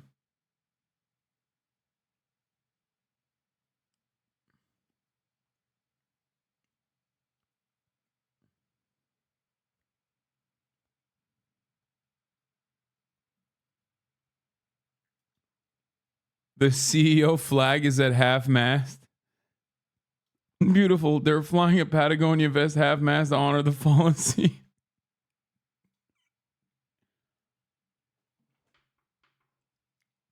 How tall do you think he is? I can't tell. I mean, he could be like 4'3" or even 6'8", honestly, like something in between. Like sometimes when I look at the video, I'm thinking like, oh, that's like a 4'8" guy. You know what I mean? And then other times I look at the video, I'm like, maybe he's like 8'11". It's just weird. Guys, I can't begin to explain to you. I just can't seem to place my finger on what this guy looks like. This one individual guy, he just looks like everybody. It's weird.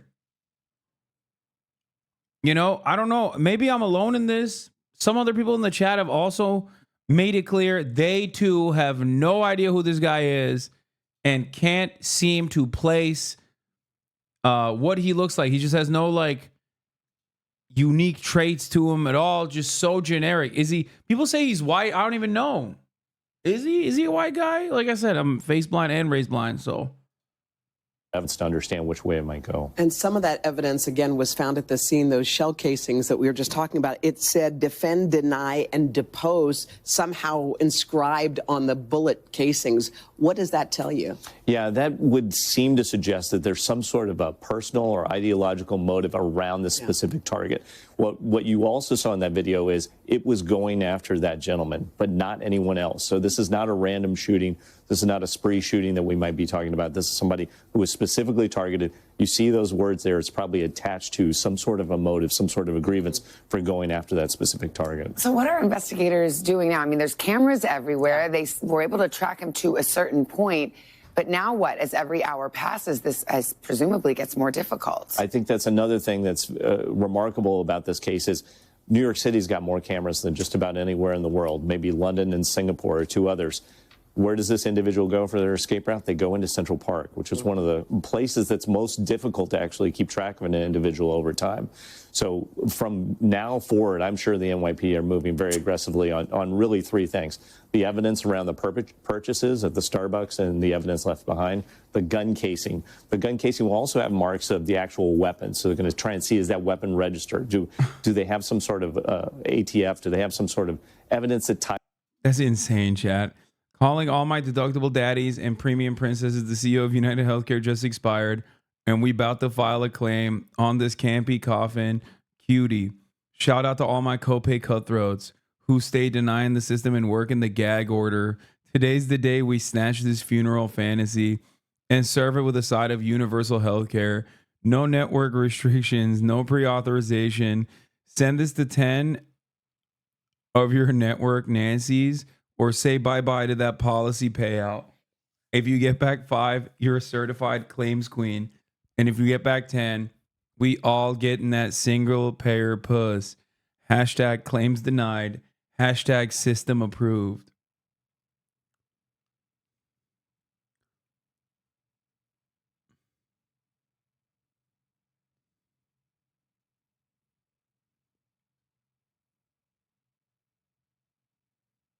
They found him?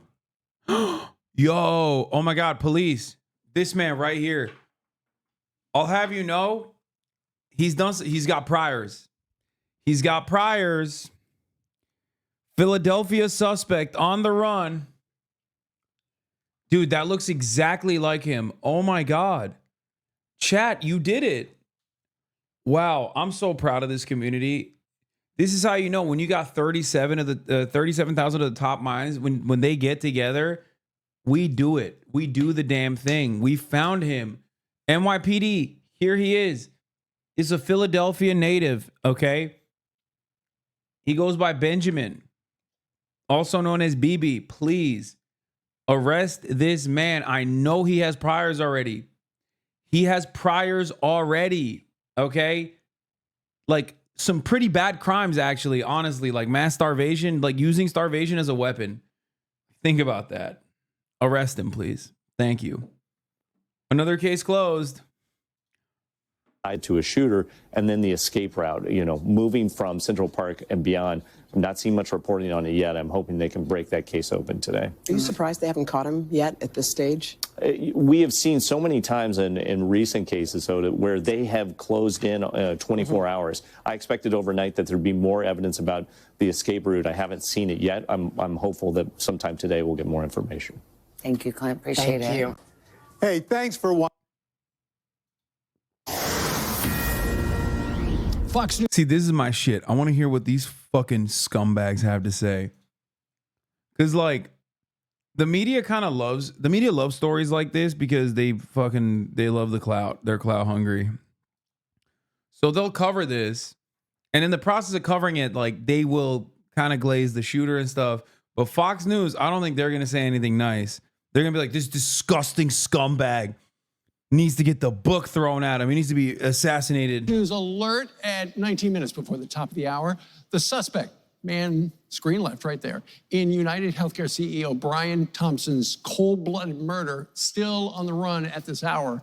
As new reports say, Thompson was one of several executives reportedly facing a Department of Investigation for insider trading. Here to discuss, we've got former federal prosecutor and criminal defense attorney, Andrew Cherkowski. Andrew, thanks for making the trip out to Long Island. Why the fuck are you guys getting PTSD when someone says top of the hour? I haven't done a top of the hour ad break in fucking weeks. Ever since my contract expired, I haven't figured out a new way to debate you into subscribing.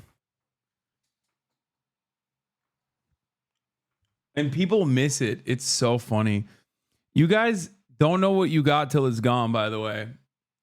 Don't it always seem to go? You don't know what you got till it's gone. Yeah.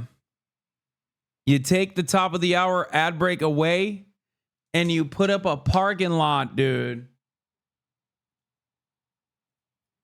That's what I did. That's what I did. I paved Paradise, top of the hour ad break, to put up a parking lot. Ooh, pop, pop, pop.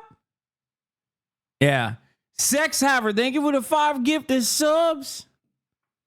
I don't know what's happening today. Dude, when I'm in England, I'm in a weird ass mood. Champagne Cyclist, thank you for the 5 gifted subs. Whispers, thank you for the 5 gifted subs. One healthcare CEO gets clapped, and I've never heard you sing this much on stream in 5+ years. I don't know what you're talking about. This is a sad day for America, okay? Monty Moon!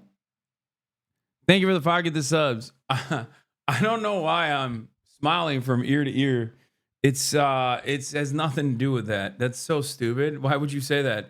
I'm smiling to hide the pain.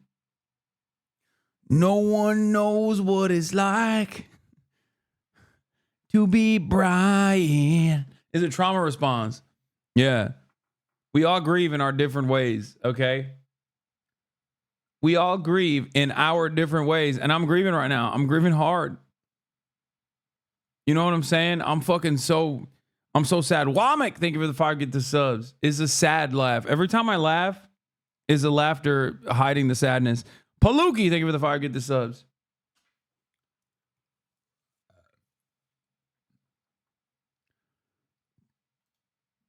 When you watch the video, what does it look like to you? It looks like somebody who's somebody trained in firearms, somebody who's capable of using it. He looks insensitive to the fact that he's killing somebody. So there's some degree of preparation, a lot of thought, and he was ready to do it. Whether that means he's a trained assassin, like some people are saying, perhaps it's a step short of that he just had practiced a lot with the firearm.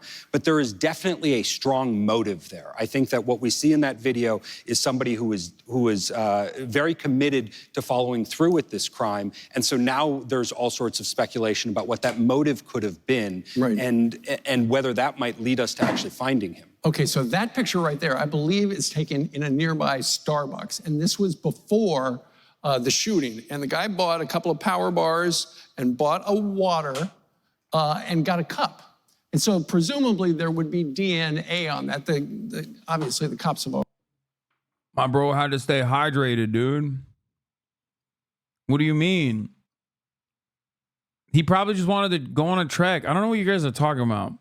This is a random guy. He needed his prote. Bro was yak. He needed his prote. Long day of biking around New York City, bro. Already hoovered up everything in that Starbucks. But if he is a trained killer, he's probably wearing gloves. Well, Oxford Union has blocked me from talking with you. Oxford Union Girls Convo blocked me from you. Oxfordian lad.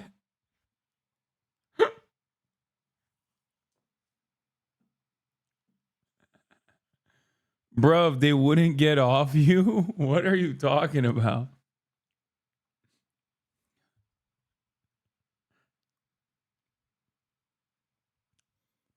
I was the kid who was waiting outside. Okay, there was a lot of kids waiting outside. This does not help me understand who this person is, but I took photos with everyone that I could. Talk was amazing today. Nice to see you.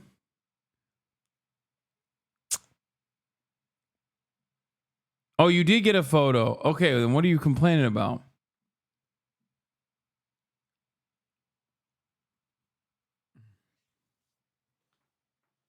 Yeah, he's not. Okay, going back to the story, he's not even hiding his face. He's a COVID truther. COVID is still very much a thing, and he's taking precaution. You cannot get upset about this, okay? I'm being for real. You can't. It's fucked up. It is. Don't be shitty. No, I'm not saying it's not. I knew as soon as I said that, there were going to be some people who were going to get mad at me because they think I'm joking. I mean, I am joking. He's not masking up for COVID. But I'm not joking when I say COVID is real. Oh my God.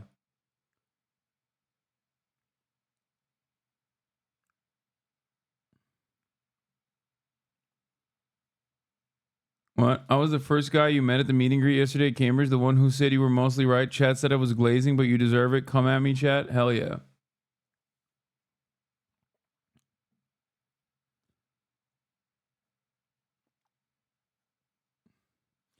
This does not look like the other photo. Like the new photo that came out doesn't look like him at all. Well, there's the probability that he might be wearing gloves, although we see in the video when he's holding the gun, it looks like he doesn't have that. So are they running that DNA? Are they actually getting something back? Or perhaps that's something in the garbage can that fella kind of was that disappeared. I'm most interested in the bike. He went to a bicycle, city bike, and whether there's tracking software on that to be able to figure out where that bike went. X has some people speculating about that, but I'm sure the police are deep into all of that on-ground canvassing and looking at every piece they can. And as people get up on this Thursday morning, the latest tantalizing clues come from, I believe, the New York Post, where apparently on 3 of the shell casings, the 3 shell casings, there are the word, somebody has etched the word deny, depose, defend, which also happens to be probably a coincidence, maybe not, the name of a book about how insurance companies operate and how they essentially work to not pay you. Right. So there's many motives that I think people are identifying as a possibility. Is this somebody who's disgruntled with United? It's crazy. They're like, this Brian guy was a real piece of shit. He could have a lot of enemies. Okay. You don't understand. Okay. It could be a disgruntled former employee. Says he sucked dick. Could be a former, patient. Could be a doctor who hated the process. Could be anybody, really, at this point. It's like we got 250 million minimum suspects here, okay? They all have some They all have some reasonable motives, as a matter of fact. Healthcare because of a denied coverage, something along that line? Or is this somebody potentially connected to this DOJ investigation, worried that perhaps he had information that they didn't want released, or many other reasons? But if this is actually somebody who's put in a lot of thought and was kind of an assassin here, could it have been misdirection to write something on those bullets to make it look like somebody who had a problem with the insurance company but had a different motive instead? So there's a lot of different ways this can go. The police have to be very careful not to jump to conclusions to avoid not finding the actual suspect. They're canvassing as much as they possibly can and looking at every possibility. Misdirection. I never thought of. I don't get it. Why aren't they saying that it's a gay lover? Like with Paul Pelosi, they were quick to jump on that. With Paul Pelosi, they were like, oh, must be a gay lover. How come no gay lover? How come no gay lover theory? What's going on? It's the one shooter they're not transvestigating, dude. All of a sudden, definitely a man. I don't know. Could be anybody. Okay? I don't know what size this person is. I don't know what he looks like. How come y'all are so sure he's a man? You don't know. All of a sudden, one healthcare CEO gets shot, and everybody's Mr. Lawman over here. Everybody's taking it super seriously. Children get shot. Everyone's like, oh, it's got to be trans person. Healthcare CEO gets shot. Everyone's very serious with their news coverage. What happened? Let's wait for the facts. And by that, I mean, let's take a couple days off from this. Let's take a couple days off, maybe a couple weeks off from the manhunt. Let's put it aside and take a deep breath. And, maybe we'll get back to this with fresh eyes. All right.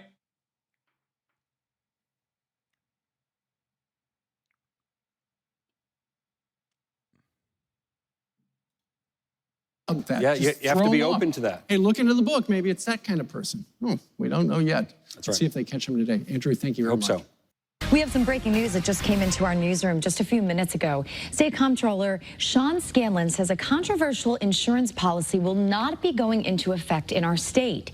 Yesterday, Anthem Blue Cross Blue Shield released information about a cap on anesthesia coverage, saying if the surgery extended past a time limit, it wouldn't be covered. Scanlon says that is not happening in our state. And Attorney General William Tong says that he's looking into the proposal as well.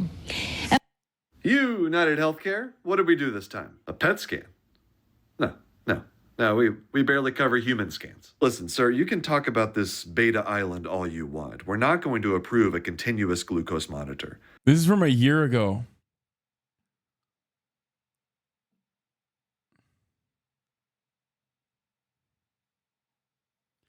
Who else is watching after the CEO was clapped in New York City? Damn. Wait, this guy kind of looks like the guy. It's too much monitoring. Yeah, Zofran requires a prior authorization. Well, if the chemotherapy causes nausea, then we'll talk. No, we can only approve 10 milligram tablets.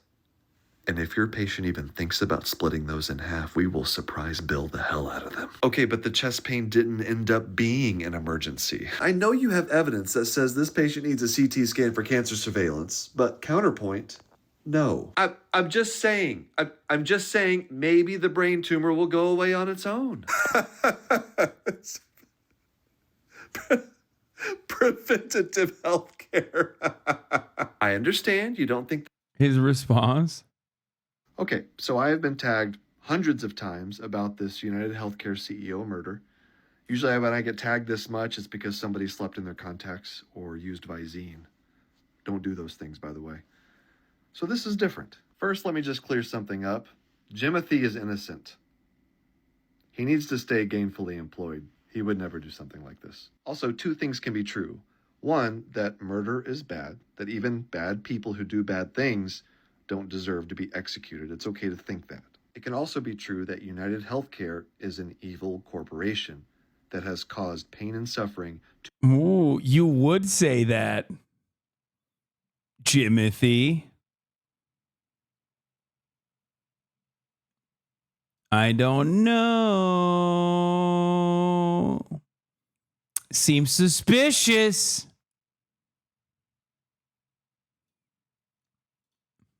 millions and millions of people over the years. This is a company that denies claims at a rate that's higher than every other insurer out there. They deny so many claims, they have to outsource claim denials to a company that gets paid per denial. This company is called EvaCore, by the way. Come on. United Healthcare has vertically integrated their company to the point where they can dictate which medications patients are allowed to be on, not doctors. This routinely leads to patients who are chronically ill, who are stable on a medication regimen for years, who all of a sudden have to change medications. Bro did the OJ Simpson if I did it. Dude, this is the if I did it. I swear to God.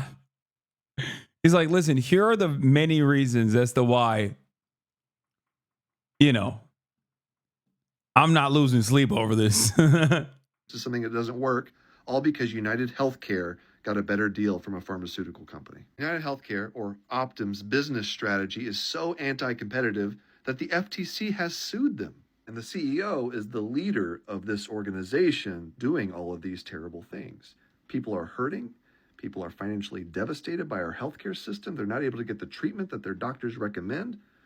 So it's not that hard to understand the social media reaction to this shooting, which I would describe as unsympathetic. All the jokes, all the snark about the shooting, it's all a coping mechanism for a population of people who feel powerless in our healthcare system. Who are any of us to tell people? No way. They're flooding it with fake tips. Wait, what the fuck? Is this not working? Oh, God damn it. Come on. Let me have this for free. Fuck. Okay. The authorities have been flooded with tips from all over the country, and each potentially credible one must be run, a senior law enforcement official said. Every question leads to 100 questions. This is a solid investigation, and I'm confident he's going to be an ex-client, ex-employee, or a conspiracy theorist. Yeah, I don't think he's a conspiracy theorist, man. Like, this is... I don't think this person is, like, hallucinating. I'd be shocked.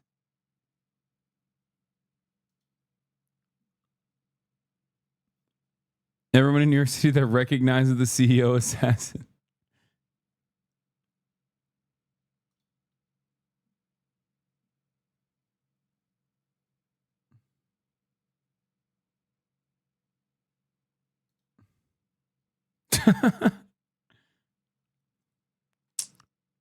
Oh my God. What if he was at the Timothy Chalamet lookalike competition before this? That's why he was in the city. They're saying he used a fake Jersey ID. Investigators released pictures of showing the face of the man they believe Brian Thompson outside a Midtown hotel. They said the words delay and deny were written on bullet casings.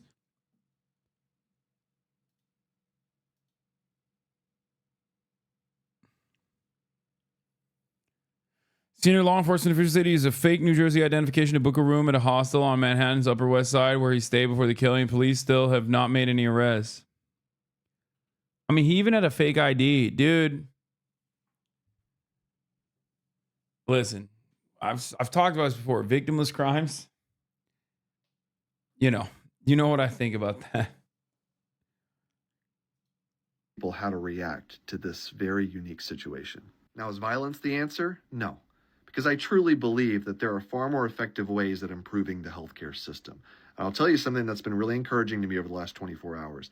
I've been making these healthcare related videos for years now, trying to educate people about the things that are going on in healthcare. And this is the first time where I've seen a lot of people, both in healthcare and outside of healthcare, actually discussing harmful health insurance policy. Take the Blue Cross Blue Shield a story about limiting the amount of anesthesia that can be given during a surgery. That story has gone viral all over All the platforms. There's major news organizations picking this up. And Silver linings, you know, it's good. It's good to look at a silver lining in this situation, right? I mean, May of 2023, my mom was suffering from late-stage cancer and staying in a rehab nursing facility while we tried to figure out what the next steps in her care plan were. We had a lot of very difficult choices to make when one more got added. A billing administrator at the nursing facility approached me to let me know that my mom's Aetna Medicare Advantage plan wouldn't cover her stay anymore. Our only options were to bring her home. She could barely walk and was on an IV drip needing constant medical care, or to get rid of her Medicare Advantage plan and switch back to regular Medicare. The basic public plan would have paid for her continued stay. That didn't make sense to me. Medicare Advantage is a privatized add-on to Medicare that was supposed to provide better care. It ended up not mattering. She died before Aetna could throw her on the street like they wanted to. Medicare Advantage is just one part of our broken system, but I want to use it as an example of why things are so broken. You might think you already get it. The American healthcare system sucks and is far too expensive. But it's not just because it's not free. We're going to look at where all this money is actually going. How a surprisingly influential vinyl record drop from an unexpected artist helped get us here, and who we're now depending on to fix all of this. When you get old enough, 65, you're eligible for Medicare. Medicare has 4 parts, A, B, C, and D. All 4 parts make up about 10% of the federal budget. Medicare Part A is completely free. It's what you paid for in taxes for working all those years. It covers hospital visits. Medicare Part B is an optional add-on. It costs around $175 a month. It covers preventative care and necessary procedures. A and B are fully administered by the government, and the vast majority of their budget, that's taxpayer money and that monthly payment for Part B, are spent on actual care, 98.6%. The other 1.4% goes towards paying for the people who literally work for Medicare, processing paperwork and whatnot. Then there's Part C. I just want to point out that the most comprehensive socialized healthcare coverage in this country outside of the veterans services is literally Medicare. And even that, you have to pay additionally $175 fucking dollars to get preventative care. This is the most cooked nation on earth, brother. The most cooked nation on the fucking planet. What's shocking is not that someone shot a CEO for a healthcare insurance company. What's shocking is that it hadn't happened before. Okay? We are so fucking cucked and so fucking cooked. Oh my Lord. Medicare Part C is also called Medicare Advantage. It's an alternative to traditional Medicare that replaces Part A and B with one plan. Medicare Advantage is not administered by the government. It's administered by everyone's favorite entity, private insurance companies, who get paid by the federal government and a monthly fee from the elderly person being insured. Medicare Advantage is heavily advertised, using all of the elderly's favorite celebrities. Hi, William Shatner here with an important message about your Medicare benefits. The ads use Medicare branding to convince seniors these plans are more connected to real Medicare than they are. Images of healthy, active seniors, and promises of lower out-of-pocket payments and more coverage. They don't include important information like plan quality ratings or the other hard facts about coverage. They even go further and offer gift cards and other financial incentives to sign up, like a timeshare or something, which the elderly also love. Since my mom's gone, I have to help with a lot of my dad's healthcare. I've noticed that when I go to refill his prescriptions at CVS, which owns Aetna, the insurer, they have a little quiz, like an evil BuzzFeed, where you can determine what Medicare plan is right for you. And it seems like no matter what I input, it always gives me an Aetna Medicare Advantage plan. That's the same one my mom had when she was denied comfort and dignity in her final days. Care which, again, the basic Part A or Part B would have provided for her. And they want everyone on this plan. Imagine Medicare Advantage for all, where any hope of a more equitable plan is scrapped to funnel more money to the insurers.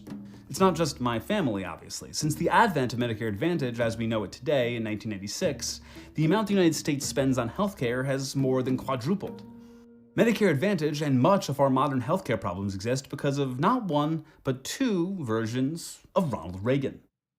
In the late 1950s, a fully government-funded healthcare plan for the elderly was actually a possibility. Congress saw two bills that put forth plans for national insurance programs for everyone receiving Social Security, the elderly, in exchange for a small increase to Social Security payments. Early versions of the bill saw the plan as mandatory, but an alliance between private insurers, the American Medical Association, and others who profited off the existing system, which was already predatory, did not want to see that happen. So they released a secret weapon, Operation Coffee Cup. A key element of the campaign was this vinyl record. The AMA drafted who was then just a young actor to record Ronald Reagan speaks out against socialized medicine. The record was sent out to doctors' wives. It was 1961, okay? Yo, comically evil. Ronald Reagan took a paycheck from every corporation before he became this fucking... Before he became... Again, another puppet for corporations by becoming the president. But like, directly as an actor, he did this shit as well. Play for their friends to convince them not to support the healthcare bills, like a Tupperware party for predatory privatized medicine. The record attacked the plans for being controlling. And pretty soon, your son won't decide when he's in school where he will go or what he will do for a living. He will wait for the government to tell him where he will go to work and what he will do. And implored the wives to contact their congressmen to fight the bill. If you don't, this program, I promise you, will pass just as surely as the sun will come up tomorrow. And behind it will come other federal programs that will invade every area of freedom as we have known it in this country. Until, one day, as Norman Thomas said, we will awake to find that we have socialism. Reagan mocked advocates of the bill. They say, what would you do? Throw these poor old people out to die with no medical attention? That's ridiculous, and of course, no one has advocated it. I don't know, Ronnie. That sounds a lot like what happened to my mom. A version of the healthcare bills did pass, creating something similar. Like, America is not to the Medicare only we have evil. Today. America is not only evil, but it's also like comically evil. But with an important change. It wasn't mandatory. That left a lot of power with private insurers. Then, as president, Reagan signed the Tax Equity and Fiscal Responsibility Act, which made a few changes to that existing Medicare program. Importantly, it made it legal for Medicare to contract with private insurance companies. So in the 60s, actor Reagan gave the industry the gift of making Medicare optional. And then in the 80s, President Reagan gave them access to even the folks who were on the government plan. That bill allowed for the creation of Medicare Part C, which eventually became Medicare Advantage in 1996. Since then, we see a lot of the same arguments about why privatized insurance and healthcare is better than public. They said a government plan would be more expensive. They said it would destroy choice and give worse quality of care. And they dropped what was the scariest word of that century, communism. Universal healthcare would be using your tax dollars to support other people, they warned. Medicare Advantage, specifically, shows why each of those arguments is total bullshit. One is the expense. Does Medicare Advantage, adding privatization to a public plan, save anyone money? Well, no, it's costing taxpayers way more. Most estimates find that Medicare Advantage plans cost the taxpayer between $300 and $1,400 more per patient than traditional Medicare. And that's when the plan's working as intended. One study found that just the amount of corrupt overcharges that Medicare Advantage charges the system costs taxpayers more money than all normal Medicare programs combined. In the next few years, Americans are expected to pay nearly $1 trillion in taxpayer money for overpayments. That brings us to choice and quality of care. If it's that expensive, it must be better, right? No. Medicare Advantage denied more prior authorization requests and more necessary care than Medicare, especially in rural hospitals. And this study reads, nearly 15% of the 5.6 million denials, that's a full $150 million in denied spending, was attributed to Medicare Advantage policies that were more restrictive than traditional Medicare's coverage rules. Medicare Advantage provided demonstrably less care than normal Medicare.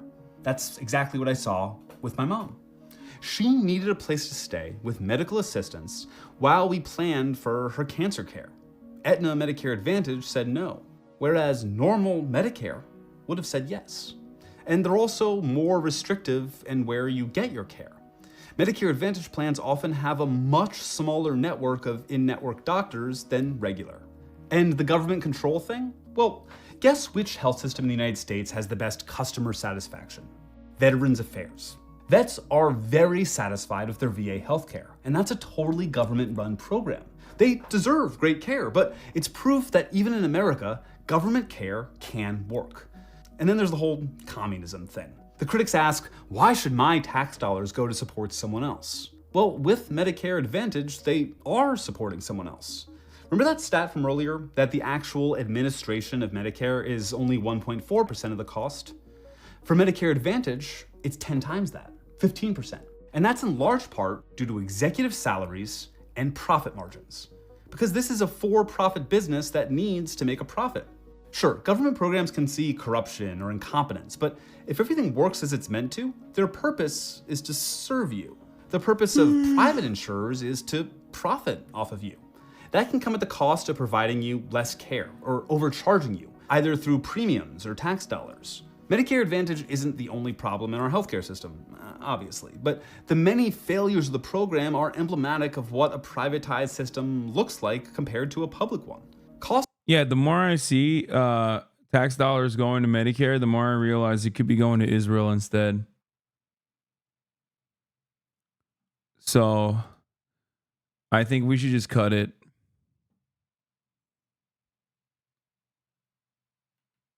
Honestly. Costs aren't rising because of any technological or other miracle advances that are saving lives. Between 1999 and 2021, the average cost of a hospital stay in America increased 161.7%, far outpacing inflation, without any significant increase in life expectancy. And that's for all the same reasons Medicare Advantage is broken. For-profit companies have devised ways to skim more and more money off of the ill and the taxpayer. We have a new administration coming in, led by a man who is supposedly the master of negotiation. But as of now, regular Medicare can't negotiate with healthcare providers, while the for-profit version can.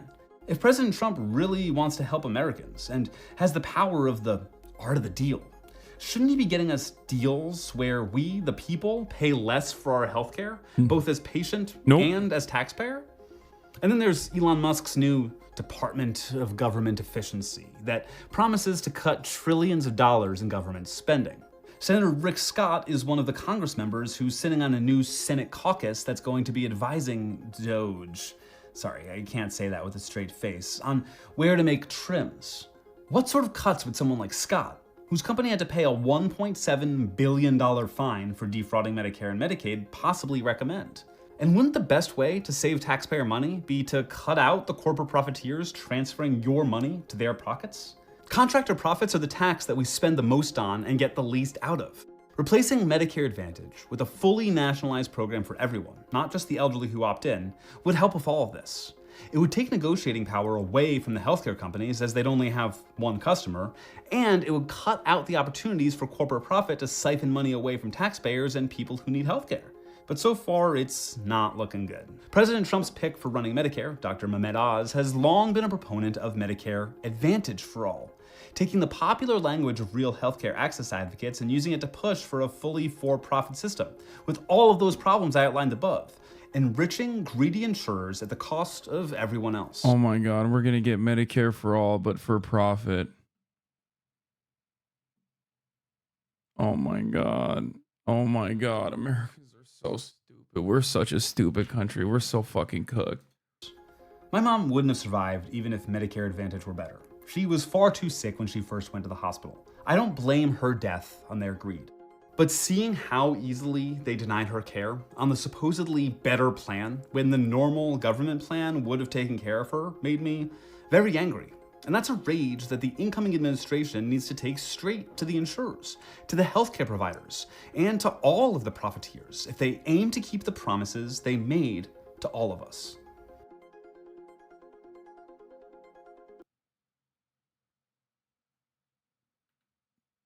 So cooked. What is this?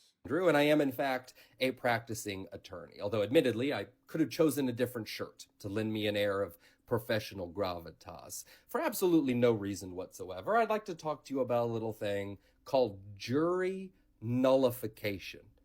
Jury nullification is when a jury in a criminal trial gives a verdict of not guilty, even though they believe that the defendant has broken the law and is guilty. Now, why would a jury choose to do this? Several reasons. Maybe they believe that the law the defendant has broken is unjust. Maybe they believe that the punishment for breaking that law is too harsh. Or maybe they are seeking to condone a defendant's actions, even though those actions are criminal and have broken the law.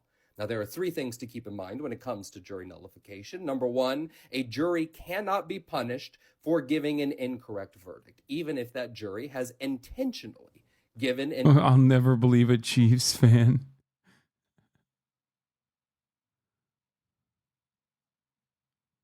incorrect verdict. Number two, under the rules of double jeopardy, a defendant cannot be tried twice for the same offense. And number three, jury nullification is a thing in every jurisdiction in the United States, including... Yeah, what are they going to do? Jury selection be like, have you ever been denied a claim? Good luck. They're not going to find a jury.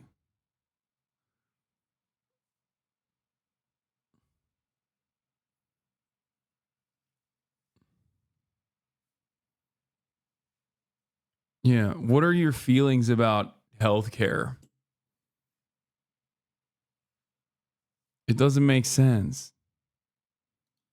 And again, for absolutely no reason whatsoever, New York City.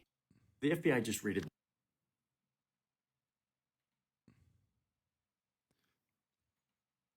Damn, this shit has got fucking motion, dude. I would say the most bizarre. What is this? Oh, no, I'm not going to do this. So I got another question for you. Do you recognize this photo? P. Yes, sir, I do. Okay. Was that the remembrance of September 11th? It was. Was it in New York? It was at Ground Zero. Okay. Who's usually at an event like this closest to the President of the United States, security-wise? The SAC of the detail. Special agent in charge of the detail. Were you the special agent in charge of the detail that day?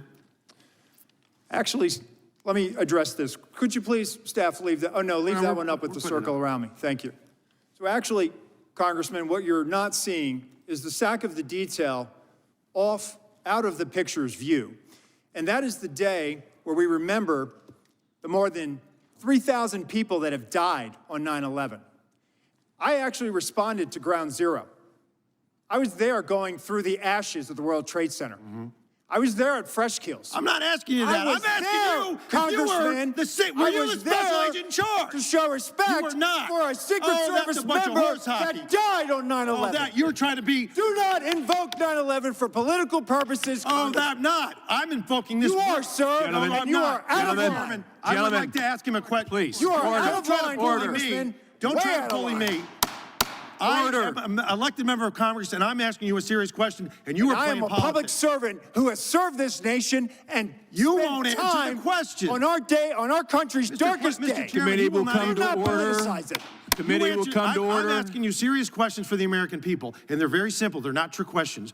Were you the special agent in charge that No, day? I wasn't. I was there representing Mr. the Chairman, United I'm States just Secret asking you yes or Service, no. sir. Mr. Fallon, your and time's did not expired. affect protective operations. You know why you were there? Because you wanted to be visible, because you are auditioning for this I was job there to that pay you're not gonna respect for a get fallen till member of January this 20th. agency. You endangered You are President out of Biden's line, life, Congressman. Vice President You are out of Harris's line. life, because you put those agents out of position. Mr. Did you have a Chairman. radio with you? Mr. Fallon, Did your you time has have a expired. weapon? Mr. No. I did, sir, and you are out of line. Mr. Chairman, Mr. Chairman. What the fuck happened?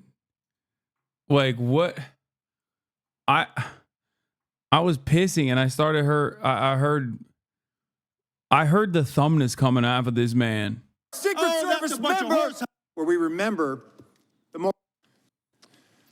Actually, let me address this. Could you please, staff, leave that? Oh, no, leave that one up with the circle around me. Thank you. So actually, Congressman, what you're not seeing is the sack of the detail out of the picture's view. And that is the day where we remember the more than 3,000 people that have died on 9/11. I actually responded to Ground Zero. I was there going through the ashes of the World Trade Center.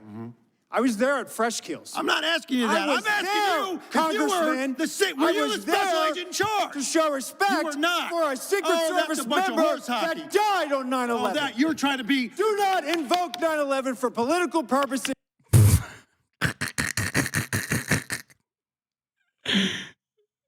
This is amazing. He started talking about how he was fucking picking dead bodies out of the ash of the World Trade Center, dude. What the fuck? He's like, I got you. Oh, I'm not. I'm invoking this. You are, sir. Gentlemen, And you are out of line. I would like to ask him a question. Please. You are out of line, Congressman. Don't try Way to out of bully line. me. I am an elected member of Congress, and I'm asking you a serious question, and you are I playing am a politics. public servant who has served this nation, and You spent won't answer time the question. on our day, on our country's darkest day. Chairman, you will not Do not politicize it. Damn. He used the 9/11 defense, dude. It was very effective. He said, you do not get to invoke 9/11. That's my day. Committee will come to order. I'm asking you serious questions for the American people, and they're very simple. They're not trick questions.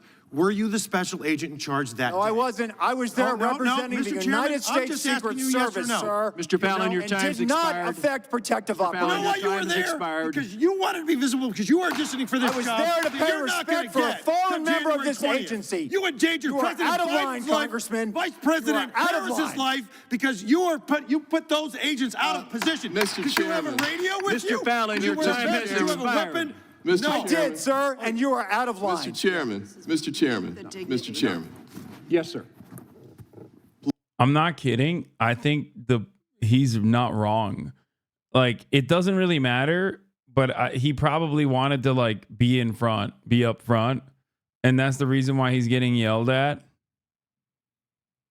And he got caught.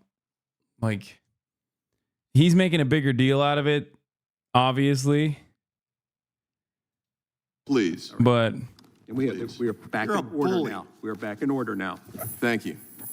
On Capitol Hill today, the acting Secret Service director is acknowledging that the agency failed to secure the Pennsylvania rally site where a gunman tried to assassinate. yeah, it's a congressional hearing about the shooting of Donald Trump.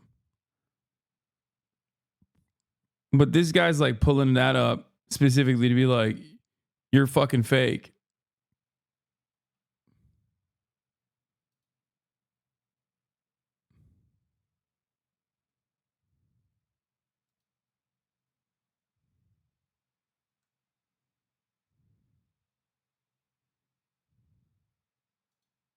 Assassinate President-elect Donald Trump back in July. Ronald Rowe is appearing before the bipartisan task force investigating that shooting, which is set to release its final report today. Rowe says that disciplinary measures at the Secret Service are still being doled out. Take a listen. There will be accountability, and that accountability is occurring. It is an extensive review that requires time to ensure due process. And the pace of this process, quite frankly, it does frustrate me. But it is essential that we recognize the gravity of our failure. I personally carry the weight of knowing that we almost lost a protectee, and our failure cost a father and husband his life. The acting director outlined several changes being implemented at the Secret Service, including mandating a unified command center at protection sites to help coordinate communications, expanding the use of unmanned aerial systems like drones to help observe venues and prevent attacks, and adding more staffing to Trump's Secret Service detail. We have with us former Secret Service agent and CNN law enforcement analyst Jonathan Wackrow. Jonathan, thank you so much for being with us and offering your perspective today. I want to ask you about today's hearing. It's the conclusion of a 5-month-long investigation. What stood out to you? Well, listen, I think that what stands out to me is that there are a lot of ideas that are being presented. The acting director is literally laying out things that need to be done and implemented quickly to bring the agency back up to a position, a readiness level where it can address the threat environment that it faces. But here's the challenge right now. We have a change of administration.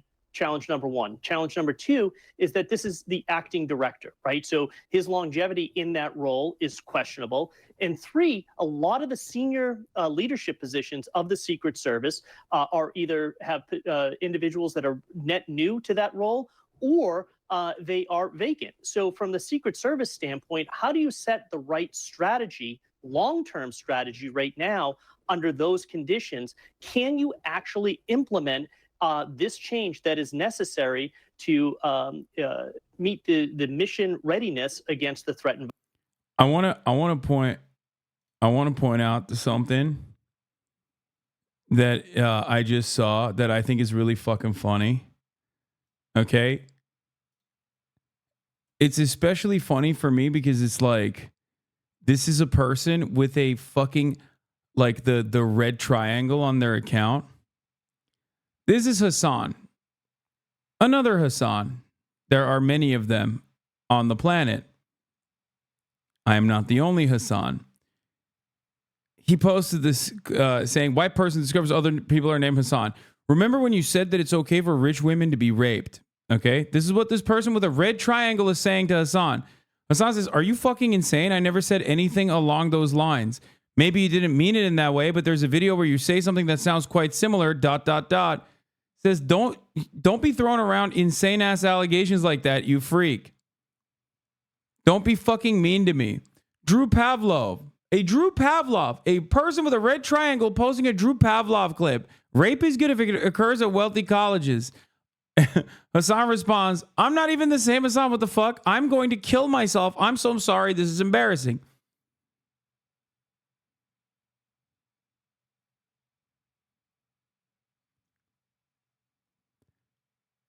Is literally me saying that in a conversation about anti-woke college campuses that Republicans are volunteering to go to, me saying jokingly that it would be utilitarian if all the rapists were contained to that fucking college campus instead of all the other college campuses.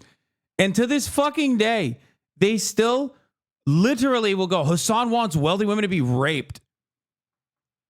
I swear to God, it doesn't matter what your political background is.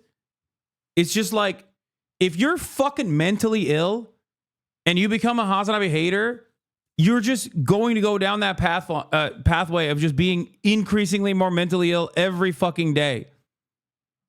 Okay? And it's so funny because, like, you throw your allegiances aside. If you have a red triangle, that means you're like super pro Palestine. You know what I mean? Like, it's the red triangle that invokes the red triangle that were originally used in the Hamas videos on top of IDF soldiers. So a person like that posting a fucking unironic Drew Pavlov clip without even examining it is so stupid to me. Also, I want to apologize to Jackson Hinkle. This is the one apology that I will be delivering to the American Communist Party, specifically Jackson Hinkle. I don't know what the fuck he did, but I heard that he bullied Drew Pavlov off Twitter. This is the one olive branch. I still think you might be a Fed. I don't know. But, you know. Broken clock. Critical support.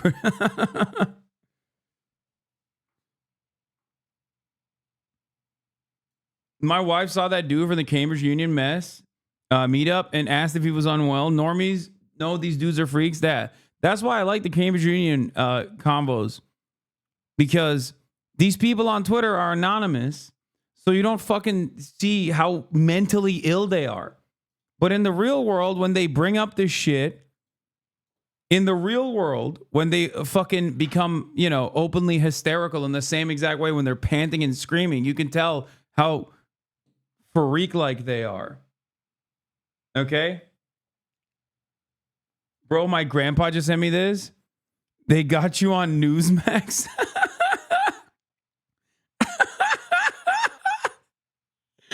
Newsmax.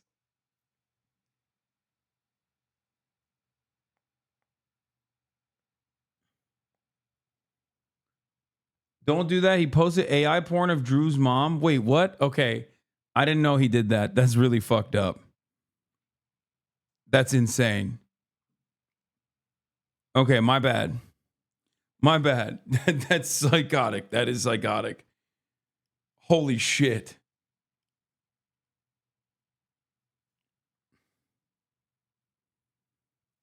I don't follow any of this shit. I don't know.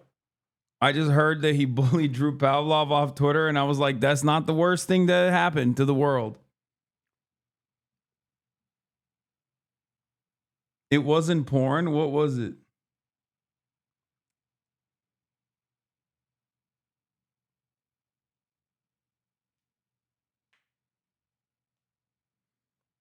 Yeah, the other Hasan is also pro Palestine too. I know.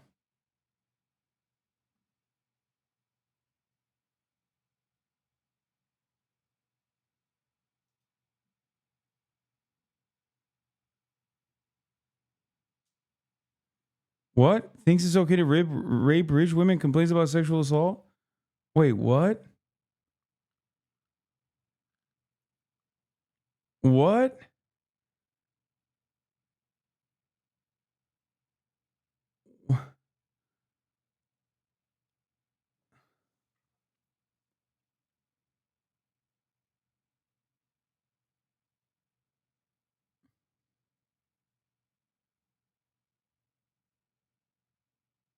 I just don't understand. They unironically think you're pro SA.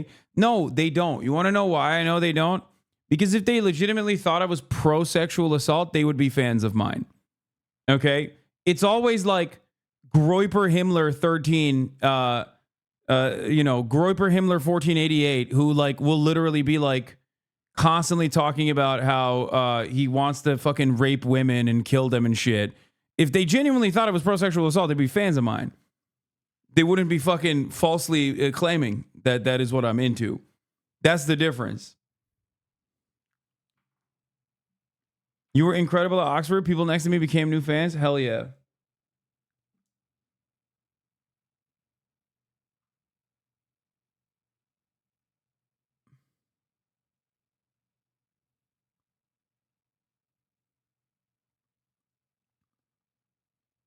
What? What is this? Oh, Hawk to a pump and dump. We're going to cover that. Don't worry.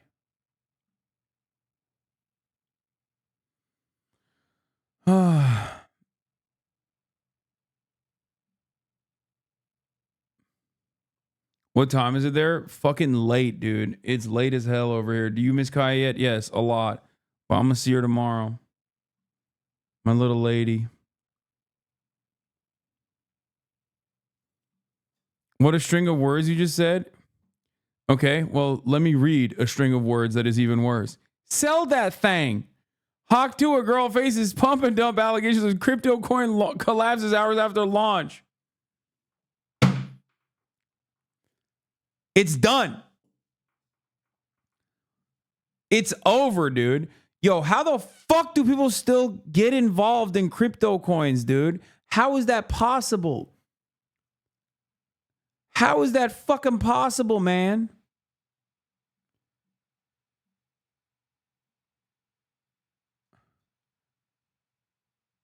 Apparently, CoffeeZilla made a video on it, so I'm going to take a look at it.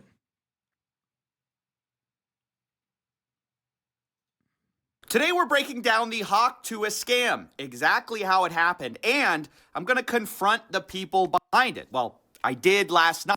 Dude, how the fuck does CoffeeZilla get to interview all these people that he's investigating for scamming?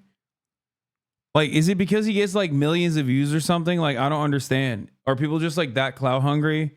Are they just like, there's no repercussions for it, so you might as well fucking, benefit from it? I genuinely don't get it.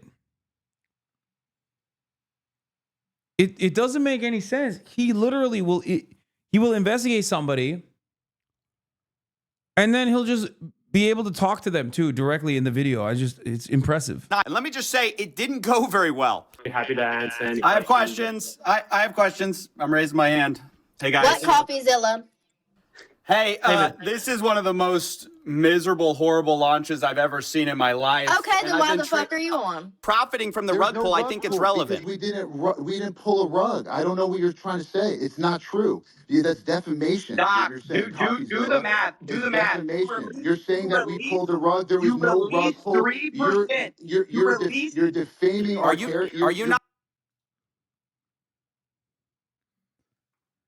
Hi, Haley Welch. My $35,000 that I purchased of Hawk is now $2,000 after 10 minutes of buying. I'm a huge fan of Hawk Tua, but you took my life savings?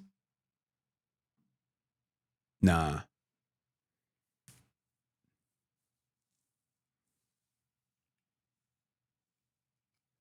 Nah. No. It's got to be fake, bro. It's got to be fake. No one has ever said those words. No.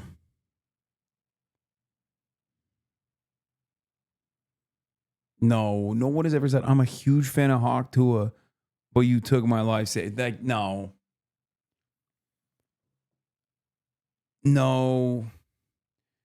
You want people to believe this.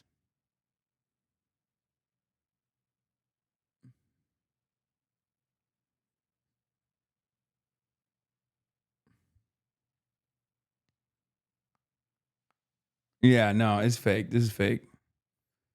No, this one's not real. I purchased your coin, Hawk. You were so excited about with my life savings and children's college education fund as well. No.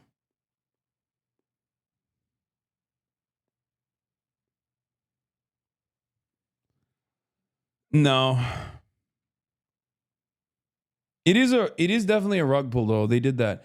And at this point, if you're like getting invested in an influencer coin, like you're a fucking idiot, dude. I'm sorry. Like you kind of deserve it.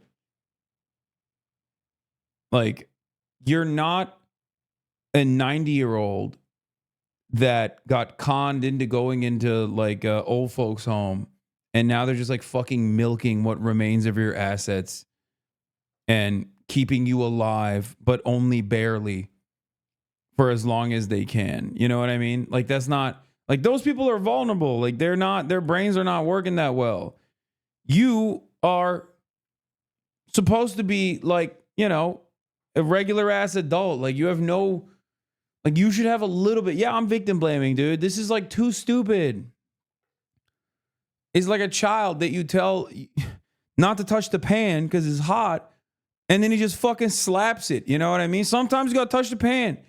And the worst part about it is these are usually children that have touched the pan over and over again and they keep touching it. Not that one guy, but obviously people bought it. Like people still went and bought it. Enough to get fucking rug pulled.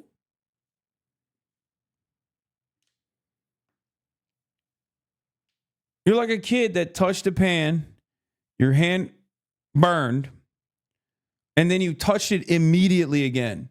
Your hand burned again. And then you went to your friend's house and you were like, I'm going to touch your pan too. I just like touching pans. At a certain point, I'm going to be like, all right, fuck it. Put your face on that shit. Okay? Fuck it. Kiss the pan, I guess. You know, I can't stop you. You dumb fuck. You stupid ass fucking baby. Are you not going to let me talk? You just talk over me. You talk over me. I'm hearing bullshit. Yeah, these people were completely unhinged, unwilling to take any accountability, and we'll talk more to them in a second, but I want to break down the Hawk Tua scam. I think people are confused with this kind of stuff. I want to start with the big tweet that kind of set it all off. That would be this by Bubble Maps, which showed 96% of the supply was controlled by the team and was being sent out to a bunch of smaller wallets. The implication being that some of them might be dumping on you. Pretty quickly, the Hawk Tua girl came in to copy and paste what her team told her to say, which said, team hasn't sold one token and not one key opinion leader was given one free token. We tried to stop snipers as best we could through high fees at the start of the launch. And so you see their awful tokenomics here. Along with this response, the team hasn't sold one token. And then they post, obviously, a screenshot of a lot of sells from insiders who did not have to pay. You can see on the bot side, there's nothing. And then on the sold side, they're making a lot of money. So how did you get free tokens? Well, you were an insider, right? And I just want to show you exactly how the Hawk Tua team is sort of lying by omission here. Someone said Dick Spitter Girl. Yeah, literally. That's a franchise now, bitch. This is a girl that literally got viral fame because she said, Hawk Tua, spit on that thing, on a fucking TikTok clip. And then I don't know what happened. Like, this is one of those things where it just happened completely outside of, like, it happened in an entirely separate plane of existence to myself. Like, I don't know. I talked about this before, but I was like, this is so outside of my field of interest. Like, I even, you know, might have been a little mean at the time where I was like, if you like that kind of stuff, like, I kind of think you're stupid, which is fine. Like, there's nothing wrong with it. Because, like, I'm a stupid guy myself. But, like, even as a stupid guy, I think you're a little bit stupider than me.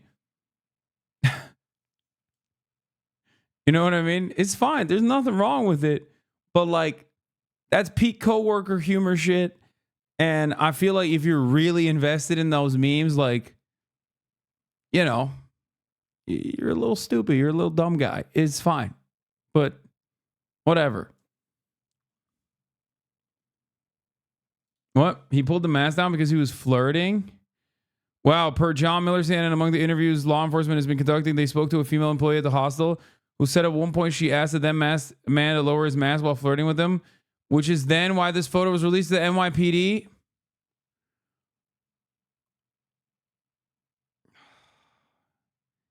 He's so sick.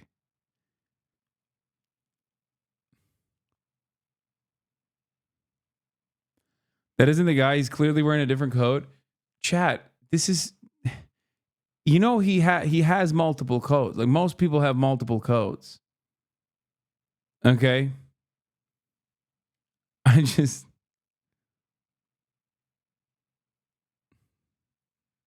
no, he doesn't. It's not him. I don't agree either. I don't agree that this is him. I don't. Also, Caitlin Collins follows me. What the fuck? Sick. I'm making inroads at CNN. Shooter could be a girl? Lol. Literally almost had a heart attack because why do I look like the United Healthcare CEO shooter?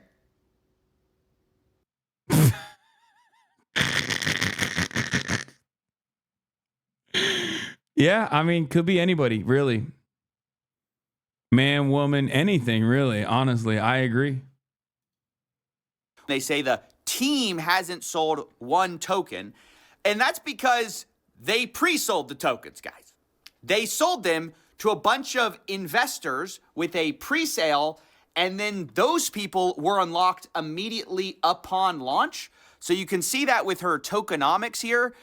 It says Haley's locked for 12 months, but you can see the strategic allocation is fully unlocked immediately on token generation event. Now, I spoke to some people who bought into this pre-sale. They say they got in at $16.69 million total valuation, which means that if they sold out the whole 17%, you're looking at about $2.8 million raised by pre-selling these tokens. So it is essentially a lie to say her team didn't sell tokens. Well, they pre-sold them, and then those investors dumped on your fans. That's the problem. Because Bubble Map says we found 285 investors join the Hawk pre-sale. That's about what I saw. Dude, that's crazy. It's just like, it quite literally is just a scam. Like, you're running. Oh my God. They literally are running derivatives on how much they can get away with scamming. Like, the value of this token, the evaluation of this token is like, how hard can we scam the fan base? And then they take it to other people and they're like, yeah, there you go. It's going to be $2.8 million worth at least. Is this not illegal? Bro, nothing is illegal.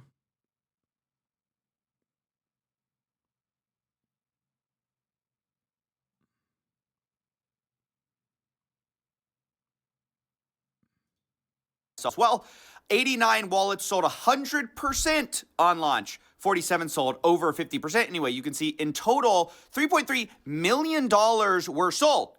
Again, as you'll see, on mostly Haley Welsh's fans, or Hawk to a Girl's fans. And I know what you're thinking. Who falls for this? Well, unfortunately, with situations like this, they're not targeting crypto bros.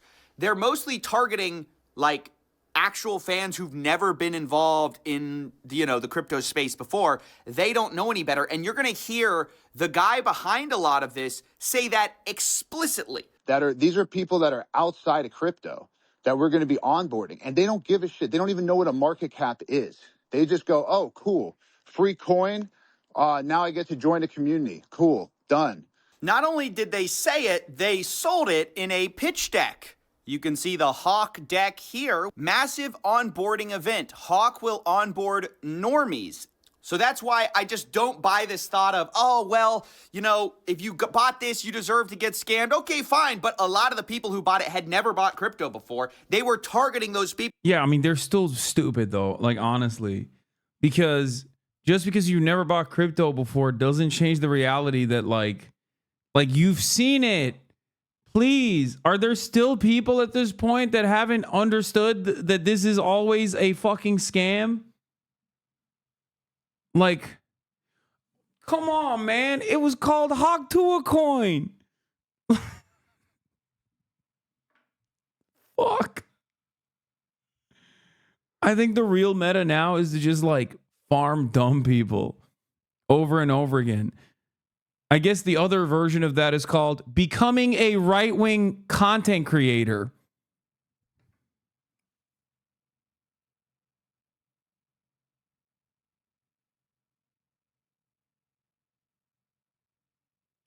Because honestly, right-wing content creators show admiration and unconditional loyalty and love. Left-wing dumbasses, on the other hand, do the shit that I just showed you, the one from the Hasan account. Like, idiots on the right are like, oh, I don't care. I love Haktua. She'll never hurt me. If she did, she didn't mean to. Left-wing stupid people are like, every single person that I like is actually technically a cynical maniac, actually. Every single person that I'm ideologically aligned with is secretly invested in, promoting the rape of rich women or something. It's like, the fuck's wrong with you, stupid ass? Why the fuck do you think that? Use your fucking brain, dumbass. Use your brain.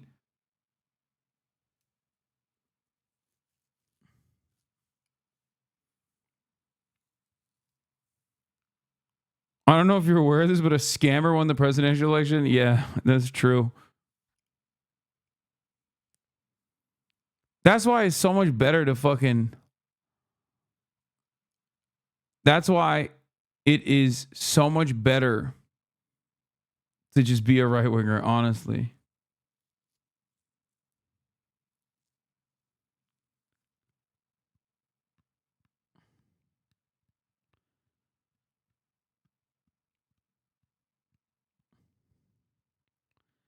There are like 3 newsworthy scams a fucking year.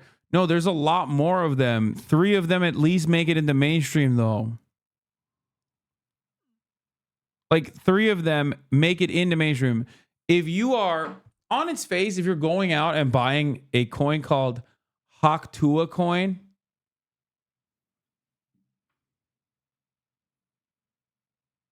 defended that dumb, cynically deployed rape clip on Tumblr against someone I see constantly yelling at people in the comments of posts, Lamau. There's who falls for it. That's what I mean. Those are the fucking dummies of the left. Okay, baby leftists. Their heart is poison. Their heart is dark. It's filled with darkness, where they're so gullible and so susceptible to assuming impurities. You know what I mean? At least they're not falling for fucking crypto coins, though.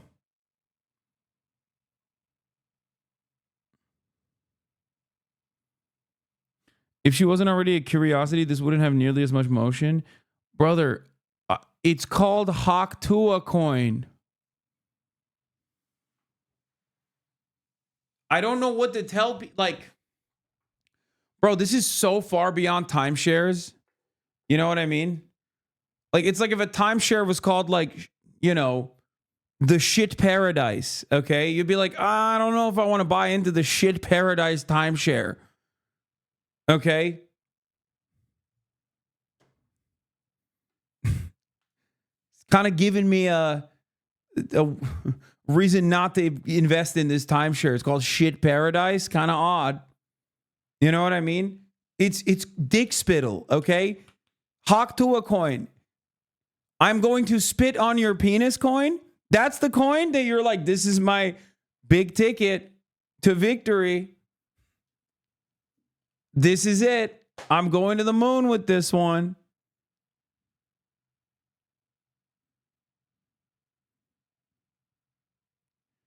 Do you see what I mean?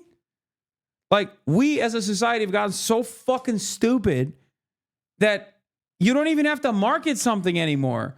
You don't even have to act like it's not a fucking scam. You could just be like, it's a scam coin. And people will be like, oh, I love it. I'm going to scam other people. That's what you mean, right? It's like, no, dumbass. You're the one being scammed.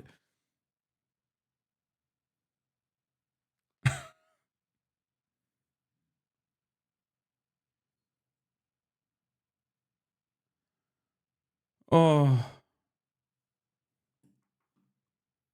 Yes, the gamble is to pull out during the pump. Most people think they're smart enough to fuck someone else over. Yeah, it's not going to happen, though. We said as much in our call. Now, the other part of this scam that I really need to break down because people don't understand it exactly is the fee scam, okay? When this launched, they had 15% fees on trading. They said that this was to stop snipers. But basically what this means, and because the team now blames snipers for a lot of this rug pull, but what it means is they benefited the entire way. You can see in 24 hours, they made almost $2 million from this fee. Meanwhile, on Deck Screener, you can see the sniper, which is the #1 trader on this coin. They made about $1.3 million in their total profits and loss. So they actually made less in total profits, this sniper that ruined the project, than the team made on fees. I, of course, asked who benefited. Did Hawk to a Girl make the money? Who made the money in this whole thing? And they essentially dodged the question. Who's making millions of dollars on fees from this rug pull? That's not a scheme. That's the Who's making fees? So we can keep this thing going for years. Okay, that's how do you think? There's so many. This guy kind of sounds like Jay Schlatt a little bit. Nah, so we can keep Hawk to a coin for years, man. You don't understand. Hawk to a coin is gonna be used to buy groceries. You're gonna be fucking idiot. You're gonna be so stupid when you realize that people are buying their fucking regular daily items with the Hawk to a coin. Dumbass. Fucking stupid ass. Bitch.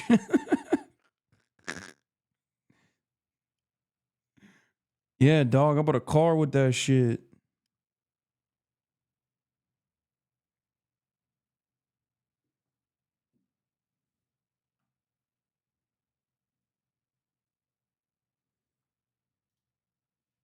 Who makes the money on the fees? Someone just made over $1 million on fees. Who made it? First of all, the fees were there with Meteora pools, and that goes to, yes, the creator, right? Which is who? Who does that own? Who does that belong to? That belongs to the project. Who's the project? Who is the project? Well, the project is over here, Haley Welch, right? And how much does Haley Welch own? This is Haley Welch's project. So she owns all of it. CoffeeZilla. I'm just trying to figure out who owns it. Do you know how much it costs for lawyer fees to create a foundation in the Cayman Islands, to hire directors? You think this stuff pays for itself? You know, this is how you run a project forever, is you. Yo, this guy sound like, I mean, he's not even trying to make it seem like he's not a scammer.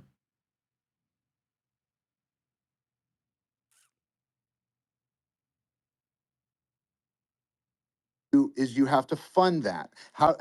First of all, over here can speak to the extensive amount of work and time and people that are on this project. Over here has around 18 people working on this right now as we speak. This is not a small time type of nothing. We're really trying to do something here and not just do it for one day and do it for 2 days. So who made the money? You haven't answered the question. Who made the money? How much did Haley Welsh make of that million, 1.8 million? It's a foundation that is running this project. How much does she own of it? It's a foundation. She owns zero of the foundation. So y'all made the money? No, I don't own the foundation either. A foundation. Brother, who profited over $1 million? Which He's just like, we just put it somewhere. I don't know. I won't tell you. Yeah, we put it under the rug. We don't know. We have no access to the money. You know, it's just whatever, dude. Shut up. just made you a foundation that pays people out. And by the way, CoffeeZilla, I'm not asking you, questions that are irrelevant to the most important stuff that you said. Who cares where fees go? It goes to bills. You heard him right. Who cares where millions of dollars went? Supposedly, they have 18 people working on the Hawk to a meme token. So I don't know if that's true, but that's at least what they're claiming. Now, the last thing I need to say before we jump into this context that you need is that there are 4 groups to look out for here. 1, you have Hawk to a Girl, who is promoting this thing. 2, you have this guy, Doc Hollywood. Oh my God, dude. What are these people? What are these people? Oh God, all the villains of society are so fucking lame now. Not a cool villain, not a single cool villain out there. Who is like Howie Mandel's like son-in-law or something like that. Like he's this guy who has some connections in Hollywood, and he seems to be the guy connecting Hawk to a Girl with crypto, and he said he was teaching her a meme coin class, okay? And he goes unhinged on her call. 3, you have the guys running the crypto token. And 4, you have the insiders who paid money to get early access to this coin and then are rug pulling a lot of Haley Welsh's fans. What you want to make of that, who you exactly want to assign blame to, is up to you. A lot of people are saying, oh, she didn't know any better. She's getting taken advantage of. Maybe, or maybe she's making a ton of money, talking about Hawk to a Girl. So with that said, I just want to show you the call last night. That is what I knew going into this call. And you'll see my questions target some of these different aspects of what I believe to be a scam in this call. And the last thing I have to say is that when they did do this call, they monologued for like 12 to 15 minutes before they let anyone up. So I was extremely frustrated by the time I got up. I think you'll hear a little bit of that in my voice. Not only that, this Doc Hollywood guy called people mentally ill. He said that people should be thanking him or kissing his butt, basically, for doing this for them, as if he's doing them a favor. Basically, generally berating the people who had maybe lost money in this. And so quite frustrating to go into. And, well, anyway, enjoy. Everyone thinks that, oh, everything's a rug. Everything's a rug. Everyone's here to you. Nah, we're here to onboard real people outside of this spaces, right? The people here, you guys are already y'all are ahead every day thinking everything's a scam. And you know what? You guys are right. Everything is a scam, but not this. Not this. We did not. This guy really believes in the Hawk to a coin. Why are you in the UK? Brother, look at my fucking title. Oxford Wrapped.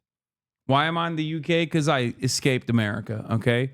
Because I want to live in a country and experience the nationalized healthcare system before they completely collapse it. Okay, that's why. Or maybe because I came here because I was invited to speak at both the Cambridge Union and also the Oxford Union, two very important halls of debate. They onboarded these people, all right. Yeah, I guess they really did. They onboarded them to, I guess, understand how scammy this shit is, you know? Not spend 6-7 months of our lives dedicated to trying to do something cool.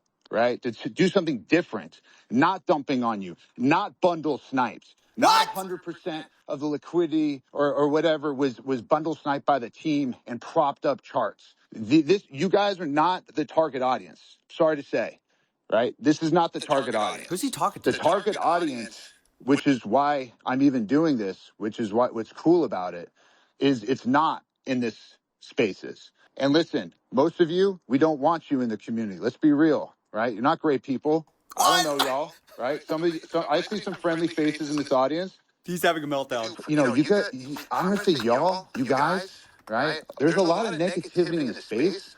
I think crypto brings the mentally ill into this thing, right? If you guys are in crypto, you're most likely mentally ill. And I'm gonna count myself as mentally ill for even being here right now. We're trying to actually have fun. We're trying to do something cool.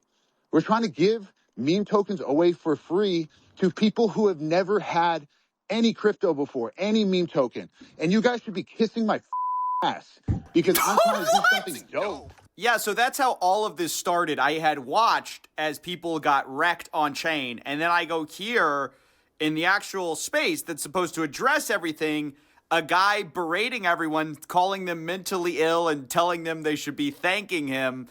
And that's what led to sort of my attitude when I went up on stage. Also, Twitter Spaces is horrible for doing this kind of work. I normally wouldn't choose it, but all these guys seem to love Twitter Spaces. I don't know why. The problem is people filibuster. So Because they're fucking stupid, CoffeeZilla. That's why. That's it. That's the other thing. These are exactly the profile of the type of people that fucking call like Twitter X. You know what I mean? Another thing where when I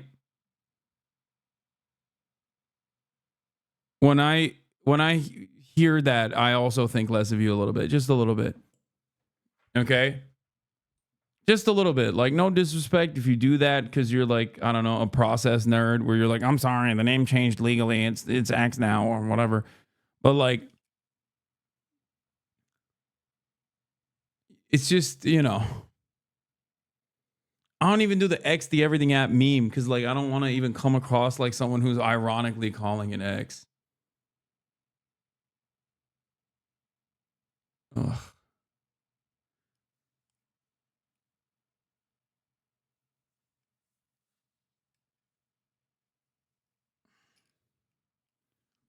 But yeah, it's just like the profile of the dumbest people on the planet. Just like love crypto, listen to all the fucking Manosphere podcasts.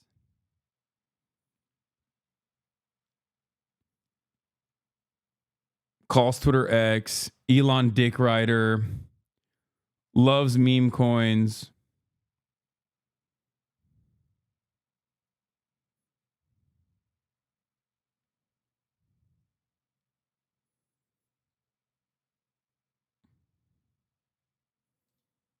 I know I interrupted a lot. That's because you can't let these people go run off on like 10-hour explanations, which they will do if you let them. So, yeah, anyway, here's when I got up on the space. Happy to answer any I have questions. questions. I have questions. I'm raising my hand.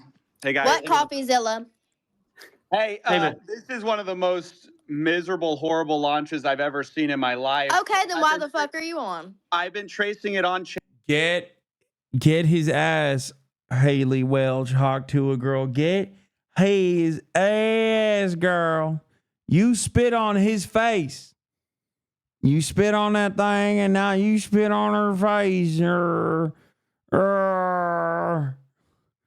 I love Hawk to her. She got funny accent. Chain for a while. You guys generated over $1 million in fees. I low-key feel about Hawk Tour the way fucking Michael feels about the Big Boom, Big Justice, and the Sun. AJ. M-HUD. You know how he has this like inappropriate anger and hatred for AJ and Big Justice? That's how I feel about Haley Welch. Like, and she ain't do nothing. I don't think she did anything wrong. Except for this rug pull, but even then, like I've just been a day one. It just makes me viscerally mad when I think about this person existing.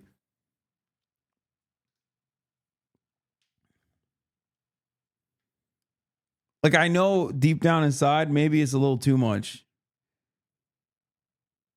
You know? Deep down inside is definitely a bit much that I feel this way. But like, I mean, it's dick spitter coin, man. I don't know what to tell you. Like, the fuck? While y'all's fans got rug pulled, there was snipers, but there was also insider trading directly linked to y'all's creator account. What are you guys doing? No, that's not true. That's That not is true. true. That's a No, fact. it's not. Well, it's a fact, and you can see it on chain. So Yeah, we know. We trust me. We were there. We could answer that. you No, know about the insider trading? no, there's no insider trading. That's why we can answer it. Okay, so there's tokens Coffeezilla, going directly from the main account, Coffeezilla, just chill for a second, and then it's getting sold for 50K. Who is that?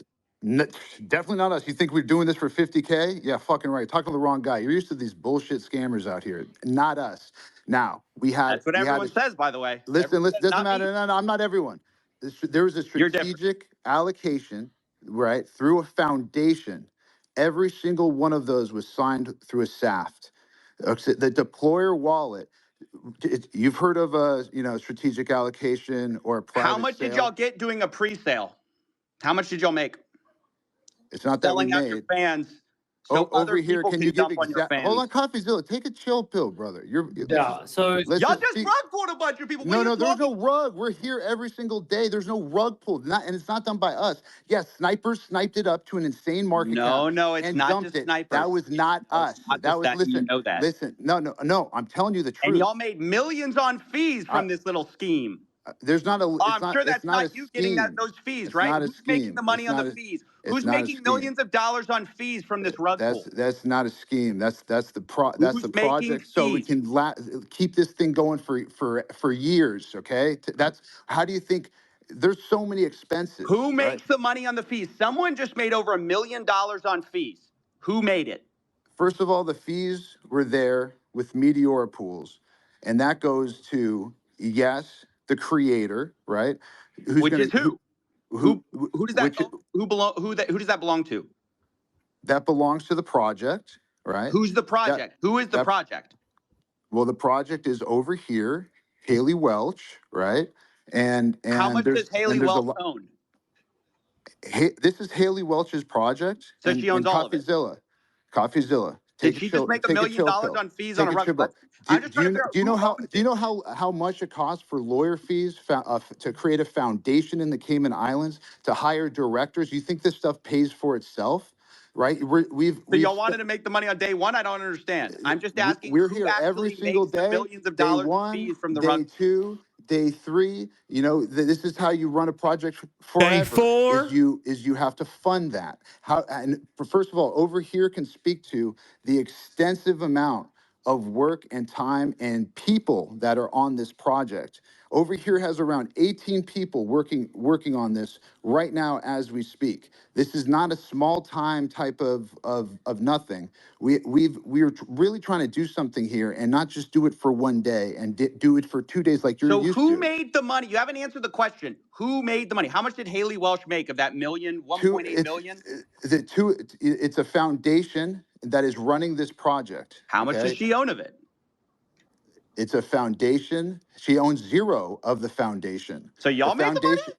No, I don't own the foundation either. A foundation in the Cayman Islands. Who profited? Over $1 million was just made. I'm telling you, a foundation that pays people out. And by the way, Coffeezilla, I'm not asking you, questions that are irrelevant to the most important stuff that you said. Who cares where fees go? It goes to bills. It goes when you're to charging attorneys. 15%, it goes to accountants. It goes to directors. You're charging it goes to 15% staff. on a rug pull, and you're profiting from the There's rug no pull. rug pull because we didn't pull a rug. I don't know what you're trying to say. It's not true. That's defamation. Doc, you're saying, do the math. Do the math. Defamation. You're saying that we pulled a rug. There was no rug. The Dick Spit Foundation. Do the math. Is going to the Dick Spittle Foundation for all the little boys and girls that want to learn how to hock to a. Oh fuck! I didn't mean for it to come out like that. We're raising awareness.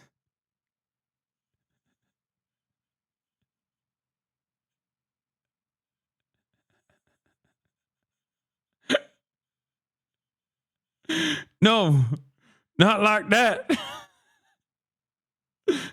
It's gonna be for years. They'll be of age by the time they learn.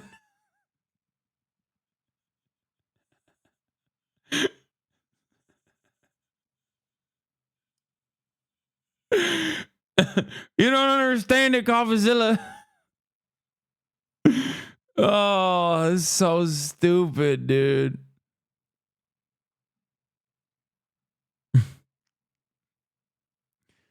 Kind of a weird joke to make. Oh my God. I know. No jokes. I know.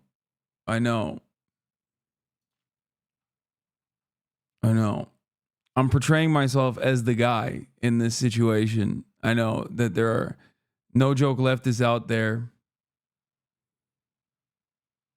Sneeko updates. Wait, what the fuck?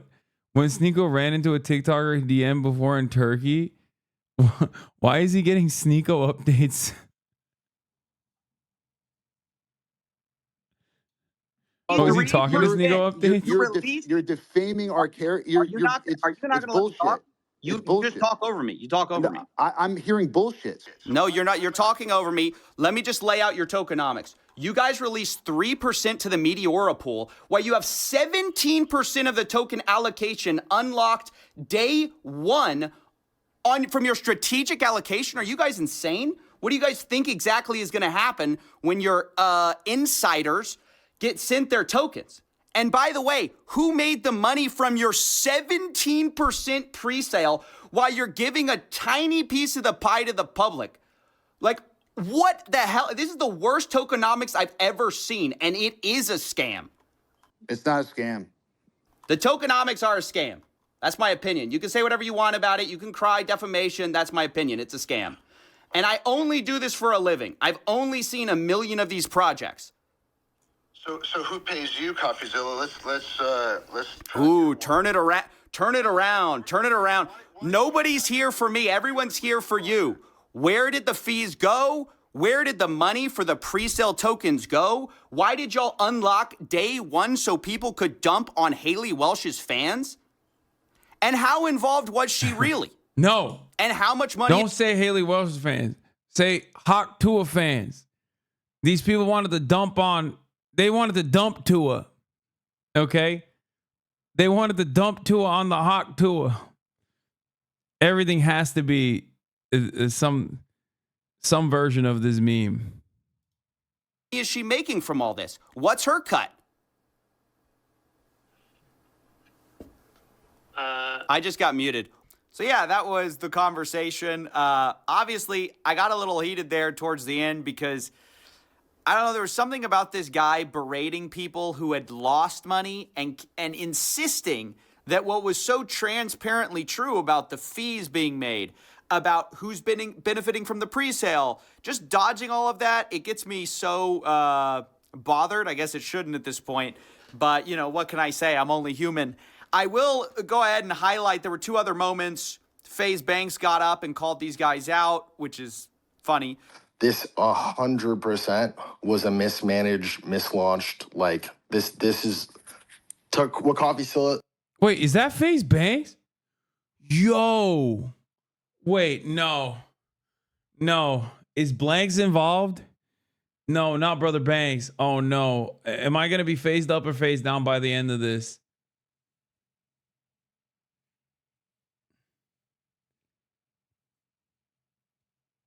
No, he's dumping on him, right? He's on the right side of this. He would not. He's like a real Hawk Tua guy.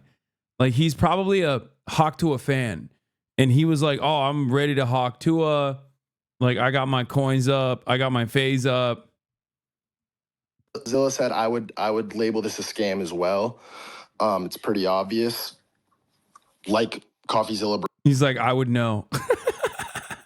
Brought up 97% of the token was bundled into the same cluster. And in layman's terms, that just basically means 97% of all the tokens owned were were by related wallets, friends of friends of friends of friends. They were No, like, no, that's not true. It's not true. yeah, yes, it is true. False. Yes, no, it's 100% true. And then also Nick O'Neill, who is another crypto Twitter guy, he got up there and he asked them basically what I did, because they wouldn't let me back up on the space. And he said, where's the money going to? And then Hawk to a girl, decided it was time for bed. And that was the end of the space. FaZe Banks hasn't been wrong. He predicted the election. True. Dude, you're right. You're not wrong. You're fucking right, dude. He did. He's so goated. So I'm sort of curious, like, I'm not still fucking phased up. I'm so phased up, dude. for the token price itself, but just in terms of the fact that there's fees that are being generated, there's an actual source Guys, of income. I hate to interrupt you, Nick. Hello there. But What? That's crazy that she sounds like that. anywho, I'm gonna go to bed, and I'll see you guys tomorrow. Okay. I guess we're talking over here.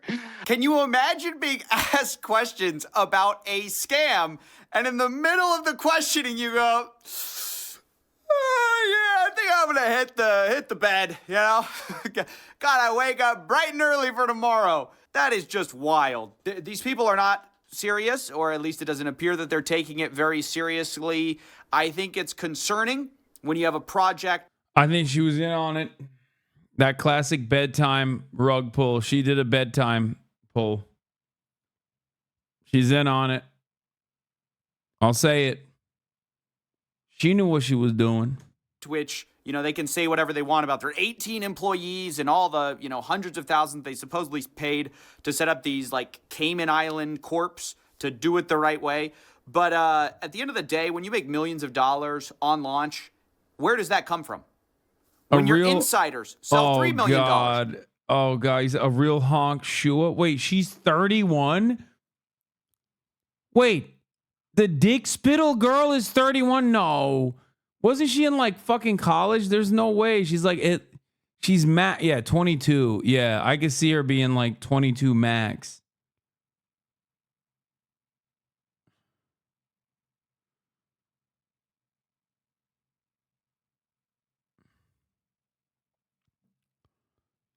Why are y'all lying, dude? Where does that come from? Maybe the normies that you were targeting to get in? That is my problem. That is my issue. And that's why I came at them so hard. And that's basically it. I think. Yeah, she's 22 years old.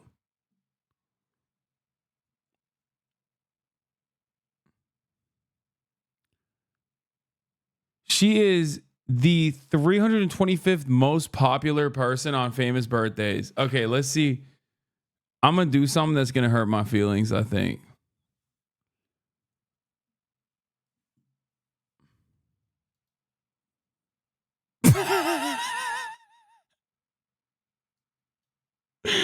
Hawkto, it clears me, dude. Ew, why am I associated with these fuckers? Well, at least I'm the #1 most famous Hasan. And the 22nd most famous 33-year-old. And the 18th most famous Twitch star. Who the fuck is born on July 25th is more famous than me? What the fuck is this? Who are these people? What are these lists, man?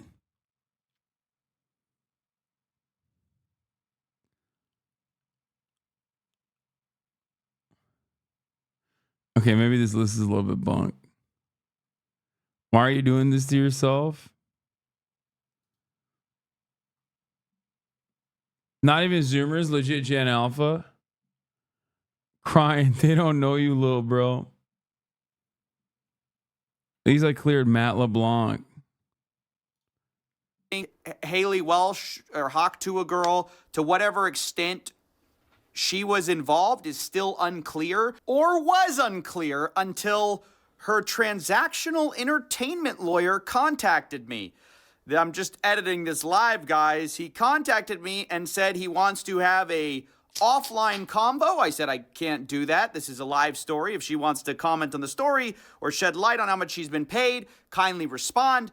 I'll put up all these screenshots. They say she was paid in advance from a company to handle the token marketing dev launch of $125,000. That's the only money she's seen to date. If you have any specific questions, happy to answer. I said, what company was she paid by? What's the agreement? Did she see a cut of the pre-sale or fees from the liquidity pool? The best thing for my story is to get a copy of the agreement, of course. Christian replies, she was supposed to get 50% of net proceeds after payments of costs to third parties. Is that the 18 employees or whatever they have? I don't know. I don't know what costs they have, but 50% is a lot. They were supposed to be mutually approved between her and the company. All decisions regarding to allocation were supposed to be mutually approved. Those decisions haven't been made at this point. The goal would be to salvage the token for the holders and her true fans and do right by the community. That's not going to happen. I can't provide the actual contract, as you can imagine, but I'm happy to continue to be responsive. Your spaces and comments have been helpful, blah, blah, blah. I appreciate what you... Okay, we all know. They always say that, by the way. This guy does not appreciate what I do, I don't think. You know, an entertainment lawyer appreciating somebody talking about somebody, I don't think that's true. Look, the big deal, what he said, is 50% net proceeds. That's a lot, actually. Now, again, 18 employees working on the Hawk 2. It's not a lot. You don't understand. There's a lot of employees. It takes a lot to fucking scam people, dude. She can't get $1 by the end of it. Okay? She got nothing left. A coin, I don't know how much they're going to end up seeing at the end of the day, but it's going to be real money. 125K for spitting on penis. She's made so much more than just 125K. 125K for dick spittle rug coin. Rug pull coin. That's the question about like, oh, salvage the coin, want to salvage the coin. Guys, the problem is you sold millions of dollars of pre-sale tokens and they're still out there. There's still people with these coins who are waiting to sell. So the second you go and salvage it for the fans, you're kind of dooming them again. So the best situation is just people, well, I don't really know. I don't like to give advice in situations like this. You know, it's like asking someone how to clean up a car crash. It's like, well, ideally, this wouldn't have happened in the first place. So can't give too much advice there. The situation's horrible as it is. I appreciate them actually responding, though. But she is actually making a lot of money off of this. And I do actually think that's a problem. So I don't know. I think this whole situation is terrible. And she should feel bad. I hope she does, really, because she got in bed with these people who clearly saw dollar signs. She saw dollar signs, and they did this in... Hawk situation is crazy. God, that fucking format, dude. I mean, I like Moist, but god damn, I hate that fucking format. I'm on my hater arc, dude. I've decided that's what's going on right now. I spit it on that thing.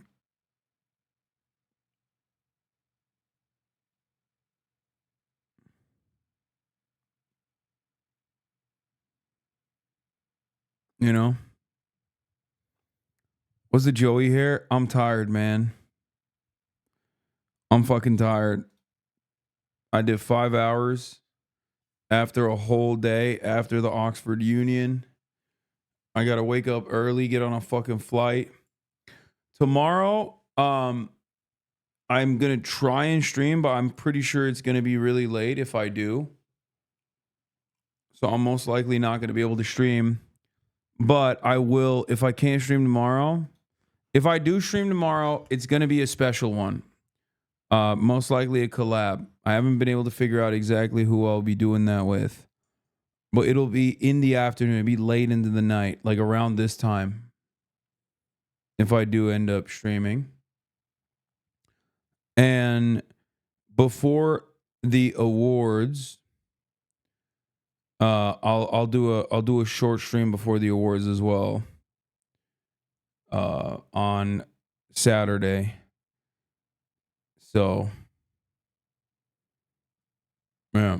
No Oi Bro IRL stream. I did one. I did one in Cambridge, lad. I did one in fucking Cambridge, lad. Also, chat, what do you mean Oi Bro IRL stream? It's 1:30 out here. Ain't nothing going on at 1:30. You think I'm trying to get shanked?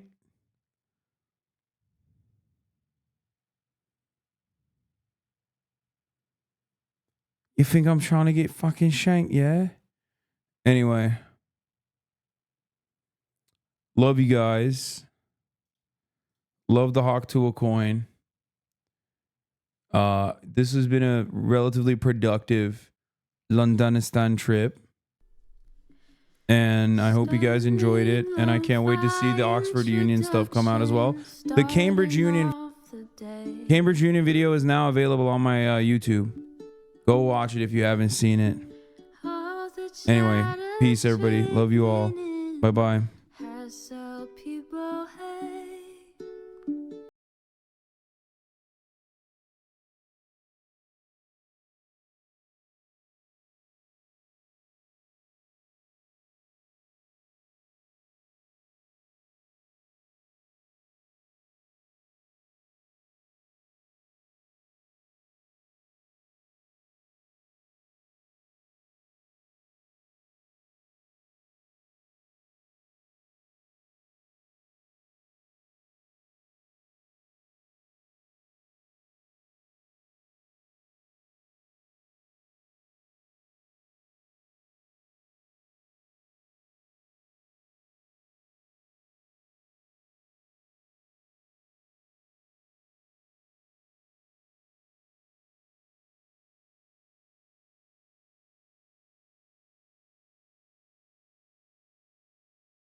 Hasan is sweet, babe.